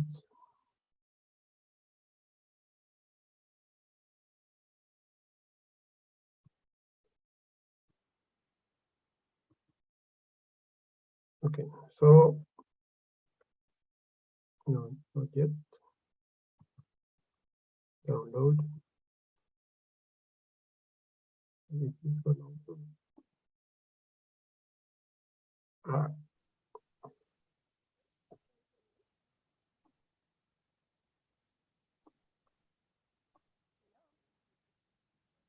Why?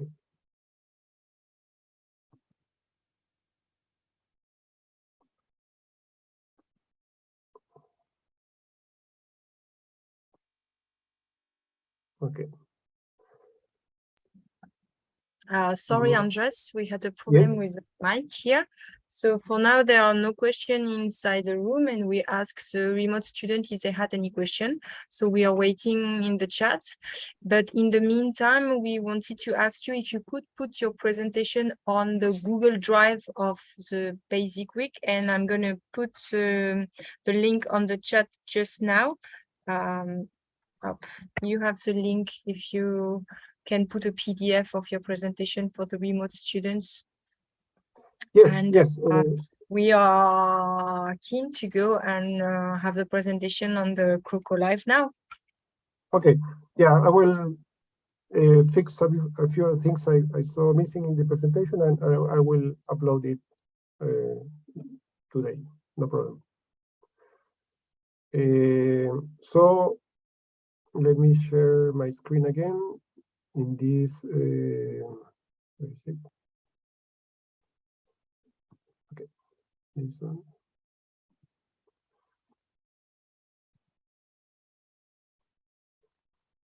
Okay, so when I arrived to Chile, there was not too many people doing numerical modeling here. So I think we need in many places more people expert on running models and also understanding what models can do and cannot do. So one of the ideas was to teach more, like now, like what we're doing with these workshops, teach numerical model. With back in those days, well, virtual meetings were not so common, and I say, okay, let's start teaching the use of CROCO in this case. Well, at that time we were using ROM/SAGWIF, but I say, okay, it's very useful to, it's very interesting to, it's a good idea to teach and train more people. But one, I don't want to use a central computer because once the class ends, people may lose access to the computer. And it's better if each person has some kind of version of the code in their own computer, so they can bring back home and keep training, keep practicing after the class has ended. But then, if you have 6 people, you have 6 computers. Even with Linux, you have maybe someone using Ubuntu, someone using Mint, someone using. It was a diversity that it was hard to handle because one will spend a couple of days or weeks just in the installation process. So with this in mind, we developed what is called the live version of, it was ROM/SAGWIF, now it's CROCO. It's based on this virtual, this software called VirtualBox that is very useful because it's available on Linux and Windows and Mac, so you can run it in many operating systems. And to a large extent, is easier to work with because people who have a Windows machine, they do not have to partition their own disk to install Linux and then CROCO. For your operating system, this virtual box, this virtual machine, this system within your system is just a big file, a very big file. Well, it has to be very big if you want to do large simulations. It is, or your file output is large, but if you make a mistake or something happens and you erase an important file, you can remove your virtual drive and install it again. And for your home system, it's just a file that is being erased and a new file that is being used. So it's flexible in that sense that there's not much, you don't transform too much your home operating system. And for me as a teacher, it was very useful because with only one virtual machine, I know that everyone might have the same problem. And if I solve it, I don't have to solve the problem several times. So these are the advantages of these virtual systems. There are many virtualization technologies. Docker is one of them, Kubernetes, etc. People who work in cloud-based systems, they have their own applications. But for personal computers, I think this is a good option. So the way it works now is that you download this file, as it was mentioned yesterday by Jennifer. So you will be ready for today. It's a big file, 16 gigabytes, because it has everything installed. And you can add to these virtual machines not only the operating system, but the tools that you use for this post-processing, for example. So it's a big file. So it takes a lot of time. You can check if it was correctly downloaded using this MD5SAM program that gives you like a footprint of the file. And once you get the file, you open your virtual machine manager and you import this OBA file. There are several ways to do it. One could build an ISO file, like the files that we used to create DVDs, and do an installation from scratch of this DVD. That was the first way I was managing the Live CROCO. But now I prefer this over. The installation step is easier, I think. So you install this, select the file that you want to do, that you want to use. You upload the file. It takes a lot of time, and it takes a lot of time. But finally, you will get one in your VirtualBox manager. You will have this system that is ready to run, and you can see here a bit in this figure.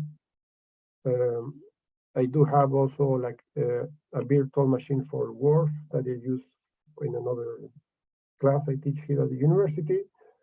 And you can do like different version of the same code. Like I had one with 1.0, CROCO 1.0 for this. So you can have several machines, and for your hard drive, there are only big files that you can use.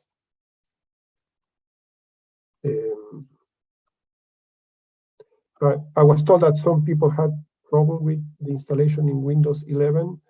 I don't have Windows 11 in my computer now, so people wants to contact me, and I can try to help, but well, I don't have Windows 11, so maybe I can point to some websites that deal with this kind of problem. But yeah, sometimes the installation process is tricky. Now, this is, yes? Hi, Andres. I think the problem was the installation of VirtualBox. Ah, okay. Yeah, on Windows 11, not actually the live CROCO. Okay. Maybe Yeah. we can contact you later. Yeah, I will. I would be Okay. glad to help. Okay, thanks. And the other one was Ubuntu version 22 that wouldn't install VirtualBox. Oh, it's too new, maybe. Too new. Sorry, Raquel, you're too fresh. Yeah. Okay. Okay. Thanks. Yeah, it's well, as a common rule, it's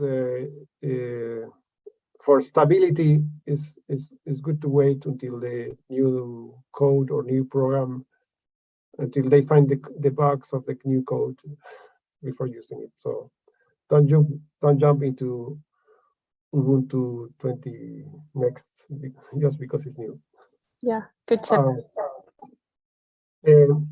So also one thing to keep in mind, one important limitation of this system, like CROCO, is mainly useful for practice. It's a system within a system, so it has some performance issues.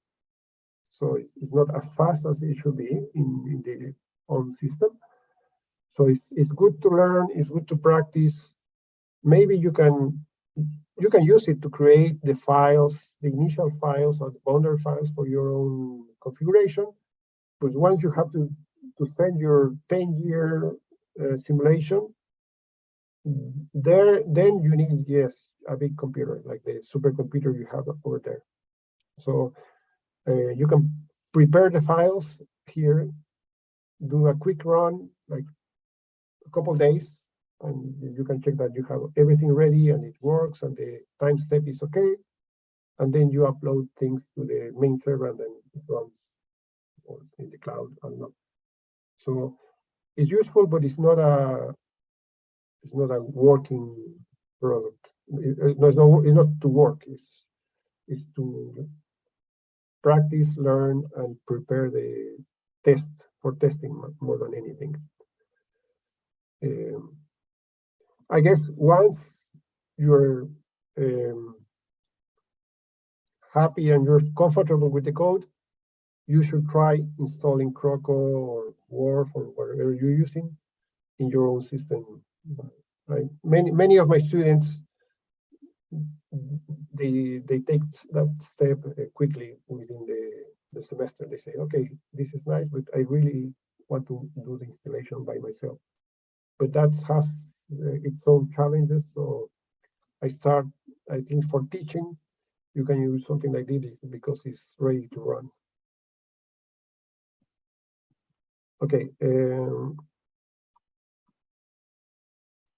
So once it runs, you will get a screen like this. I'm going to do a demonstration in a little bit, and it should allow you to create the different domains or cases that you can do. Some of them you may have seen them in the previous semester, and I want to do the demonstration with the river case.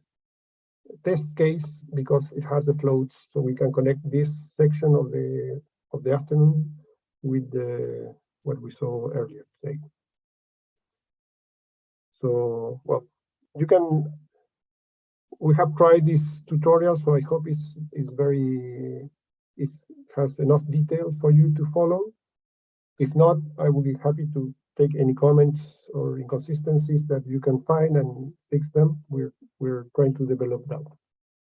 But the idea of the tutorial is that you can go step by step and create the files. And well, in this case, one of the main challenges that we found is that Rose tools or CROCO tools that is an excellent resource. It was written in MATLAB, and if I create a virtual machine, I cannot legally distribute MATLAB in this virtual machine. So at some point in a few years ago, here we started to transform the CROCO tools into Octave. That is a program that is very similar to MATLAB. Like I would say it's like 95% similar. It doesn't have all the fancy graphical interfaces of MATLAB. It cannot produce, the plots are a bit uglier than MATLAB, but it works very much like MATLAB. And so we worked with this adaptation, and for this, one key point is the OctCDF package that helps Octave to read NetCDF files with the same syntaxes that is in CROCO tools. Unfortunately, this OctCDF package is not, this has been left behind by the developers, but still one can manage to install it in older version of Octave for this. So these CROCO tools use Octave rather than MATLAB, and it's a bit tricky, but not too painful to do the adaptations. So I didn't have to redo, luckily, CROCO tools. I just have to add things. Octave is more strict.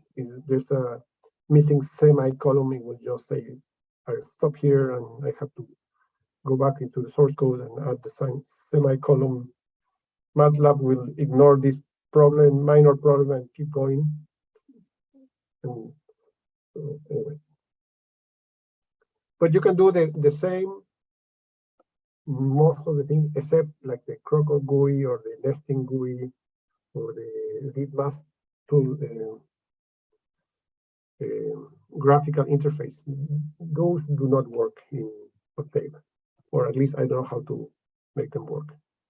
But you can create the files and you can make the plots. That's the important part. And within CROCO, this live CROCO, we have added one useful tool that is the NCO tools and the NetCView program. That is very helpful to have a quick look of the output. So NCView is very, it's like a bit like rough. It's like an old code, looks ugly, but it's very efficient. It's very resilient, and I like it. It's not fancy, but it works, and it's great. So you can look at upload a file and make a quick plot of the area you want to study. The only thing to consider, remember, when you use NCView, is that by default, it will show you the bottom layer of your Sigma layers. So you have to change in what it says S_row. You have to change, so it will show you the upper layer. For example, you want to see temperature. It will change a lot. So that's something to keep in mind. But the plots are very crude for NCView, but it's really fast.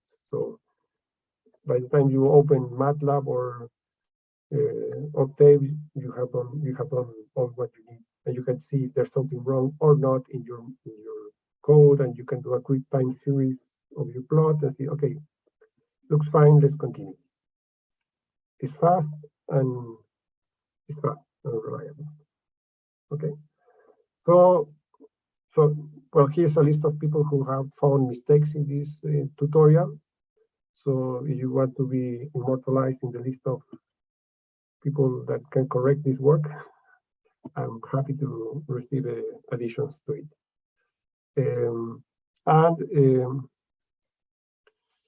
Let me share this.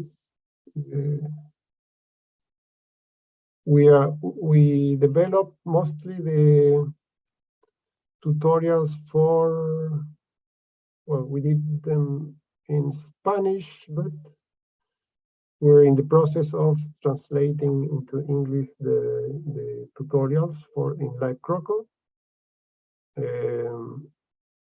So one of my students, Sebastian Insulza, is doing the translation.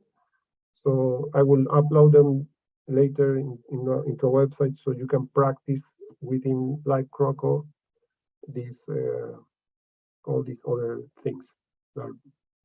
It's more oriented towards self-study, but we're happy to reply and support this. Okay, so let's go now to the virtual machine.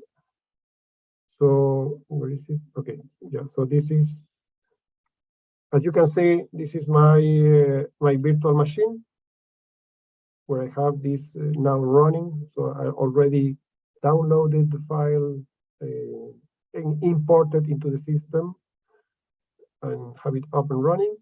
And also have a machine with Word, and one could eventually create one machine that has CROCO, Word, and Waywatch and use it to test couple examples. Can be done, but has to be done. Okay, let me go to the machine then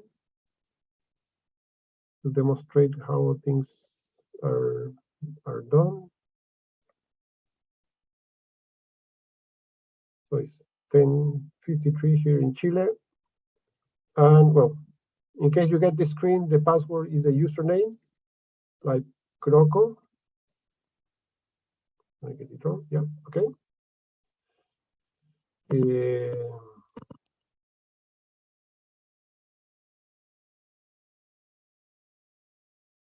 So what you do normally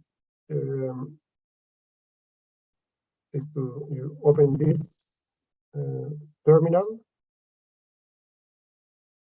I will increase the file, the font size, so it's easier to visualize. So that's good for teaching also.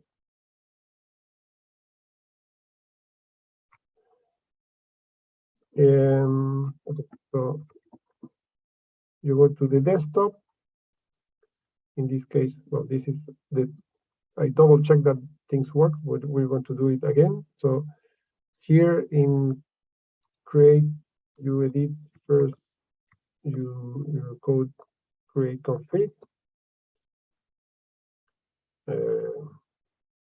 Most of things are well defined, but for example, if you want to do the Benguela case, the default case for CROCO, you need, I think, only this. You can select here what structure you want. Control O, enter, Control X, or use you can have nano, you can have gedit to also to edit the files. Maybe it's easier. Okay, so create your config. It's actually here you have it's the same that you have played with in the supercomputer. So you just select the name, and then you can go to your Benguela case. You will see the CPP defs in this case. We will check that. We can check that the regional case is defined. Is the Benguela low resolution, no parallelization. In this virtual machine, parallelization is deactivated. It's a small machine for testing, so we don't do a lot of it will be complex to do. I don't know if it works well with parallelization, the open boundary condition. So that's the default case. So since we're going to run the default case, I can compile the executable. And what I like of this terminal is I can split the terminal. I have two things at the same time.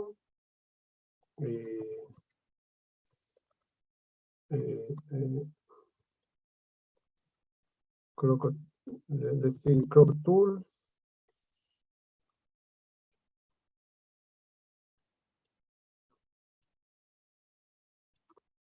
Let me check if the plots are activated or not. I think they were.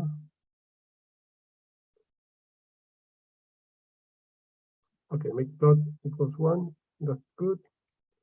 So I can say save John command line interface. You Octave start, not the MATLAB start. And here in Octave with the command var, you can see what toolboxes are available. And here's the CDF, that the last one is the 1.110 version. So this means that it's activated. So that's good. And there are other toolboxes that are available and free. Yeah, okay, then I do the start, the standard steps, make grid. There's no grid editing or grid rotation because so you get some kind of default plot. Make grid, make forcing.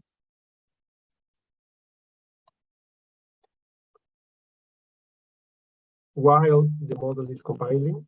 So I like this of this terminal.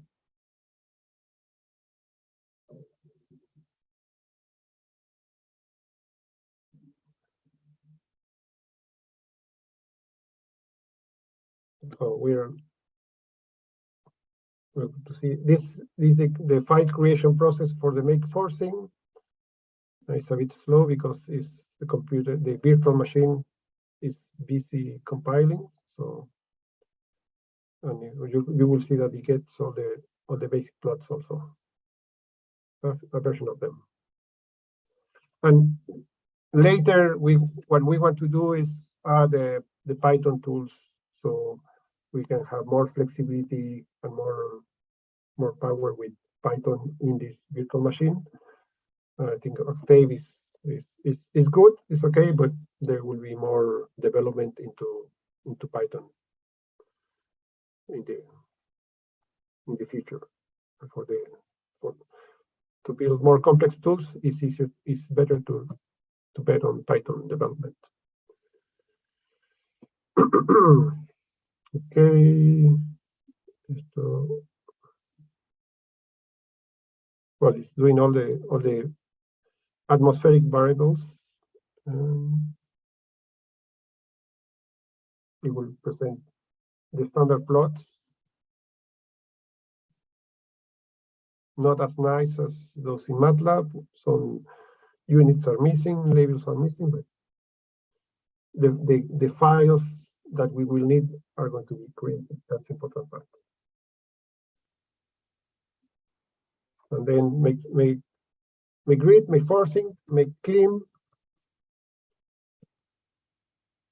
Keyboard layout. Oh, you can change here, for example, the keyboard layout, and you can add your own if you want to the VirtualBox, for example. Now I'm using an English keyboard, but if I had a Spanish keyboard, I could switch it and let's keep it in English. This machine has English keyboard. Okay, so here, for example, we can see that the executable file was created. So we're okay with that. And we can see, I like this command ls minus lrth because it gives you the last file that was created. So you can see, for example, here, you can see the first was the grid, the forcing, and the clean file is, well, it was created, but it's currently empty. But it's going to be,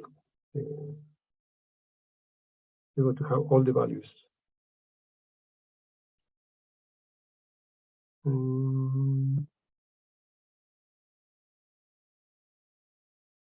That was temperature, then now it's doing the salinity processing. So this is why I say this is more like a teaching tool or practice tool, because it's not fast, but it works. And if you have a problem, I can try and I will repeat the problem and I can fix it, and the fix in my computer will be useful for the version that you use. So that is we'll have to deal with different computers or operating systems. Okay, so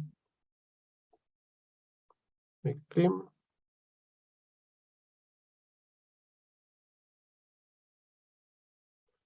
And now we have the plots, and things more or less work. So these are warnings that Octave doesn't like about MATLAB, but a warning is a warning, it's not an error, so things are fine. So I close all the plots. Now I can exit Octave, because remember that make cleans also calls make ini. So we have the climatological boundary, the boundary file, and the initial file. So we have the initial condition, we have the atmosphere, we have the ocean, that's an auxiliary file, and we have the grid. And here where we can view, use NCView to see any of these files. It's very fast. We can see the mask to see the domain. Bylin is good, just to it doesn't interpolate into the two colors. That's H. This is the bathymetry. This is the real bathymetry that the model sees, and that's the model resolution. That's if I do Bylin is smooth, but if I don't use Bylin, I will see the real values of each pixel, each grid cell. So it's good to see this rather than the smooth interpolated version of. But okay, I have the files, I have the interpolated, the input files, I have the executable. I can, let's see the input file, croco.in, and croco.in will look for the files into the CROCO directory. That's good. So I can just run the model from here. And as I mentioned, it works. That's the main advantage. It's not fast, but it works. And you can see that in CROCO files, we start to see the history files and the average files. So, okay, that works. And so that's the main step of the first tutorial, the installation and the Gela case. The next tutorial that we are developing is for here. This Sebastian is still changing. It's called domain change. It's okay. Benguela runs okay. I like it. How can I try this for my own domain? So you have to edit the param.h, the CROCO tools param, etc.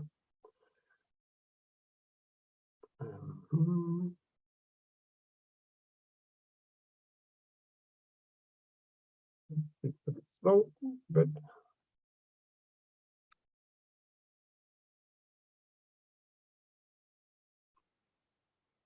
I will upload this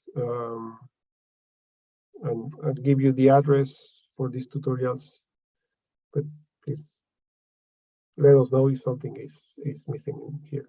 So here, okay, let's try this in for Central Chile, for example. What do we change? Where do we change? Things you already have seen this week, I think, but in a tutorial, so you can practice and see if you get the same things I get. This. So this will be available. And this is about to finish. But let's okay,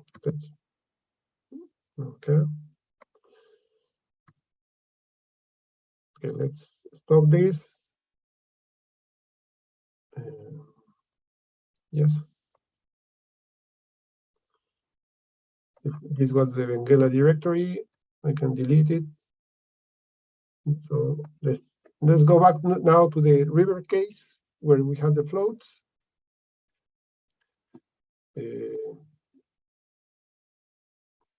Font size.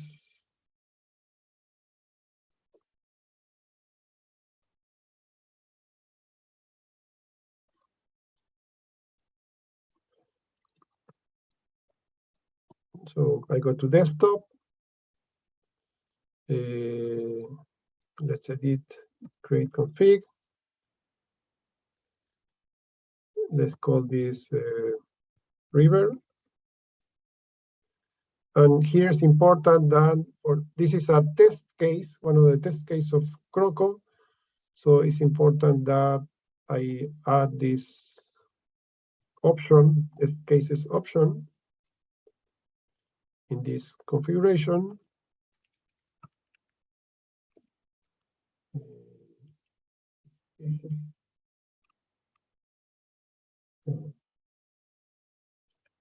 Okay, right, exit, type, create. Okay, yes. Then now I have this river folder.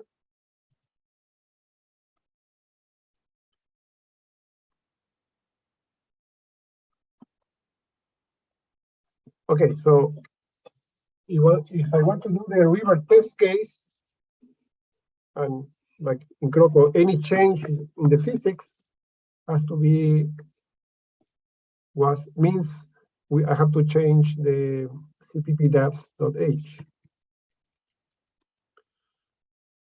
So in this case, I go to the cppdevs. It is academic test case. So here it is. So I have to define river, and I only can have one case at a time. So I have to undefine regional. Okay. Now that should be enough for things, but let's check things, what it means for river. What it means to use river, and if you keep scrolling down in this code,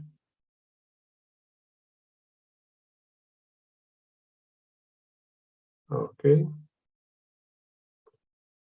we will get to guide river. Yeah, so define river means that only this portion of the code will be activated. So we can see that this is a non-parallel case. It's a 3D case with nonlinear equation of systems, salinity. The grid is created in an analytical way. So it's not, I don't have to type make grid to create it. I don't have to make initial to create it because this is analytical. There's a river here, so there's a point source. That's why it's the river case. But what is important for us is that the undefined. That's not okay. Good that we checked. We can define floats or not, but here we define floats. Here we want a river with floats. Okay. So we do this, we do this, and then we compile this case. Again, I'm going to split the screen just to do two things at the same time.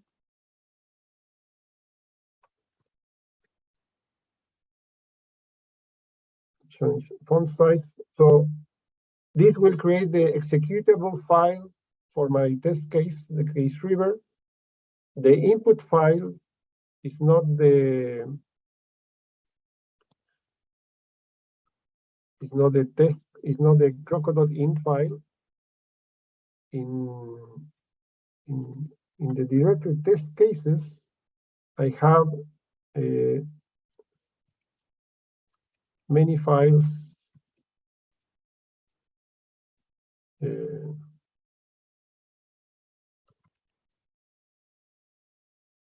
that are related to the test case river. For example, there's a croco.in.river that I will use, and there's the floats.in.river that will be read. So I can copy this. Well, yeah, I like to copy it. Maybe it's not necessary, but I like to copy to have it in the same directory as the executable code.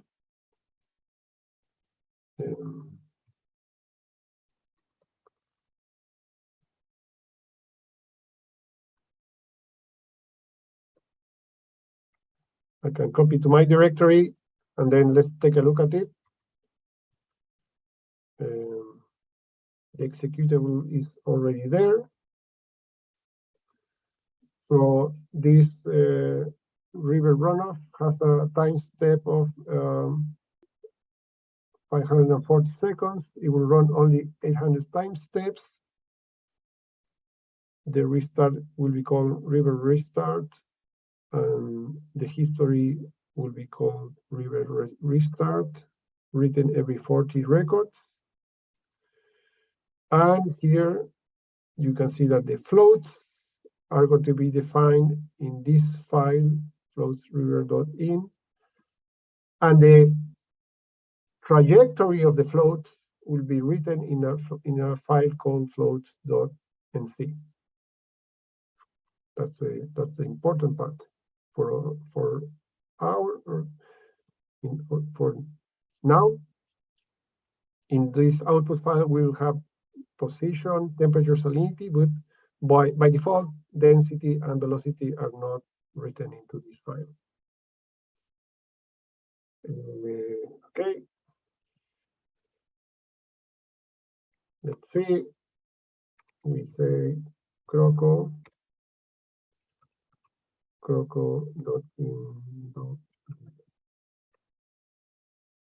And it's running, and you can see that here it's not only writing the history file, but it's writing the float file.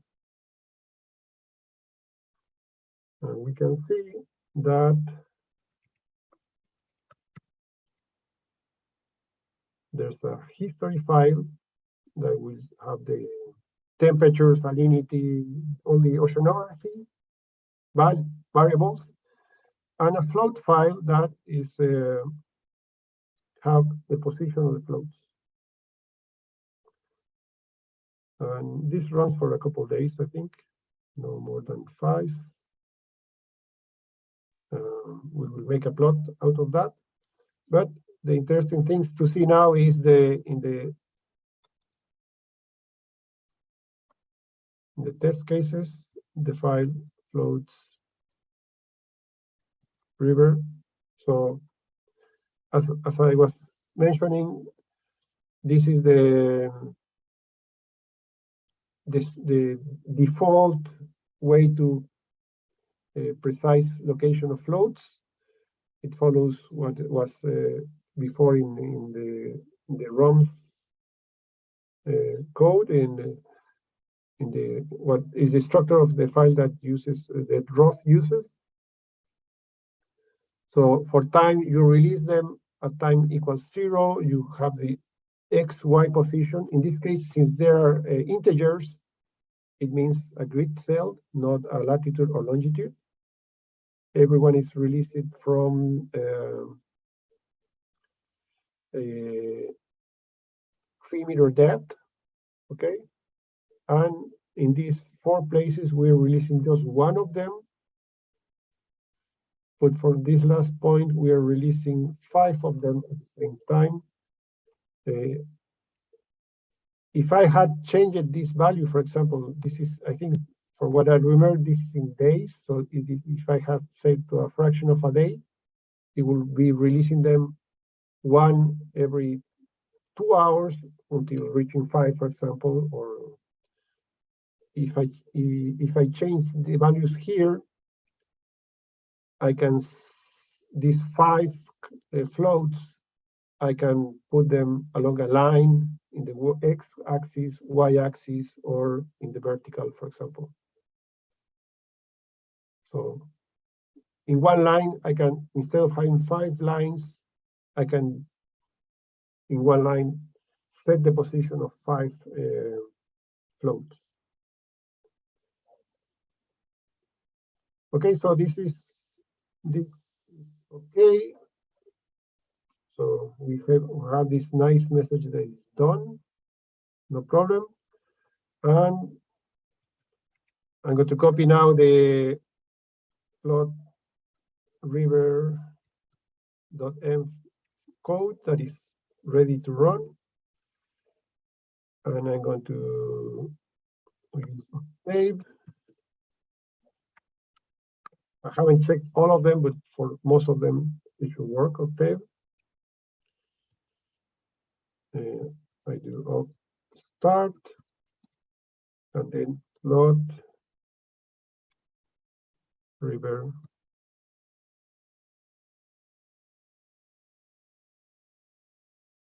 So, well, we can look at it. So this is the default plot for the river case, where we have the salinity, and this is one straight river, one river with a corner. You have the gradient of the salinity here. This is very nice, and you can have the river plume, and the floats in this case are also released at this point.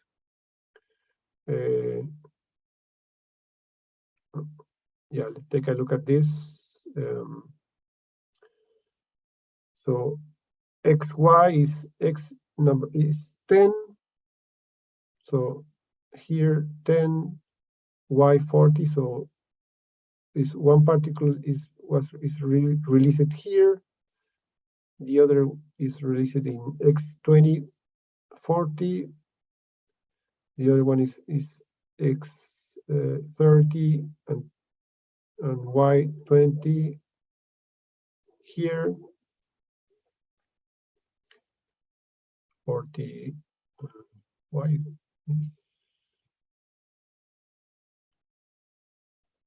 Okay.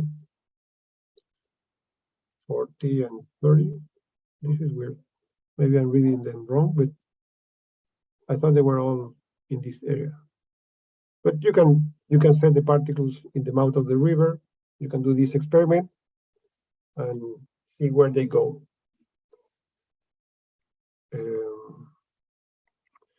I don't think there's a code to plot the particles. Let me check. You can do one and add it to the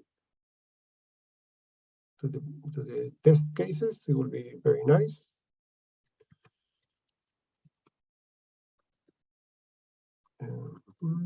So plot river, no.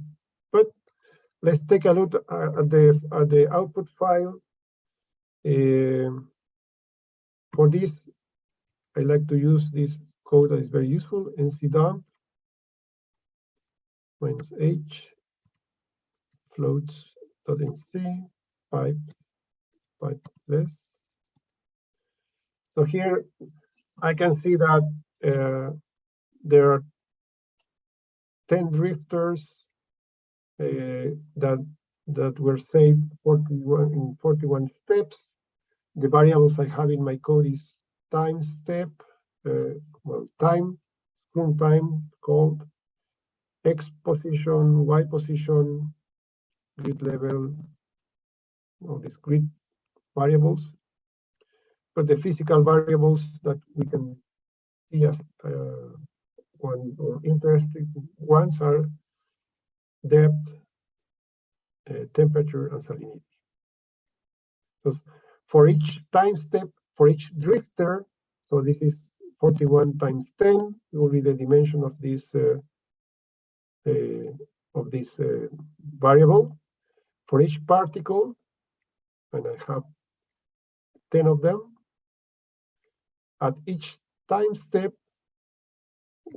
I will have here the salinity value that was seen by that particle. Also, the temperature, and in my post-processing, I can take this and say, okay, given this temperature, I will use this particle as a proxy for this larvae, and the growth is such and such, and I have my growth equation, etc., etc., etc. So the flexibility is, you can do as much as you want to do. Okay, so for the float river depth. Okay.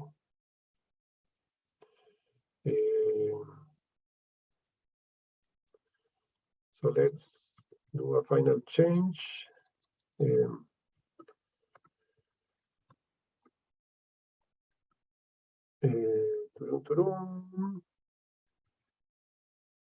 Let me check this.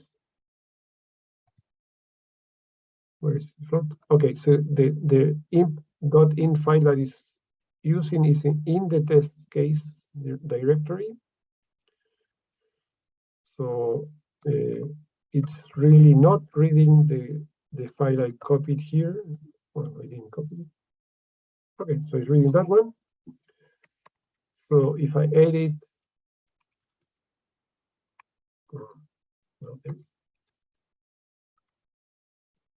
if I edit this, I can say, okay, for this position, use 10 particles every 0.1, so it will release them every 10th of a day. And so I can see the variability of the trajectory in time, for example. Again.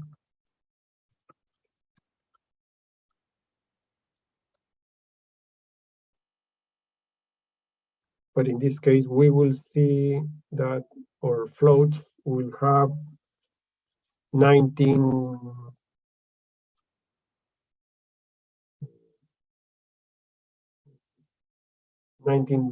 particles, not 10.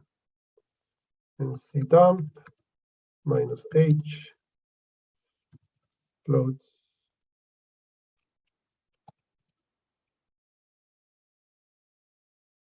Okay, so you can see here that this has changed, and now I'm using 19 users, and so far it has just they have advanced just 10 steps.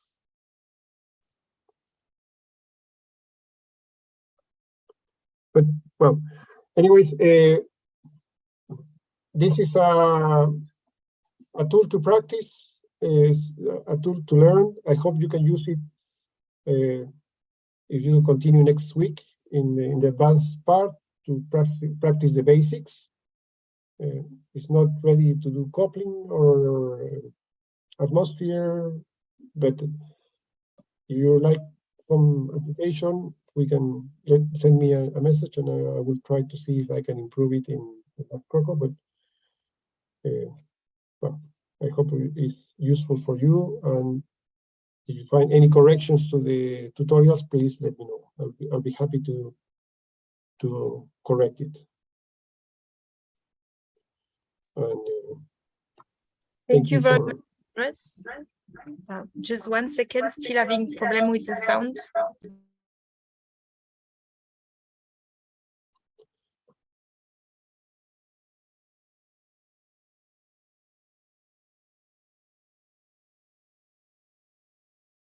We are just going to ask if the student have some question. I have 2 questions myself.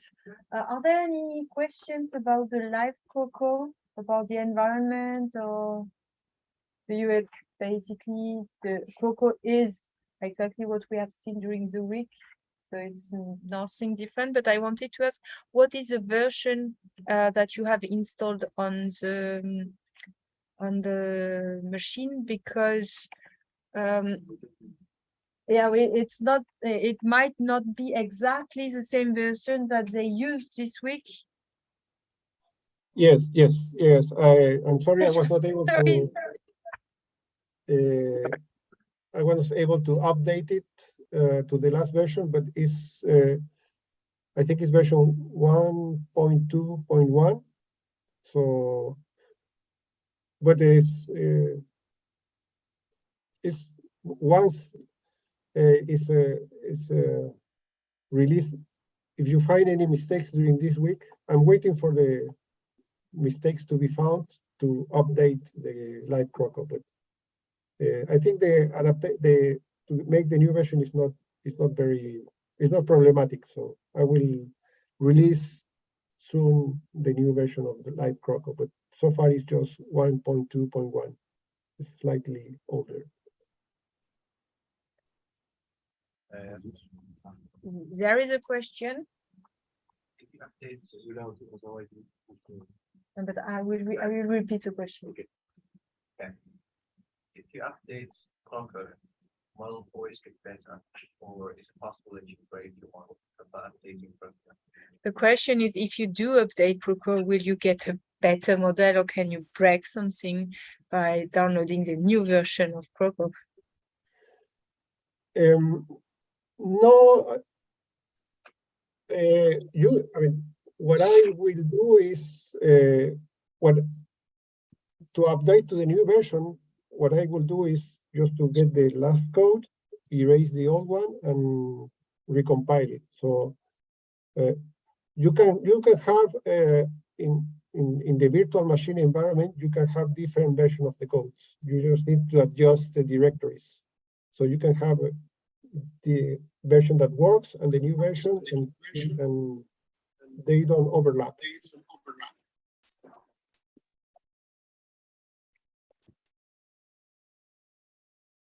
So the question is more about the code itself than how to install.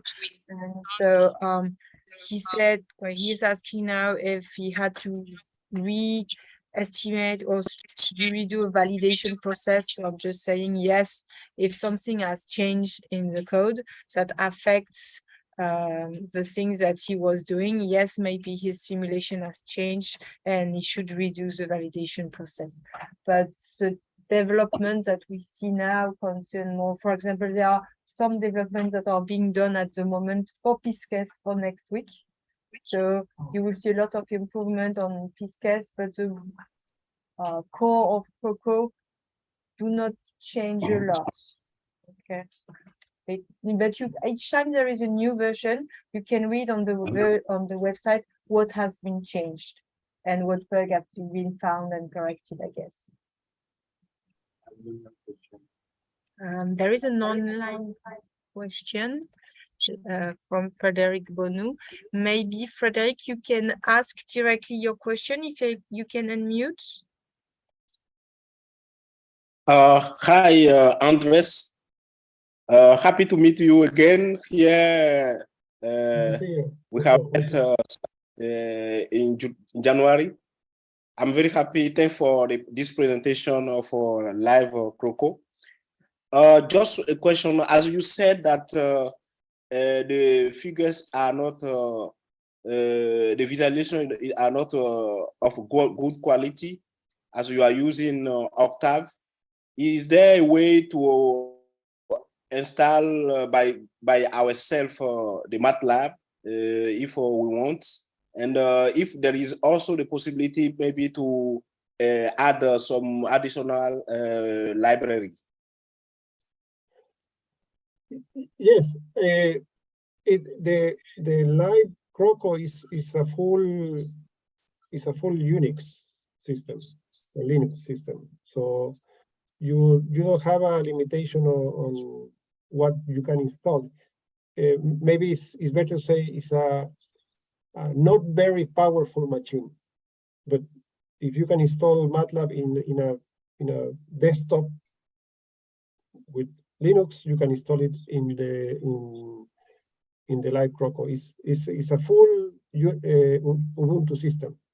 No, I haven't reduced the capabilities of it. That's why I want to try later. I will add Python to it, or I think to try the Python tools, for example. I want to learn better how to use the Python tools so I can transition from Octave to Python, and we can do all the testing in Python. But think of it as a machine that is not very powerful, but it has full Linux. Okay, thank you. I don't know if there is a kind of a documentation that provide all the information on how if somebody doesn't want to use live CROCO and want to maybe add all the libraries, all the utility to make a CROCO work. So I think if you have some orientation on how to install maybe such software, such library, and so on. I might have something in Spanish. Let me look for it and I can translate it for you, no problem. Now is more, I think the most difficult part is to have the NetCDF libraries. That's the key part. And it's easier now. A few years ago, it was a bit tricky to compile, but I think it's very straightforward. But let me know and I can help you with that. Okay, my question is to Jennifer now. I don't know if she is in the room. I'm sorry, Jennifer. Jennifer is there. She left in a hurry now. She has something emergency to do, so she's not in the room, but she will be there next week. Okay, maybe I can leave the question here if somebody can reply me. In one of the presentation of Jennifer last week on another workshop for OBPS workshop 4, she presented CROCO with the implementation of a forecast system. I don't know how this works. I'm very interested on that. So that's my question. Thank you. I'm sorry, Frederic, I haven't seen this presentation. So the best thing is to write directly to Jenny or ask her next week. Okay, thanks. I guess you. Bye. I have one question, Andres, about the Octave. Does the CROCO GUI is working with the Octave? Because you presented a lot of NC view. No, they don't work. So that's a major weakness of this approach. You don't have these graphical interfaces. Yes, thank you. But NC view is already a good tool to view that, and the Python tool are coming one day. Okay. Yeah, but for example, are there other questions in the room for Andres? I just have a comment for those who use Windows or Mac or that cannot instead basically NetCDF and CROCO. When you won't have access anymore to the cluster, I guess soon, if you want to redo a simulation, the CROCO Lab can be very useful for that, because even on Windows, you can just put the CROCO Live, and then you can use CROCO with that. So that could be a very useful tool for those who do not have Linux.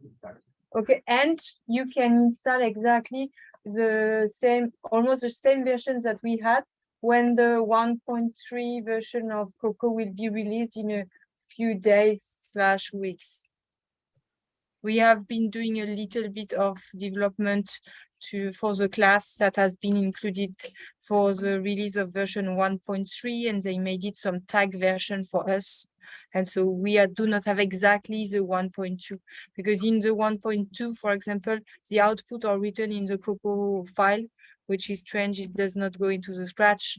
And so we changed that back and some stuff like that for the students. But if you go on internet and you do download version 1.3, you can install it on the live CROCO. It's only taking an archive and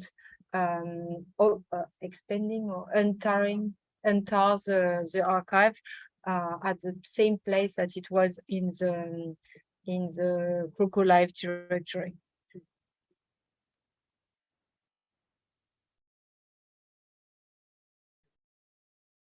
Well, thank you for listening. Thank you, Andres. Thank you very much, Andres. I think the best way to learn is to teach. So I hope you can use Live CROCO to teach and learn more of CROCO. Yeah, we were thinking of for next time putting Live CROCO on the first day of the presentation. Oh, okay. Yeah. It could be a good idea.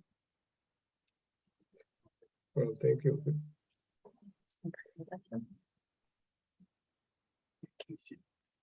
So thank you very much, Andres, and have a nice weekend. And bye-bye. Thank you. Bye.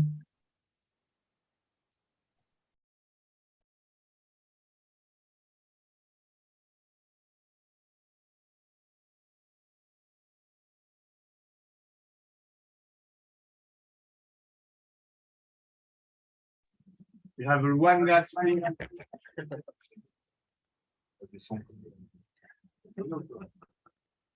We have one last thing to teach you. It's how to download your data on your laptop. So soon you won't have access anymore to the cluster. I don't know when. I have no clue. End of the month. End of the month. But if you want to save, you know how to save your data on your laptop or hard drive.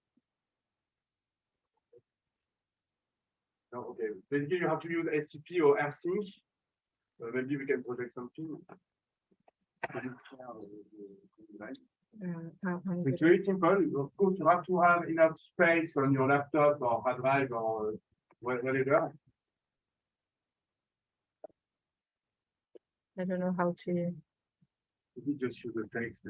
But it's a text. I'm there. I can do SCP. But I can do edit current. No, but yeah, but I can even copy a file there. Environment, edit, cancel, tabs. Where do you have the fonts? Currents.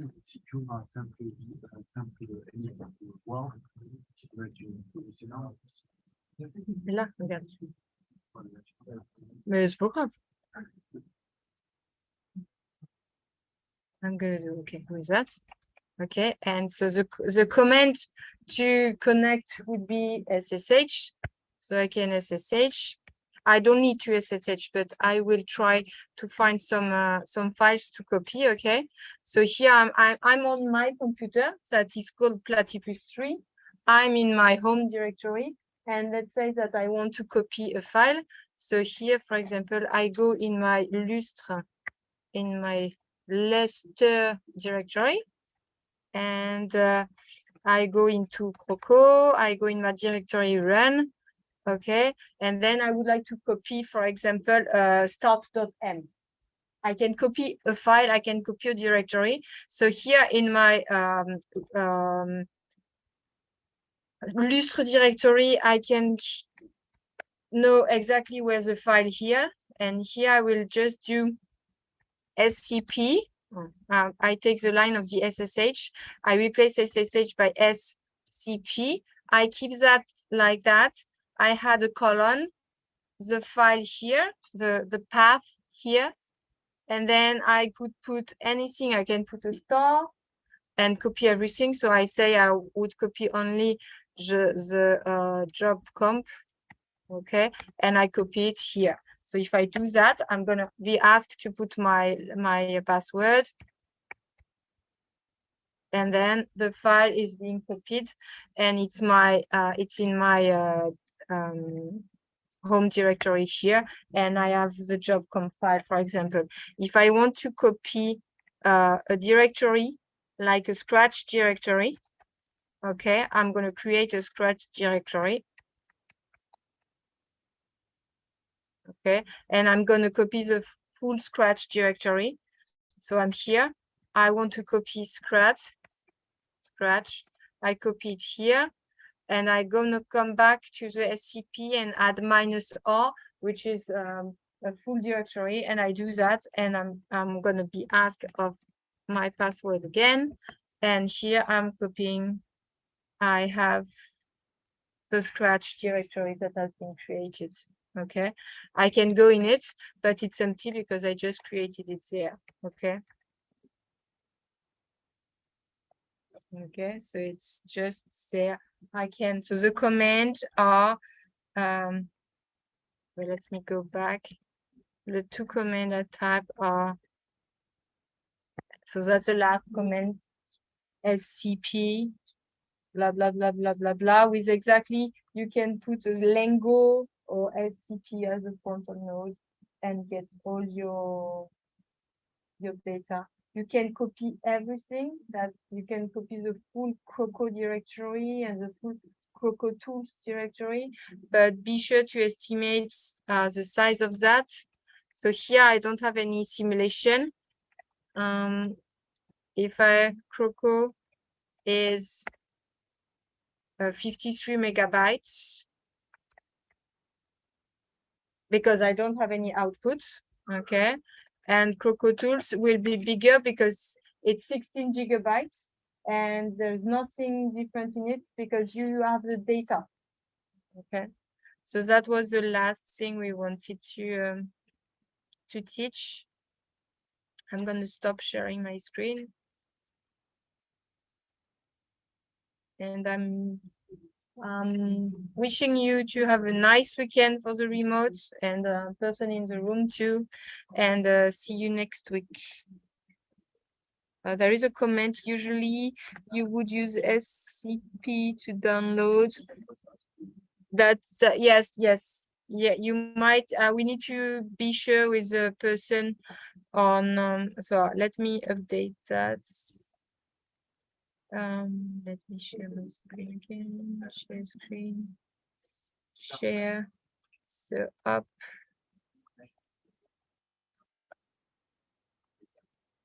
You would just more use the SCP node that was, it's special for the SCP. So that would be the command, SCP -R, your username at scp.chpc.ac.za,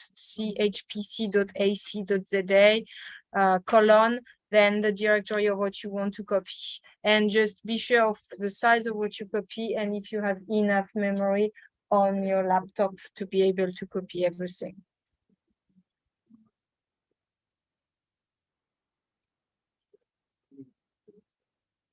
So